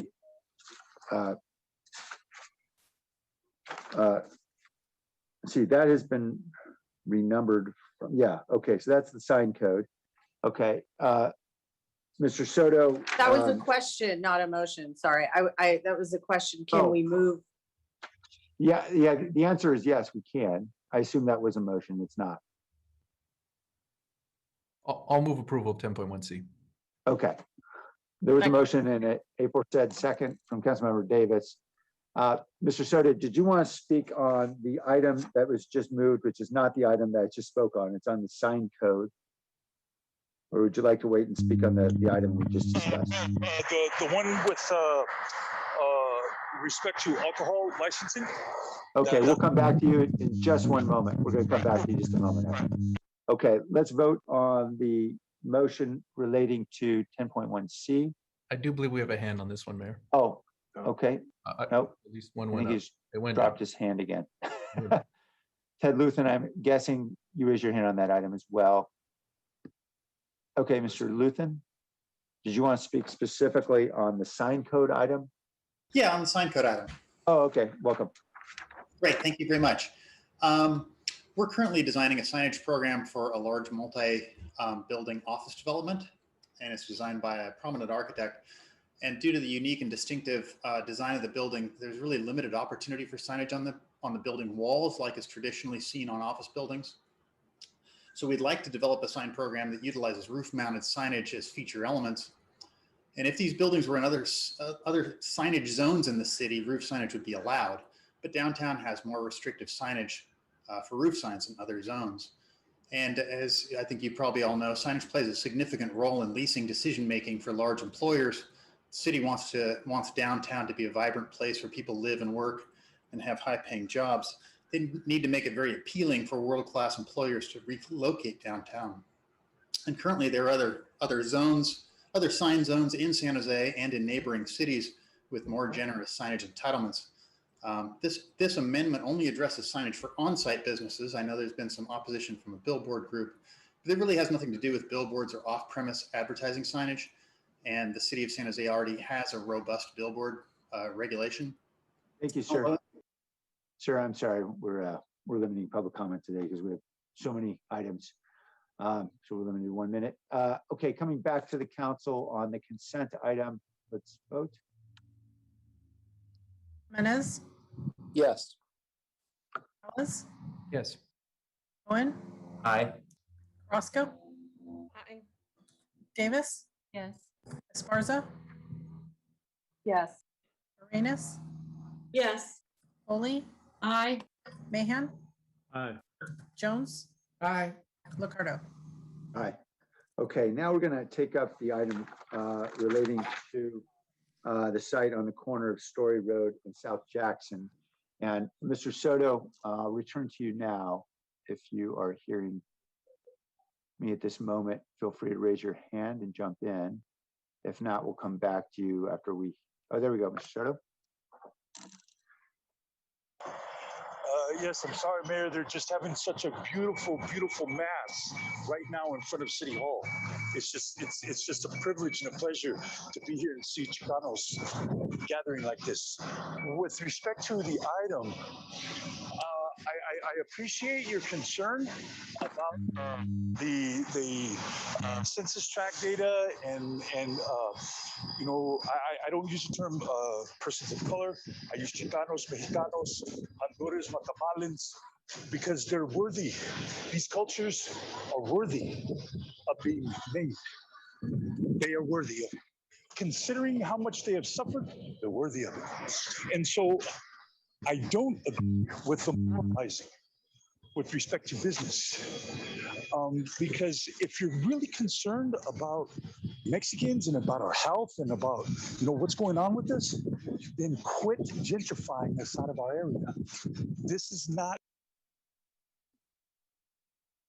Okay, returning to council, Councilmember Crosco. Yeah, so I don't know if planning is here.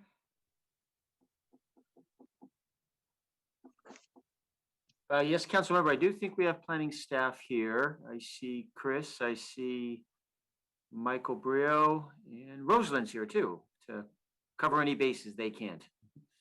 Yeah, so I have some questions regarding this. So, I have another Rotten Robbie in the district, and they have the same situation where, you know, all they sell is beer and wine, and I think they had some sort of a grandfathering in of a license that they had there before when they got remodeled.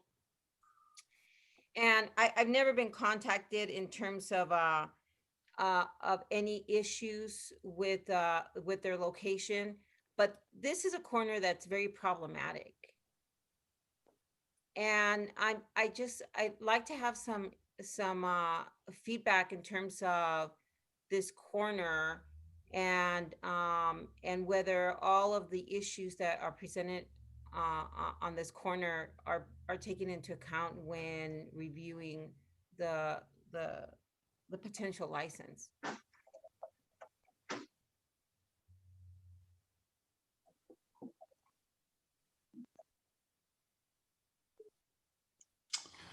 Thanks, Councilmember Chris Burton, Director of Planning, Building, and Code Enforcement. Appreciate the question. Michael's just jumping on as well. I don't know if he caught that question. And I'm going to ask him just to jump in a little bit on some of the aspects considered as part of this application. Actually, this is Robert Manford is jumping on. This was is under his shop. So I think he's texted saying, I think we were just taking a little off guard. You guys are moving very quickly. So he's jumping on. So I think we'll need to wait till he gets on.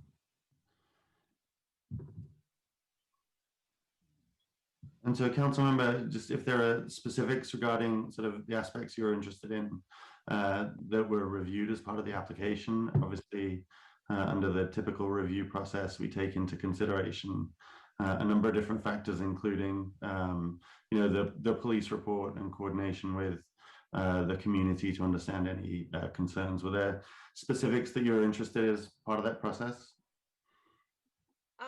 Well, I just want to know what the process is. The mayor just talked about, highly impacted communities where there's a high impact of crime and such. And so I know that this is a corner that we've been very concerned with for a lot of different reasons. I just got a report and the report that I got from our police department is very concerning. Now, obviously, it's not a reflection on them. It's across the street where I have a very problematic liquor store, but to that point, it's just across the street to a liquor store that's, so when does that kind of information get taken into account when approving these?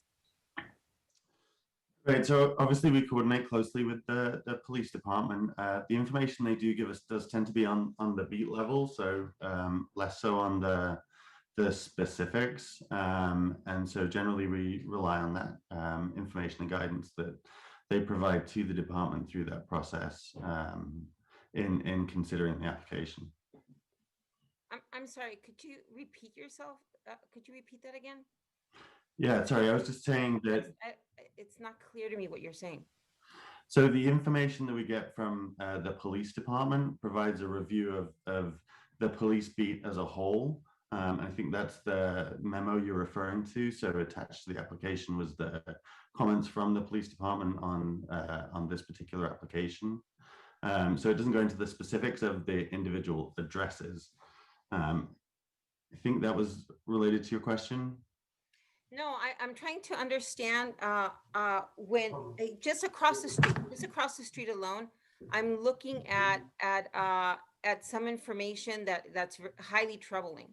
And so I want to understand as you're going through the application process, when and how is this information taken into account as the applicant is moving through this? And I know I'm catching you off guard, so I don't know who's dealt with this. Michael Brio's been waving his hand. Oh, are you waving? I thought you were. Yeah, so the project manager jumped on, John too, and I think Alex is trying to get in. They were in the waiting room or the. Okay, I'll be quiet and see if someone else can address So this. that Thank you. they're available to respond. But you may want to. Did you hear the question, John? I don't know if you did. Yeah, I got it. So John T, supervising planner. Whenever we look at off-sale alcohol, there's a lot of factors that we need to consider. The first thing is we look at the code in terms of is it over concentration or high crime. So we often will ask the police department for that specific information. In addition, we will put signs on the site as well as have the applicants outreach to the neighborhood to see if we have any additional coordination that we need to do with the members of the public. So we evaluate them objectively. We do consider how close they are to other sites, is the area blighted and other aspects, and we make those specific findings. And based on those findings, whether we can make it or not, it elevates it to the respective body. So a lot of it does take into factor. Is it a grocery store? Is it offering other services as well? Do they have existing liquor licenses? Is what kind of neighborhood is it in terms of concentration? A lot of the times you'll have the higher numbers of off-sale alcohols on the borders of certain areas. So it looks like it's an over concentration. So a lot of those factors come in, but we have to be very objective in how we analyze those specific sites. Okay. And what were your findings in this area here? I am trying to see, hopeful that Alex can get on here, as he was the project manager. Yep, Okay, I there you go. just jumped on. Sure. So, this is Alec Atienza, planning project manager. So I was having trouble actually getting into the panelist section. So for off-sale alcohol, there's two sets of findings that we have to make. So with regards to off-sale alcohol, you need to make findings for a conditional use permit to allow off-sale alcohol, and then a determination of public convenience or necessity. Now that is made if a site is located in what's considered an over-concentrated census tract. And that means that the proportion of off-sale establishments to population is greater than in the county. Does that make sense? Why don't you, yes, but why don't you break that down? Because I want Sure. you to relay it. Sure. I want you to explain that as it relates to the over concentration or under concentration or just right concentration of District 5. I understand what you're getting at, right? So in this case, the census tract is considered over concentrated, meaning that there's more off-sale establishments than are allowed by the California Department of Alcoholic Beverage Control. Okay. So in this case, let me go back and double check what the number is. So, well, I'll explain this. So it's not allowed. What they do is they take an overall number of how many licenses in the county and then divide it by the county's population and say, on average, for example, there is one off-sale alcohol for every 10,000 number of people that live in the county. So based on that, depending on the population of each census tract, they allocate a certain number of off-sale alcohol licenses. And that's how they determine what is the off-sale number for that specific census tract. A lot of times these are skewed because where people live is not necessarily where they shop. So you do have many census tracts that are over-concentrated because of just the way the population and the shift works. But there is a process that allows them to go over the number, and that's what we're here today in terms of what we're hearing today in the findings. And then when you make those findings, there are consideration. Is it, how close is it to residents? How close are they to other sensitive uses? How many are there within a certain amount of 500, 1,000 feet? And all those findings are usually laid out in the staff report and the findings section. Yeah, thank you, John. That's about right.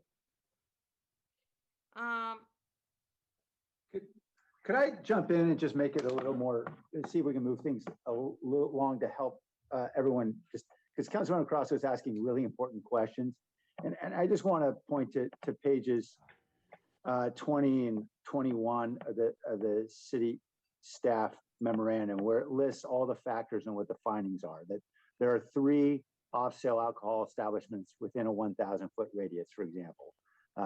All those are all listed there, and I think that may help to at least get to the, I think, where you're going, Councilman Crosco, which is what are the findings that planning has made here? Well, I see them, and of course I live very close by here, and it's my route. And I just got a police report over the last 3 years, 50 incidents just across the street involving drugs, burglary, just about everything that you can imagine, just across the street. And so I don't know if the applicant is here or the spokesperson for the applicant, because like I said, I've had a great relationship with the Rotten Robbie that's on White Road, and I had my qualms about it, and we've never had an issue. And I don't think it's a reflection on them. I think it's the corner that's a real problematic corner because of this concentration of businesses. And so I'm having some difficulties with the recommendation. It was on consensus. And you're saying that the findings are what the findings are, as the mayor just pointed out, and yet the recommendation is still to move forward? So there's a lot of factors that take in consideration of the existing situation as well as what the project's proposing. And oftentimes a lot of businesses that are proposing also alcohol are also proposing improvements to their specific site. So in a sense, that is, although there may be existing conditions around it or on the specific site, is those combination that could potentially put staff's recommendation to support an additional use, because such things such as lighting, additional security can overall improve. A lot of times, a lot of the bad things associated with offsites are existing businesses that did not have to get a permit from the city, which makes it very hard for us to revoke their specific uses. So a lot of those factors is, as you promote new uses with new conditions and new improvements, and hopefully that it can better the overall environment. And Ron Robbie's been one of those vendors that generally volunteers those specific upgrades. But ultimately, if I had a choice between a vendor that is an old business that isn't really up to par and standard versus a new business that is adjacent and nearby, it may overall bring and improve the situation. And I agree with you. I mean, this is one that's been a good partner. They've been good partners there in the district. I admit, and I don't know if again, if the applicant is here or not. I think Tom Robinson's here as the applicant is here. I think he jumped on the panelist. Yes, we have a couple of the applicants here.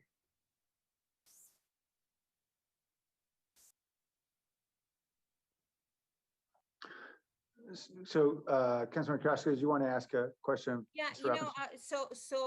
I, like you, Mayor, have historically not voted for projects like this. I think maybe one project, which was in Councilmember Jones. He made a very compelling argument, and the way that store or gas station, I can't remember. This was very early on in when I took office.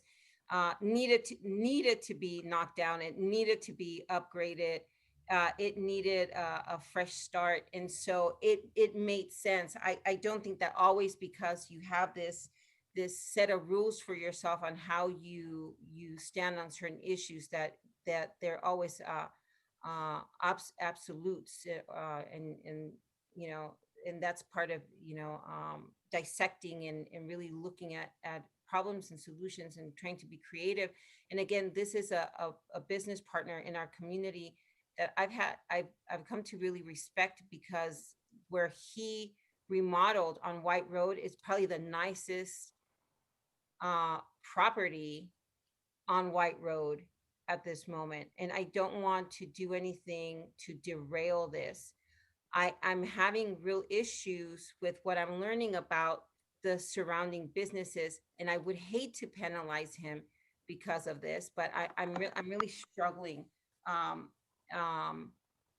with how to find a solution for a corner that's very problematic, very, very problematic.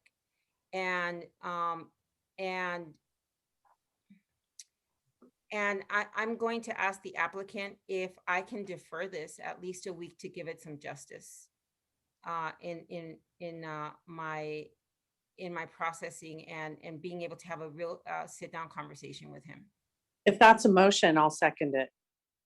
I'm going to motion to delay this or defer this vote a week is all I need to have a real in-depth conversation with planning and with the applicant, but also in terms of finding solutions for the other businesses that I'm seeing are extremely problematic. And like someone here from planning just said, to have a really good business owner and to be able to produce a great project versus some of the other ones that we've been struggling with. This is what I'm up against in the district that I represent. So that's my motion. Thank you, Council Member Esparza. Mr. Robinson, did you want to respond? You're muted right now, sir, if you're trying to speak. Okay, there I did. There you go. Yeah. Yes, I would certainly be more than willing to work with the councilwoman. This project's gone on for almost 3 years, so another week really doesn't matter at this point. I do want to make sure though that because I thought I saw that I was going to end up with 2 minutes when it occurred, and I also assumed that the planning was going to go through the project first, so that I just want to understand how the process will go, because I kind of struggled to get on. Yeah, that's a long way of saying yes, I'm happy with whatever. Yeah. the council member wants to do. Thank you, Mr. Robinson, this was put on consent, so we typically don't have that. Usually there's just a vote and there's usually unanimous. I pulled it off consent, and I think actually Councilmember Cross could also want to comment. And so I expect when this goes back on, it won't be on consent and you'll have an opportunity to present, and staff will as well. Well, I'd rather have it on consent and you just consented. I figured you would. Okay, so why don't we come back next week? Councilmember Cross, did you want to say anything on this motion? I just foreshadowing the statements that Tom just made. I'm hopeful we can have similar commentary on another deferral we'll ask for, but I'll be supporting this one. Okay, all right. All right, let's vote on the deferral. Jimenez, Yes. Morales, Yes. Cohen. Cohen, Aye. Roscoe, Aye. Davis, Yes. Esparza, Yes. Arenas, Yes. Foley, Aye. Mahan, Aye. Jones. Aye. Ricardo. Aye. Mayor, if I could just, I just want to extend my gratitude to Mr. Robinson for understanding. We'll get through this, and I will make sure to connect with you tomorrow morning so that we can have a conversation and also sit down with planning. Okay, thank you, council members. Why don't we take our dinner break at this time? I know there are two more items on this land use calendar, but I know we have two very more substantial items. So why don't we come back at 6:30 and we'll take all this up. And thank you everyone for your patience as we get through what we know is a very long and challenging day. Thank you.